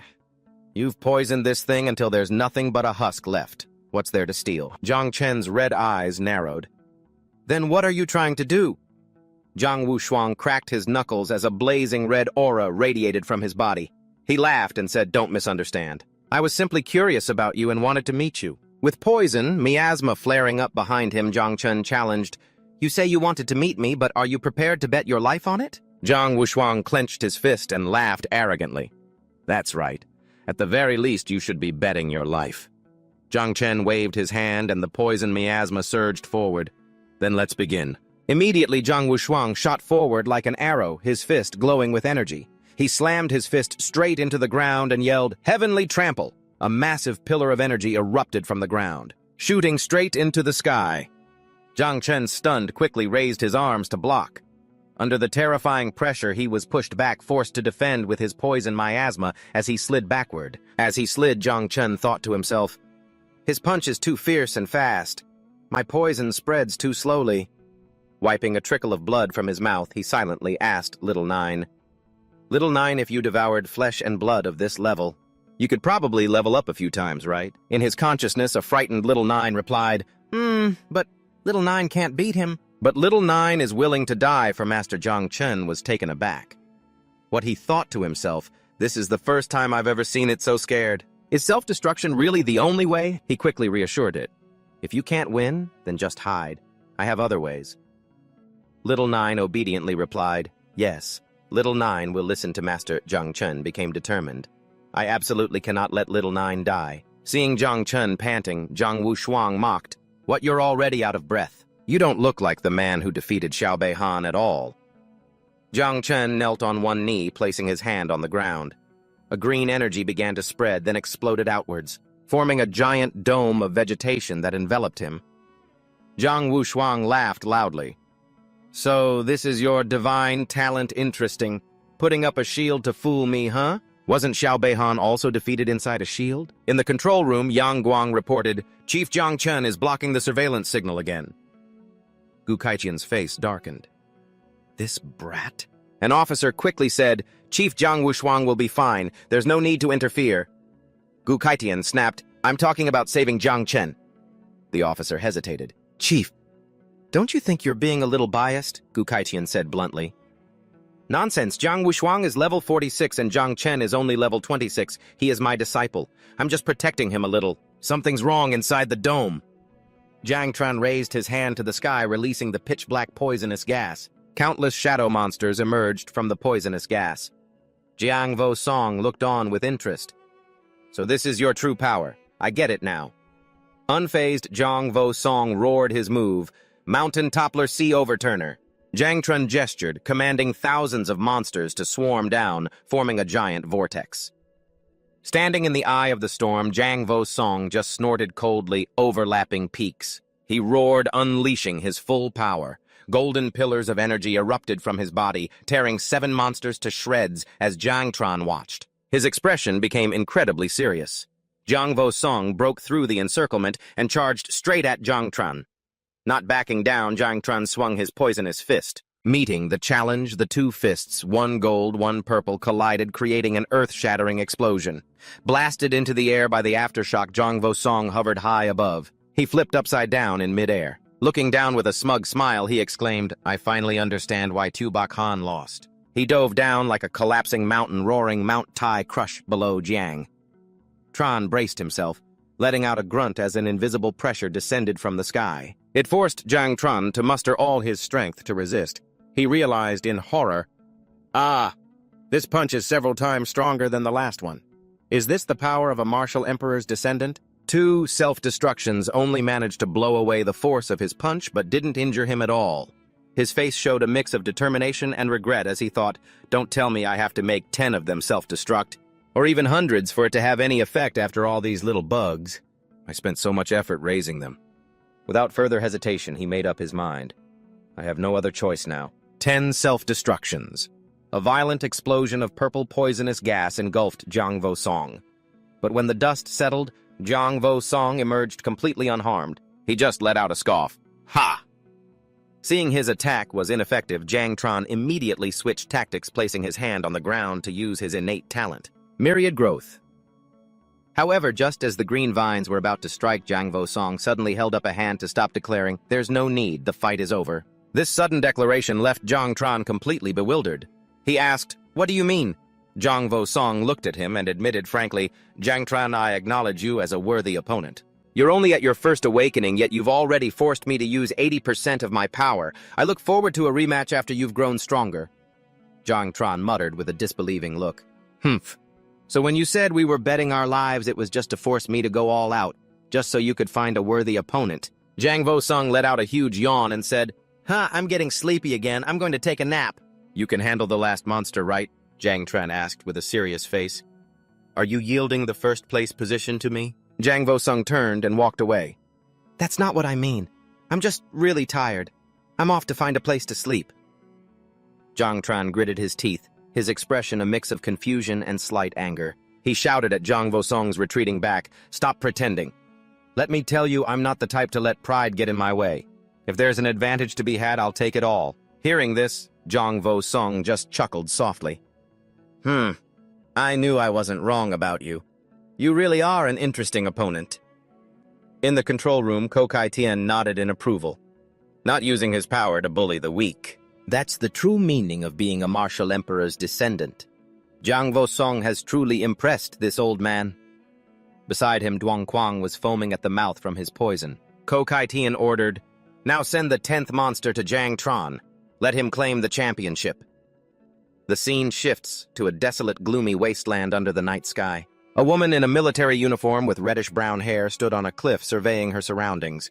She murmured to herself, "Ruin number 0. This place is truly a nightmare. I bet no one below the 6th transition level can even enter." This was the head disciple of the Heavenly Blade King, senior sister Kai Kwong Nian Hong Jiao, a 7th level transition king. She told herself with determination, "For my junior brother's sake, I will endure this." With that, she charged into a horde of phantom monsters, skillfully wielding her red scythe.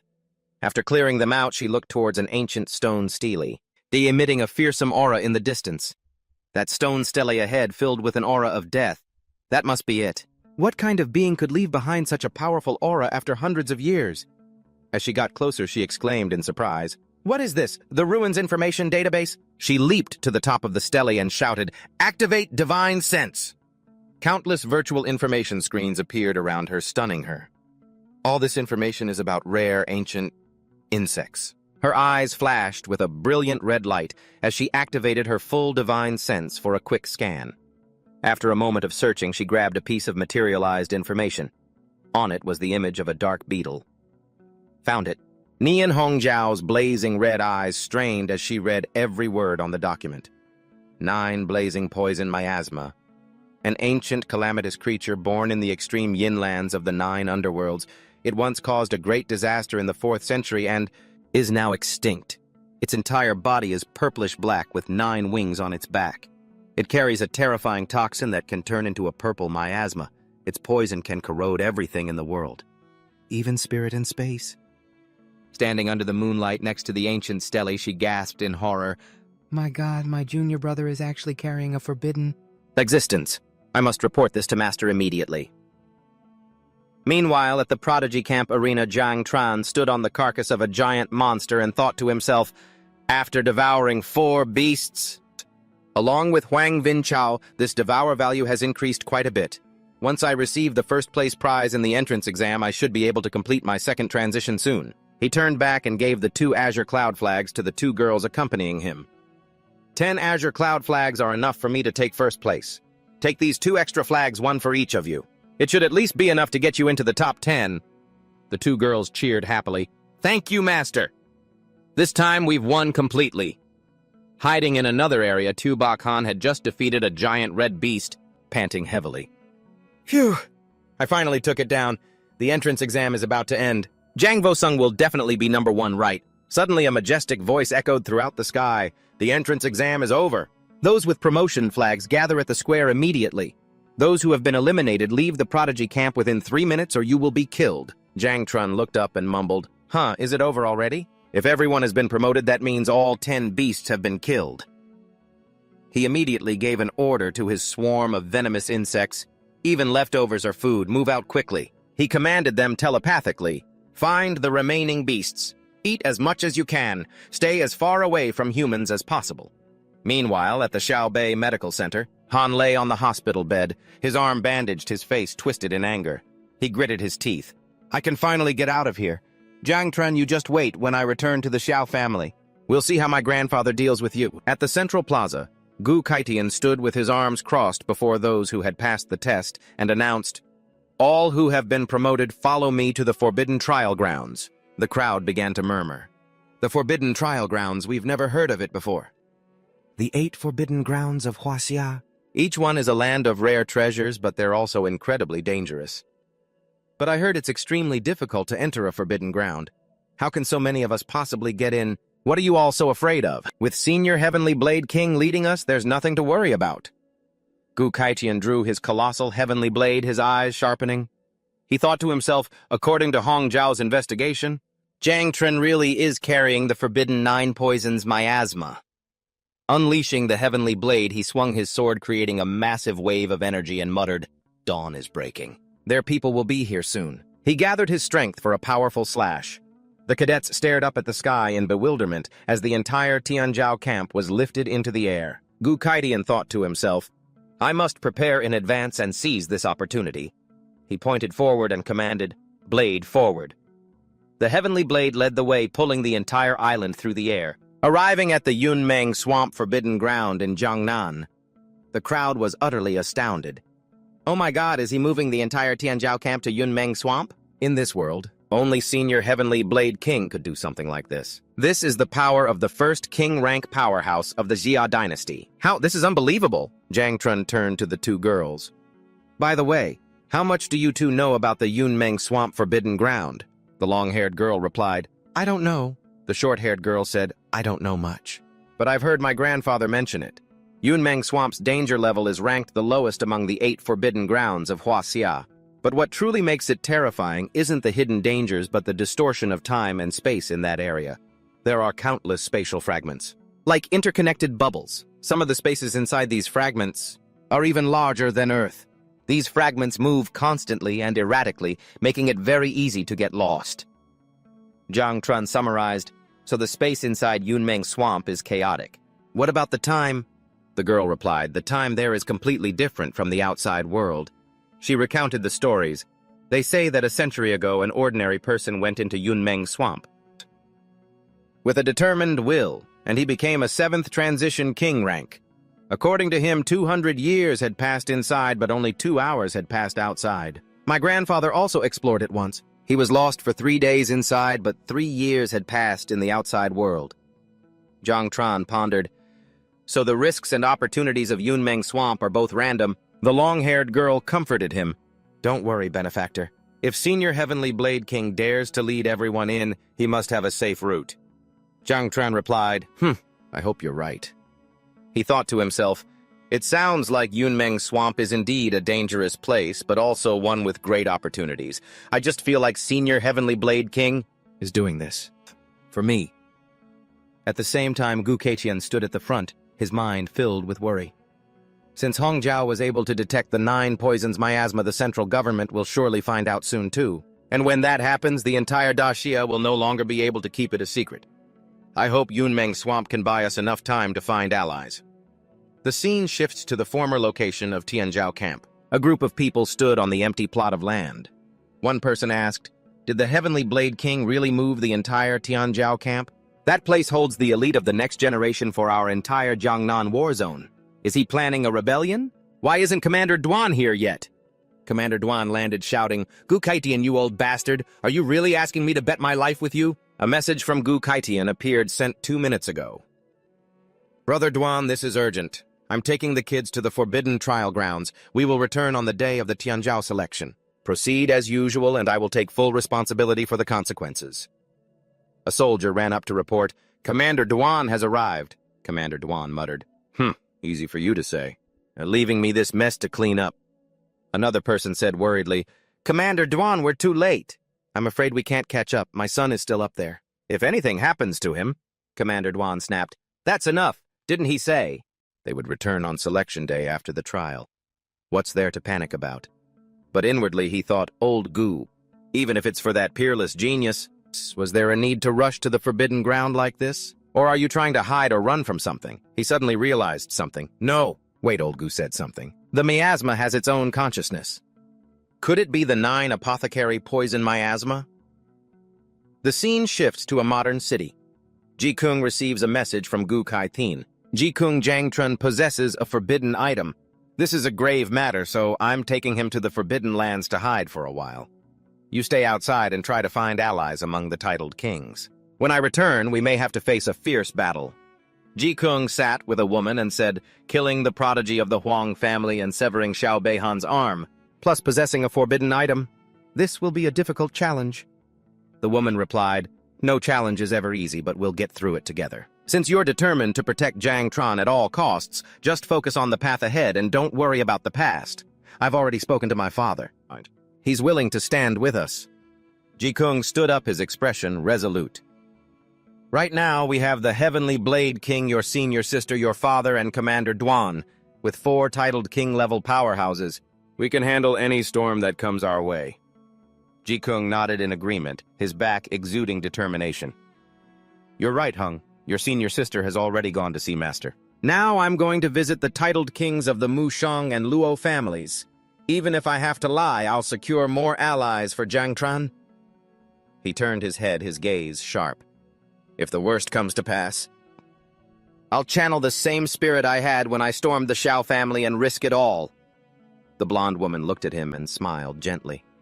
It's been many years since I've seen you this fired up. The scene shifts to the prodigy camp, flying through the blue sky, gliding past majestic mountains. Gu Kai-thien asked, Hong Jiao, what do you think we should do when we get back? While blowing a bubble with her gum, Hong Jiao replied innocently, Junior Brother's 9 apothecary poison miasma is so cool I wish I could raise one too. Gu Kai-thien lightly tapped her on the head in frustration. You silly girl. Can you be serious for once? Nin Hong Jiao whined and hugged her master's arm. The great Xia doesn't tolerate forbidden things, and you know that, Master. If even you can't handle this, how can I, Master? Why don't you just chop off the head of the Grand Marshal of the nation? Gu Kai-thien angrily tapped her head again with his hair. Watch your mouth, causing her to yelp. He sighed in exasperation. Oh, my lifelong reputation. Only to end up with a bunch of weird disciples like you all. Hong Jiao is always noisy and never cares about anything, while Ji Kung is stubborn and obstinate with a one-track mind. Nian Hong Jiao asked curiously, So, Master, why are you so determined to protect Jiang Tran? Gu Kai-thien repeated. Why, you ask? He reminisced. When I took you as a disciple, it was just because you were wearing red armor and I thought it looked fun. And taking Ji Kung was even more random. He mistook me for any old regular outside a club, ha ha ha. He continued his story. Back then, when the heir of the Shao family tried to force a marriage with Dung Kanji Kung stepped in to stop it. And I was ready to risk my life to protect him. Does everything need a reason? I do it simply because I care. His gaze softened. It's the same with Jiang Tran now. The moment I met him, I knew we'd get along, so I'm just going along with Ji Kung's wishes. If he's my disciple, why wouldn't I protect him? Nian Hong Jiao beamed. Ha ha, I knew it. You're the best master in the world. You just act all tough. But you're actually very protective. Gu Kai-thien said, embarrassed. Stop flattering me. She continued in a serious tone. Master, there's only one way to truly protect our junior brother. He asked. She leaned in close to his ear and whispered with a cunning smile. She spoke the name Jiang Wushuang's grandfather, the god of war, Jiang Huiyanko. The scene changes. Inside a giant cave on the Myriad Clan's battlefield, a figure in a red cloak landed on the ground like a meteor, creating a powerful explosion. It was a middle-aged man, the unbeaten god of war, Jiang Huiyanko. He roared, the Myriad Clans dare to invade the great Xia, show no mercy. After wiping out the enemy, he gave his orders for after the battle. The Myriad races should stay quiet for a while. All of you guard the cave entrance. His subordinates replied in unison, Yes, Martial God. Suddenly he sensed something. Wushuang, isn't he at the prodigy camp? Why is he contacting me now? A familiar figure appeared from the void. Zhang Xuanji was surprised. Martial God, Zhang, long time no see. Gu Kaichen appeared as a projection. Zhang Xuanji asked, Heavenly Blade King, you're contacting me through Wushuang? Is the boy in some kind of trouble at the camp? Gu Kaitian replied. Not at all, he's doing very well. I want to make a deal with you. Zhang Xuanji cut to the chase. Get straight to the point, Gu Kaichen said seriously. I've taken a new disciple named Zhang Chen. He's a god-level creation type, but he possesses the forbidden 9 poison miasma. I want you to protect his life. Zhang Xuanji frowned. The great calamity of the 9 poison miasma. You must be joking. Great Xia has always believed it's better to kill the wrong person than to let any forbidden thing escape. Do you think a martial god is all-powerful? Gu Kaitian shot back. Oh, am I wrong? Zhang Xuanji lost his patience. State your terms. Gu Kaitian made his offer. Have you heard of the Taichu Palace in the Cloud Dream Marsh? I'm the only one in all of Great Xia who knows the way there. I can take Zhang Wushuang there and grant him a few opportunities. Zhang Xuanji muttered, The Taichu Palace, a legendary treasure of the heavenly Tao. If Wushuang can go there, His cultivation will advance by leaps and bounds. He made a decision. I can agree to your terms, but on one condition. Jiang Chen is not allowed to use the 9 poison miasma in the Prodigy tournament, and if he can't win first place on the Great Xia Prodigy rankings, I will throw him onto the Myriad Race's battlefield to fend for himself. Gu Kaitian was taken aback. This, Zhang Xuanji said coldly, if you truly want to save his life, you have no other choice. After some consideration, Gu Kaitian accepted. All right. Sending him to the battlefield is still better than letting General Xiao and the others kill him the moment we get back. Zhang Xuanji snorted coldly and thought to himself, the 9 poison miasma, an ancient anomaly. It's impossible for it to reach the scale of a natural calamity in this era. Besides, this generation of Great Xia has already produced 3 other god-level geniuses, and Jiang Chen is only the 4th, and a creation type at that. Without using the forbidden item, he won't even be able to pass Wushuang's test, let alone take the #1 spot. He clenched his fist confidently. Even if some miracle happens and he causes a bit of trouble as a martial god, I can erase any evil spirit in the world in a matter of seconds. The scene shifts back to the flying island, now gliding through a chaotic magical space filled with blue fragments. Jiang Chen asked nervously, "Are we officially inside the Cloud Dream Marsh now? Do you guys remember the way here?" The short-haired girl replied, "In these constantly shifting spatial fragments, remembering the path is impossible." She explained further, "The Heavenly Blade King relies on sensing aura to guide us. They say the Cloud Dream Marsh has 10 levels, with the 10th and 9th being relatively safe. The deeper you go, the easier it is to get lost. My grandfather got lost on the 7th level years ago." Jiang Chen suggested, "I feel like I'm already lost. Since the path can't be memorized by eye or mind, why don't we sit down, meditate, and let our spiritual sense guide us?" The short-haired girl agreed. "Sounds good." In his mind, Jiang Chen sensed his tree of all things. There's no wind in my mind, but the tree of all things is drifting towards something. Could it be leading the way, or maybe there's something ahead that the tree desperately craves? Suddenly, he was astonished. The tree of all things bore fruit. What's this? A system notification appeared. Ding, you have received red function fruit. Details ability copy card. Explanation 1. After use, you can copy one of the target's abilities at random and fuse it with yourself. Explanation 2. Copied abilities have no class restrictions. Explanation 3. It's possible for the copied ability to be downgraded or upgraded in the process. Note: you must complete the copy within 3 hours or it will expire. Jiang Chen was shocked. Copy an ability, and no, class restrictions in the Prodigy camp. Everyone is a top genius, so I can choose anyone I want. He began to analyze. Of course, the most worthwhile targets would be Zhang Wushuang, Bai Feng, and Tang Ying. No, I can't. The ability copy is random, and I could end up with a useless skill. It's so hard to choose. I only have 3 hours. Should I risk it? Just then, Gu Kaitian's voice rang out. Children, we have reached the 6th level of the Cloud Dream Marsh, known as the Taichu Realm. Ahead is the Taichu Palace. That's where I'm taking you. Get ready. Jiang Chen was startled. Oh, that's right. What about Old Master? He recalled Kai Kung's words, who always said he only knew one move, and Ko Kai Thien's own words. So do you want to learn blade techniques from him? He only knows one move, and he even said he wanted to take me as his disciple. I've decided. I'll just copy it and consider it an early lesson. Before them was an ancient temple on a mountaintop connected to the ground by an endless staircase amidst the clouds. The crowd roared, "That's the Taishu Temple." We made it.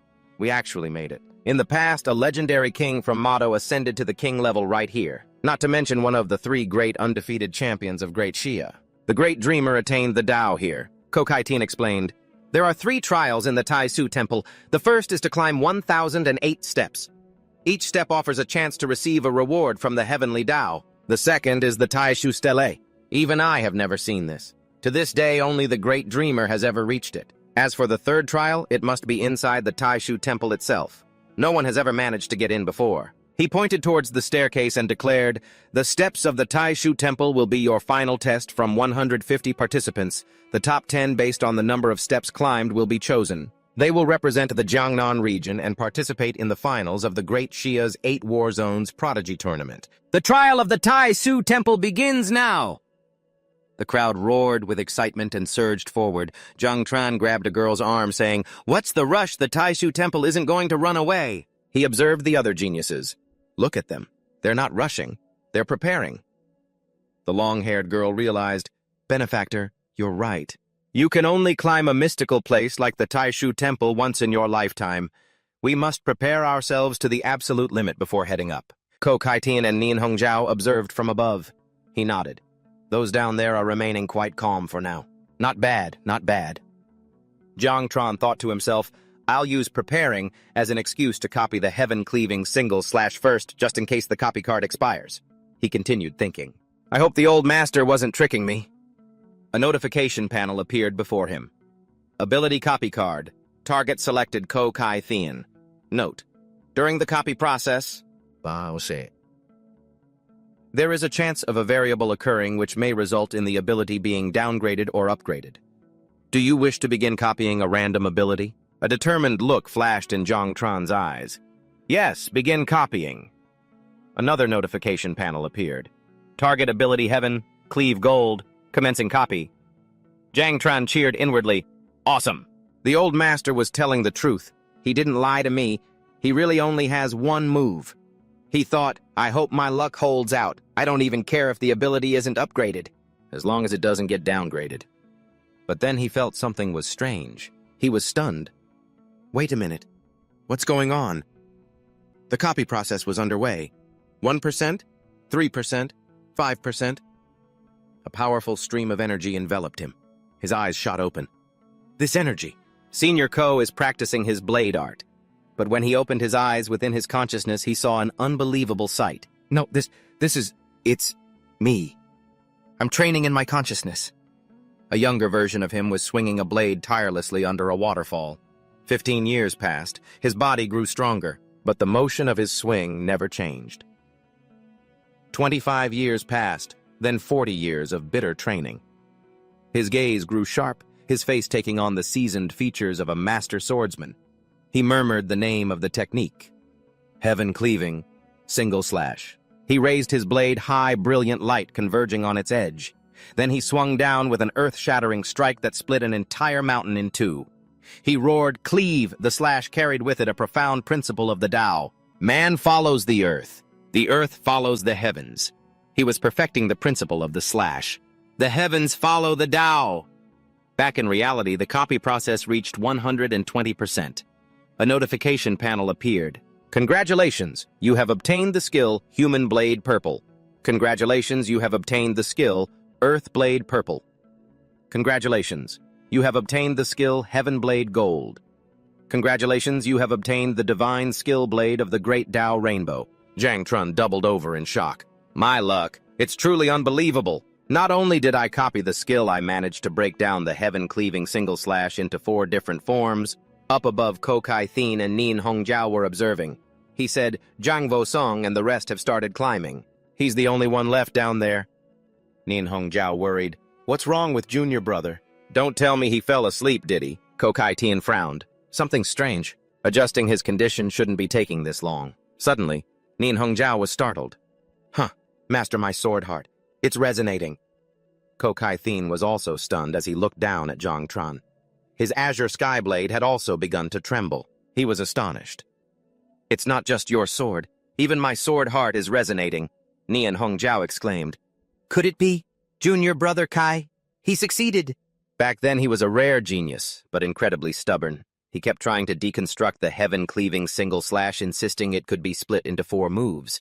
As a result, his cultivation has been stuck at the 3rd transition grandmaster level for so many years. Has he finally had an epiphany? Ko Kai-tien mused. It's possible. Either Ki Kung has succeeded, or this kid, that fleeting aura just now. It felt so familiar. No, it can't be. Absolutely impossible. Perhaps it's just an illusion created by the Taishu Temple. Nin Hongjiao cried out, Master, look, junior brother is heading over there. She watched nervously as Jiang Tran walked towards the staircase. This is so nerve-wracking. I wonder how many steps junior brother can climb. Back then, I only managed to reach the 301st step. But junior brother Kai did even worse, only reaching the 298th step. I have no idea how that great dreamer managed it. It's terrifying. A leaderboard appeared showing the progress of the other geniuses. Descendant of the unbeaten Jiang Wushuang, 289 steps. Little God of Slaughter of the East Sea. Bai Feng, 253 steps. Assassin of Tianji Tower. Tang Ying, 248 steps. Young Master of 10,000. Demon City Leizi, 211 steps. Young Taoist of Wudong Liu Bizi, 208 steps. Descendant of the Wind King Mu Hankyu, 199 steps. Merchant of the Luo family Luo Sandao, 170 steps. The resting crowd chattered, "If I had known we had to come to Taishu Hall, I would have prepared some spirit-aiding medicine." The first 100 steps are all illusion trials. I'm a gunner class, so I'm completely countered. The further you go, the harder it gets with the gravity. Each step feels like carrying several mountains. Pfft! Look, that poison demon is about to start climbing. He'll probably just be another Zhang Wushuang. Zhang Chen confidently approached the first step. Ahead lay the illusion trial. With his mental strength, it shouldn't be a big problem, but as soon as he set foot on it, his eyes widened in horror. In the illusion, a familiar man with green hair appeared. It was Xiao Zhengguo. He roared, "Zhang Chen, how dare you touch my Xiao family's grandson? Today, I will destroy you." Zhang Chen was stunned. You're Xiao Zhengguo." Xiao Zhengguo swung his sword full of killing intent and sent Zhang Chen flying into the air. My bug swarm can't block it. Uncle Ji, Gang Tang Jin, and other people close to him appeared, shouting, "Little Chen, we'll block him, run!" He cried out in panic. Uncle Ji Tang. Xiao Zhengguo attacked ruthlessly. "Don't get in my way. I'll kill you without mercy." Witnessing his loved ones being slaughtered, Zhang Chen screamed in despair, "No! Back in reality!" He stood motionless on the first step, drenched in sweat. Gu Kaiqian and Nian Hongjiao watched with concern. He explained, "The first stage of the steps tests mental strength, physical constitution, agility, and power. All the geniuses in the camp have been tempered with rare materials and treasures since they were young. But Zhang Chen is the only one who has relied on himself. I'm afraid Zhang Chen will have a hard time in this trial." Nian Hongjiao panicked. "No way the bet between Master and Martial God Jiang? Does this mean Junior Brother will be sent to the battlefield?" In the illusion, Zhang Chen knelt in despair before Xiao Zhengguo. "Kill me. I don't want to live anymore after causing everyone's death." He sobbed, tears streaming down his face. But then, white branches from the tree of all things reached out, shattering the illusion. Zhang Chen realized, this is an illusion, the tree of all things. He stood up and roared in anger. "Damn it, I fell for an illusion. It felt so real. Real, my ass. Uncle G and the others were killed, and not only did I not get revenge, I even wanted to die instead. Is this supposed to be an insult to me?" He gritted his teeth in indignation. "Tish! This illusion is clearly toying with people, Master Tree. Let's take him down." After passing the illusion, a notification appeared. "Congratulations, you have received an essence shard." After a while, Zhang Chen stepped on to the next step. Essence shard. 1,000 shards can be combined to form a complete essence. When the skill level is level 1 to level 3, consuming 10 essences can increase it by 1 level. When the skill level is level 4 to level 6, upgrading requires 100 essences. He smirked. An essence shard. A single shard is worth tens of millions on the market. Such a generous reward right from the start. Using these to upgrade skills isn't my style, but if I take them back to sell, it'll be enough to feed those kids for a while. He stepped onto the second step and wondered, by the way, why isn't the illusion attacking on the second stage? The branches of the tree of all things extended, forming a protective layer around him. He realized with joy, so the tree of all things completely blocked the illusion. Ha ha ha! Awesome, baby, you're the best! The crowd watching from a distance was amazed and jeered. Wait, what's with this poison demon? He was crying and freaking out on the first stage, stuck there forever. Now on the second stage, he's laughing like a maniac. Look at him. Could he be about to be eliminated on the second stage? If so, he'd be the weakest of the bunch, ha ha ha!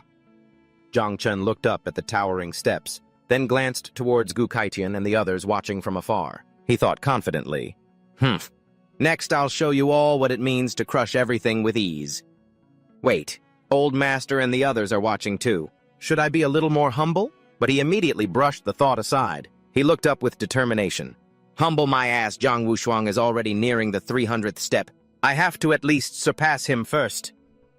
In the air. Gu Kaiqian sighed deeply, his face full of disappointment. Sigh. It seems Junior Brother really can't make it. Stuck again on the second step? Sigh. Looks like this kid probably won't even pass the 10th step. But then Nian Hongjiao suddenly shouted, "Wait, look!" In complete contrast to his initial struggle, Zhang Chen started sprinting up the steps, singing loudly as he ran, "Climbing to Taishu, I'll sing a song from the top of the hall." The others who were struggling to climb step by step were left gaping in astonishment. What the hell he's singing while suddenly jumping to the 100th step? One person tried to rationalize, could it be his performance on steps 1 and 2? Yeah, it was because he likes the illusions on those steps. Another exclaimed, "He truly is the poison demon completely playing by his own rules." Zhang Chen continued his performance, pointing to the sky like an artist as he walked. "This song is for my sisters. My sisters will advance without fear to the 300th step." Hearing this, the short-haired girl's eyes lit up with emotion. "Wow, Master is singing to encourage me. I'll risk my life." And to get to the 300th step too. Meanwhile, the long-haired girl could only blush in embarrassment. "Benefactor is truly extraordinary, but this song is really too embarrassing." This scene made even Nian Hongjiao panic. "Master, is the evaluation system of Taishu Hall malfunctioning? Junior brother has already passed the 200th step, and he's not slowing down at all." Gu Kaitin was also stunned. "This situation is something even I have never seen before." Zhang Chen zipped past the other geniuses like a gust of wind, leaving them in utter shock. The young Taoist from Wudong stammered, "Oh, my 3 pure ones. How is this fellow Taoist Zhang so fast? Are the poison demon and us climbing the same stairs? Could I be trapped in an illusion?" Soon he neared the top where the 3 strongest had stopped. He was surprised. Why have all 3 of them stopped at the 299th step? From above, Gu Kaitian explained, "Every step after the 300th is an extreme challenge. Even for geniuses, it's incredibly difficult to overcome." Then Hongjiao added, "That's right. When you pass it, I had to fight with everything I had. After that, every step feels as heavy as a mountain. This group of geniuses, I wonder which of you will be the first to overcome this great barrier." Seeing Zhang Chen appear, Tong Ying was surprised. "Zhang Chen, he caught up that fast." Zhang Wushuang turned back, a smirk on his face. "Zhang Chen, so you've made it this far. You really haven't disappointed me." Bai Feng just snorted coldly. Zhang Wushuang suddenly erupted with power. "But now I will take the lead," which startled Tang Ying. Zhang Chen felt a strange resonance. My god-level soul-nurturing talent is resonating with Zhang Wushuang. Could it be that he's also god-level, but I've never heard of that before? Could it be these chains are to hide his power? The black chains around Zhang Wushuang shattered. He threw his head back, reveling in his new power as a purple aura enveloped him. Bai Feng and Tang Ying were shocked. This purple aura, is that the reward for reaching the 300th step? Just as I expected. Zhang Wushuang turned and explained to everyone. The Taishu Hall has 1,008 steps. Every 300 steps is considered a major limit. Overcoming them brings great opportunities. This stage may seem like a test of will, but it's actually assessing the strength of one's soul. He looked at Zhang Chen with a superior gaze. "Zhang Chen, you don't come from a good family. As a child, you didn't have the luxury of being bathed in rare treasures, so compared to us, your foundation is lacking. As my whetstone, I advise you to proceed steadily. Don't rush to break through. Take your time to find..." But before he could finish, Zhang Chen casually strolled past the 300th step as if he were taking a walk. He turned back, looked at Zhang Wushuang with an innocent expression, and asked, "Hey buddy, are you trying to pick a fight with me? Is this spot really that hard?" The look on Zhang Wushuang's face was as if he'd just swallowed a fly. A 6-sided blue crystal appeared in front of Zhang Chen. "Congratulations on passing the 300th test of the Taishu Hall. Reward Origin Crystal." He thought happily. "An Origin Crystal. This reward is insane, although my little bugs can't use it. I heard Uncle G has been stuck at the Third Awakening for years. This is so much better than the epic equipment I promised him."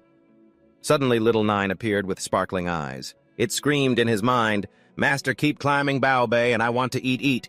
Zhang Chen was surprised. Eat a stele." "You mean the Taishu stele up there?" Little Nine said decisively. "Yes, eat the stele." A purple energy erupted from Zhang Chen's body, and he was forcefully pushed forward by an invisible force. He yelled, "Whoa, hold on. Even if you're hungry, you don't have to push me up so violently." Zhang Wushuang, Tong Ying, and Bai Feng could only stand, frozen. Their jaws dropped, watching him go. Zhang Wushuang snapped out of it, his face flushing red with anger and humiliation. "No way! I refuse to be surpassed!" he roared. "You can't get past me!" 6 arms sprouted from his back as he climbed frantically. Bai Feng was horrified. What Zhang Wushan's war god physique, he actually managed to master it. Left behind, Bai Feng was so furious, his face contorted with killing intent. He roared, "Damn it, Zhang Chen, Zhang Wushuang, you guys are so annoying, so damn annoying. All of you deserve to die. Kill, kill, kill." He unleashed his full power and giant blood-red wings burst from his back as he shouted, "Blood of gods and demons, dye the heavens red." Tang Ying and the others could only stand frozen watching the 2 monsters above them rush upward like madmen. Someone turned to her and asked, "What the hell are they all insane, Tang Ying? Don't tell me you're some kind of monster too." Tang Ying just smiled modestly. "What are you talking about? I'm just an assassin. I can't compare to those 3. The 2 people with her breathed a sigh of relief. "Phew, that's good. I thought it was just me and old Buffalo Nose who were the weakest." But just then, a massive ghostly serpent-like shadow suddenly appeared and shot past them at a terrifying speed, leaving the 2 poor guys hugging each other and sobbing. Grandpa Tiger didn't lie, the people outside are terrifying. And they lie too, back then. He was almost tricked into becoming someone's mount. These 4 are all peerless geniuses that make everyone jealous, especially fellow Taoist Zhang, who walked past it like a stroll in the park. Unspeakably terrifying. In the air, Gukatian laughed with delight. What in the world is happening? Zhang Wushuang sprouts 8 arms, Bai Feng goes crazy and turns into a killing machine, and Tang Ying isn't pretending anymore either. Nian Hongjiao was gaping in shock. Junior brother is truly on another level, driving everyone crazy all by himself. Ha ha ha, as expected of the disciple I chose. Then she was shocked again. What the hell? No way. In the blink of an eye, Junior brother is about to reach the summit. The second person in history to do so, and just like that. Zhang Chen was near his destination. The Tai Shu Palace appeared right before his eyes as he gently landed on the final step right next to the Tai Shu Stele, declaring his successful ascent. Nian Hongjiao was confused. Wait a minute. Junior brother, what is he doing now? After a moment's hesitation, he raised his hand to the sky, releasing a massive cloud of purple poisonous gas and had shouted, "Everyone come out! Take whatever you want." The poisonous gas quickly enveloped the Tai Shu Stele, emitting rustling sounds.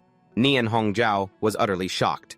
That's the 9-herb poison miasma. He released it all to cover the Tai Shu Stele. What is he trying to do? The Tai Shu Stele is incredibly mysterious. Even the undefeated dreamer used it for enlightenment.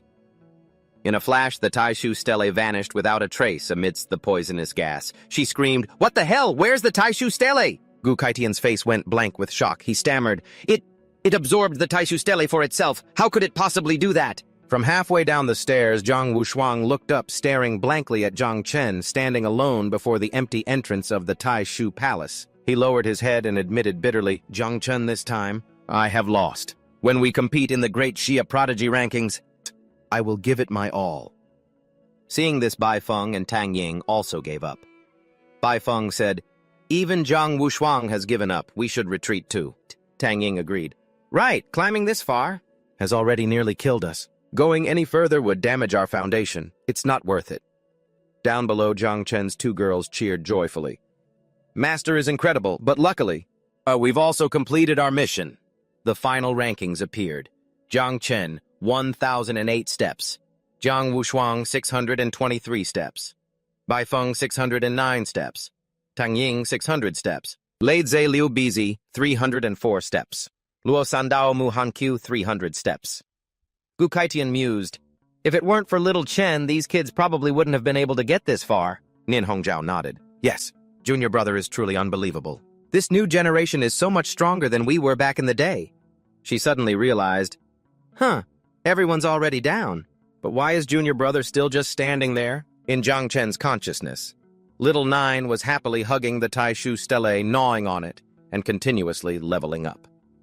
Little Nine level 22, level 25, devour value plus 10,000. He thought, when Little Nine said it wanted to eat the Stele, did it mean bringing it back to the hive? She seems to be really enjoying it and even gained a few levels. He could feel the change. The devour value of the bugs is also skyrocketing. At this rate, they'll soon be able to reproduce the 3rd generation. Could it be? that the stelae and the 9-herb poison miasma have some kind of connection. An information panel appeared. The Tai Shu stele was originally an abyss anchor stone located at the bottom of the abyss, a companion artifact and one of the core essences of the abyss. It dawned on Zhang Chen. The Tai Shu stele comes from the abyss, and since Little Nine is the ruler of the abyss, it's no wonder at all. The Tai Shu stele dissolved into specks of purple light and merged into his body. He was surprised. This is the Tai Shu stele. He received a new title, Master of the Tai Shu Realm. You have been recognized as the sole master of the Tai Shu Realm. No matter where you are, with just a single thought, you can teleport back to the Tai Shu Realm at any time. No one except the master can open the gate to the Tai Shu Palace. He realized its immense potential. Master of the Tai Shu Realm. So, the Tai Shu stele is the key to the Tai Shu Realm. Teleport anytime. No one else can open it. I can totally use the Tai Shu Palace as my ultimate trump card. He decided, there are too many eyes on me right now. I won't enter the palace for now. I'll check it out later. With that, he leaped from the peak, but Gukatian swooped down from the sky and grabbed him. Zhang Chen, come with me for a moment. The crowd below whispered, Huh? Has the Heavenly Blade King captured that poison demon? It must be about the Tai Shu stele, right? Serves him right. That's what he gets for being so reckless. Gukatian took Zhang Chen to a secluded spot among the misty mountains. He said sternly, one of the 3 great undefeated ones of Great Xia the Dreamer could only observe the Tai Shu stele for enlightenment. Tell me, how did you use the 9-herb poison miasma to absorb the Tai Shu stele? Zhang Chen's heart pounded. He thought in a panic, oh no. He knows about the 9-herb poison miasma. Did he summon me here to kill me? He stood frozen, not daring to say a word. Gukatian let out a cold snort. Humph. You kid, did you really think you could turn the 9-herb poison miasma into a bone poison and fool everyone? Beside him, Nian Hongjiao giggled. Hey, Junior Brother's clueless expression is so cute. Zhang Chen silently assessed the situation. Judging by their demeanor, it seems they don't want to kill me. I guess I'll just tell the truth. He explained honestly, the 9-herb poison miasma and the Tai Shu stele both come from the abyss. They share the same origin. Or you could say the Tai Shu stele originally belonged to the 9-herb poison miasma. Gukatian nodded. I see. He looked at the boy with a grave expression. Kid, you should know the stance of the Great Xia. When it comes to taboos, you now have only 2 choices. Either stay in the Cloud Dream Marsh forever, living as an exile and clinging to your life, or return with me and fight for your survival. Millions will want you dead, even those at the general or invincible level. Zhang Chen was stunned. He realized it hadn't been his imagination earlier. The old master had come all the way to the Cloud Dream Marsh just to give him a way out. But why? We've only met once before. Seeing him silent, Nian Hongjiao urged, What are you thinking about? Master is asking you a question. Zhang Chen raised his head, his eyes firm. Although I carry a taboo, I have only killed evil people. I believe I've done nothing wrong, for I have a clear conscience. Why should I run? Gukatian burst out laughing. Ha ha ha ha ha! As expected of the disciple I chose, my will is heaven's will.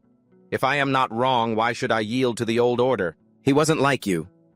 Zhang Chen was bewildered. Huh, what does this have to do with Uncle Ji? Nian Hongjiao cheerfully explained, Oh, remember this. I am your eldest martial sister, and Uncle Ji is your second martial brother. He mumbled, So that's how it is. She continued her story. Back in the day, your Uncle Ji was nearly killed by General Xiao when he stormed the Xiao estate to snatch your Auntie Tang. Master told him to stand his ground, but he didn't want to involve Master. In the end, he was exiled to Zhujiang City. Zhang Chen understood. Oh, so Uncle Ji also has a feud with the Xiao family.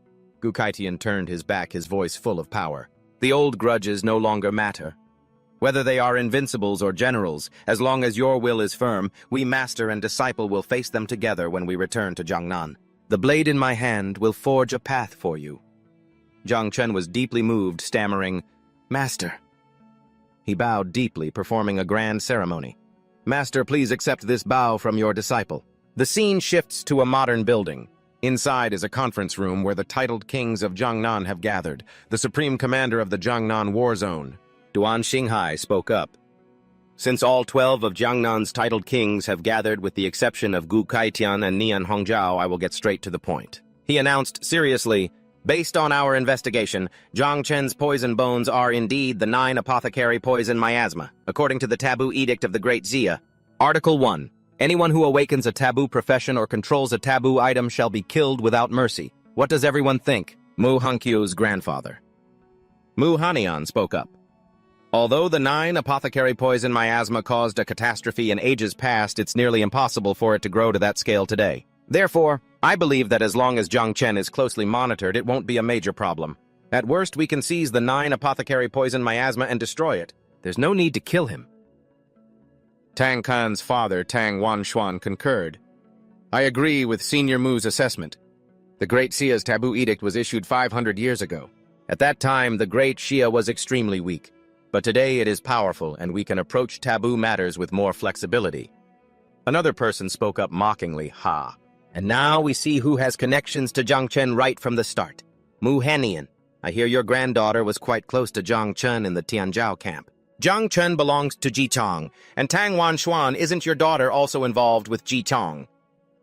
Suddenly, the conference room door was shattered by a blast of crimson sword energy as Xiao Zhengguo strode in. His aura was overwhelming. That brat Zhang Chen is to be killed on sight, he declared, drawing his sword. Anyone who dares to speak up for Zhang Chen had better ask my blade first, Commander. Duan sighed to himself. General Xiao, old Gu. If General Xiao hadn't interfered, perhaps I could have helped negotiate this. But now you're on your own. Outside, in a mountainous region, Ji Kang's men were preparing. One reported, Big Brother General Xiao has deployed the Heaven's Punishment Squad. They're all hidden in the nearby mountains. Jisong snorted coldly. Such a grand setup. Little Chen and the others are about to return. He drew his saber, declaring, if a fight breaks out, Tang Kan and I will draw our blades. Old and new grudges will be settled together. Duan Feng, the Zhujiang Night Guard, is now in your hands. Duan Feng objected. No. Back when you stormed that wedding, I was by your side, and I'll stir up trouble again. Don't hand it off to someone else. A green-haired girl chimed in.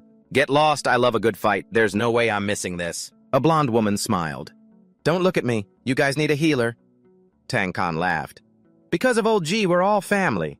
No need to be so formal. A soldier shouted, Look over there, isn't that little Chen and the others? In the distance, a target was spotted. Xiao Zhengguo pointed and commanded Heaven's Punishment Squad. Prepare. Yes, sir. The divine crossbows activated. Seeing this scene, Nian Hongjiao mumbled, This setup. Is almost like when Junior Brother stormed that wedding last time.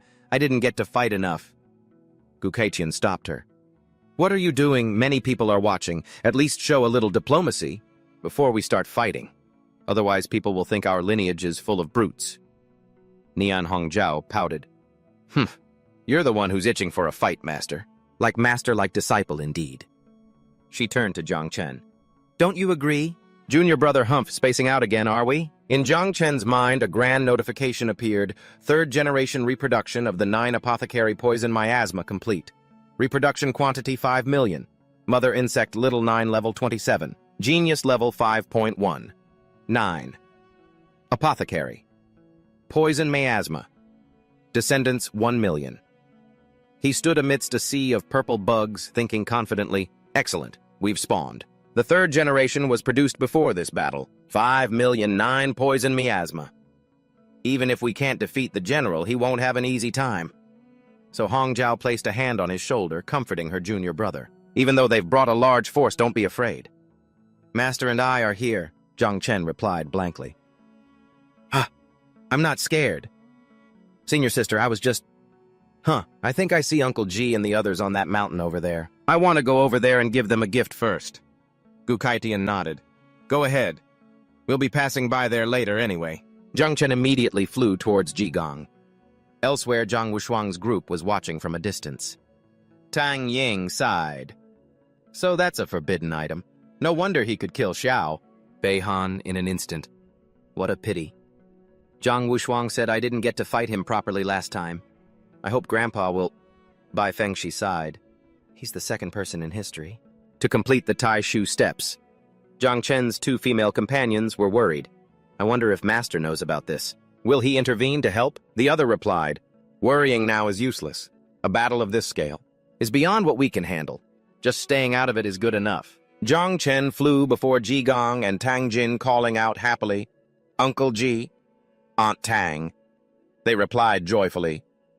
Little Chen. Uncle G, I told you I'd get you an epic-grade piece of equipment, but I couldn't get one. But I think this is just as good. Ji Gang was stunned. This is an origin crystal with this. It's like having the key to reaching the seventh awakening. He turned to generously give gifts to the others. Aunt Tang, this scarf seems to suit your style perfectly. Brother Duan, your bow isn't flashy enough. This is the Sun Dragon arrow for you. Brother Bulang. I have a dark gold grade weapon for you. Don't get too emotional, okay, Sister G? This is a platinum grade set of equipment, and most importantly, it looks gorgeous. On the mountain peak, Xiao Zhengguo coldly observed Little Chen. He ordered, his eyes blazing. It seems Jiang Chen is about to make his move. Heavenly punishment. Squad, await orders. Commander Duan hurriedly intervened. General Xiao, wait. There are over 100 geniuses from the Heavenly Pride camp still with Gu Keitian. We can't afford any mistakes. Xiao Zhengguo gritted his teeth and snarled. Fine. If Gu Keitian doesn't know what's good for him, I'll kill him too. He stood on the floating island facing Gu Keitian. Old Gu, hand over Jiang Chen to me. Don't make a mistake. Commander Duan stood between them, thinking in despair. Old Gu, I'm sorry. You and Xiao Yunshan are both major figures in Jiangnan. If we fight, Jiangnan will suffer a heavy blow. But it's better to sacrifice Jiang Chen. Gu Keitian raised his head proudly and retorted, a mistake. In my life, I have no regrets in Jiangnan or the Great Xia. How is it a mistake, my old friend? I brought back all 150 geniuses from the Jiangnan war zone. Not only that, I also led them through the Taishu Palace. The parents below immediately broke into an uproar. The Taishu Palace. The place of miracles. Many great figures have searched for it, but never found the way. I never would have guessed that the Heavenly Blade King could actually get in. With such a great favor bestowed upon them, our children will surely make us proud. We can't just accept this without reciprocating. Even though we might not be able to protect Jiang Chen, we definitely won't stand on the side of the Xiao family either. Commander Duan was astonished. The Taishu Palace, such a monumental contribution. These 150 geniuses will all become prominent after this. And the strength of Jiangnan will soar, all of you. Xiao Zhengguo went berserk, roaring as he threw a punch through the air. Silence. A gigantic wall of water rose up, separating the two sides. He stood amidst the wall of water, declaring with authority, Jiang Chen possesses a forbidden item. According to the laws of the Great Xia, you must die. Gu Keitian, you are going against the law by sheltering someone who bears a forbidden item. Blockade all the examiners of the Heavenly Pride camp. What contribution? It was a reckless gamble that put the Heavenly Pride camp in danger. The wall of water parted, forming a path. The other titled kings were terrified. Walking on the sea, turning heaven and earth upside down, this is the power of a general. It's over. I can't move. It's too terrifying. We should remain neutral. Gu Keitian ordered Little Chen get up here. Hong Jiao handled the flight of the Heavenly Pride camp. She replied, yes, master. But Jiang Chen had already acted on his own. He created a barrier that enveloped Ji Gang's group. Sorry, Uncle G. Everyone just stay inside the barrier and enjoy the show. If I really can't handle it, you can save me then. Ji Gang was amazed. Little Chen, when did you learn to erect a barrier like this? Gu Keitian stood atop the water cliff and roared, bring me my blade! The blade immediately flew into his hand. Xiao Zhengguo faced him. Gu Keitian, are you really going to draw your blade against me? Gu Keitian scoffed. What? As an 8th awakened powerhouse, you hold dozens of forbidden water system spells, while I have only a single blade. What are you afraid of? What? Commander Duan flew out again to intervene. He erected a giant ice barrier. Both of you calm down. If you two really start fighting, forget the Heavenly Pride camp. Even the nearby Jiangnan base will be destroyed, for the sake of the people. Suddenly, Xiao Beihan appeared. For the sake of the people. Or how about me and Jiang Chen? Being settled this with a one-on-one deathmatch, Commander Duan was shocked. It was Xiao Beihan whose right arm had been replaced with a demonic one. Xiao Beihan laughed arrogantly. He's the one who took my arm that day, so today I will end him with my own hands. A Commander Duan rejoiced. That's the best outcome. Let the younger generation settle their own grudges. The older generation shouldn't interfere. Jiang Chen faced him suspicious. A one-on-one, Xiao Beihan, you're not that generous. I don't believe it. What's the catch? Spit it out. Xiao Beihan smirked sinisterly. Smart boy, the condition is, you are not allowed to use the 9 poisons miasma. Xiao Zhengguo laughed. Ha ha ha ha ha. Just as expected of my grandson Xiao Yuanshan for the peace of the Jiangnan base for the people. No one should have any objections, right? Gu Kaitian roared, "Nonsense! Don't think you can do whatever you want just because you're standing on some moral high ground." He was pulled back by Zhang Chen in chibi form. "Hilarious! You old bastard Xiao! I've wanted to cut you down for a long time. If you have the guts, stop bullying a kid and come fight me." Zhang Chen interjected. "Master, calm down. Don't let people think we're just a bunch of brutes." He whispered to his master, not using the forbidden item. "Don't worry, master. I have a way to deal with him." Gu Kaichen was surprised. What way?" Zhang Chen looked Gu Kaitian straight in the eye and said, "Master, didn't you say you'd teach me the heaven-splitting first slash? Teach me right now." Gu Kaitian nearly fell over. Learn it right now. Are you serious?" Nian Hongjiao also flew over, yelling, Junior brother, what are you joking about? It took me 15 years to grasp it. Even junior brother Ji is only at the basic level." Xiao Beihan burst out laughing arrogantly. "Ha ha ha! Are you saying I should wait 10 or 8 more years?" "Keep dreaming." Zhang Chen smirked and held up 5 fingers. "That won't be necessary. Just give me 5 minutes." Gu Kaitian erupted, his face comically exaggerated. "What did you say, you little brat? Are you implying my heaven-splitting first slash is some low-level technique?" Xiao Zhengguo couldn't help but laugh mockingly. "Foolish." Xiao Beihan just remained silent, ignoring them. Zhang Chen stepped forward and gripped the hilt of his master's heaven-splitting saber. He looked at his master with expectant eyes. "Master, please teach me." Gu Kaitian was utterly astonished, feeling a vibration from his weapon. "What is this? The saber is resonating." He stared intently at Zhang Chen. An unbelievable thought flashed through his mind. Back at the Taishu Palace, the one who resonated with the saber's heart was actually little Chen. Zhang Chen called out shyly. "Master?" Gu Kaichen was frozen solid. Finally, he regained his composure. He crossed his arms and declared loudly, "All right then, I will teach you right now." Commander Duan immediately got to work. "Since this is a life-or-death match, I will construct an arena right here." A giant ice arena was erected in midair. No one is allowed to interfere except for Xiao Beihan and Zhang Chen. Xiao Beihan stood on the arena. He taunted Zhang Chen, "We're waiting for you. You'd better learn quickly. Last time you relied on your forbidden item. This time, I'll make sure everyone sees how I kill you." Inside the barrier, Ji Gang was extremely worried. "Damn it, little Chen, don't fight him. And master, why did you agree to this?" Tang Qian tried to reassure him. "Calm down. The old master wouldn't make a reckless decision." Ji Gang blamed himself. "It's all my fault. If I hadn't let little Chen join that damned Tianzhao camp, as this wouldn't have happened." Meanwhile, Gu Kaitian began to instruct Zhang Chen. "Zhang Chen, remember this. The heaven-splitting first slash is a blade of will.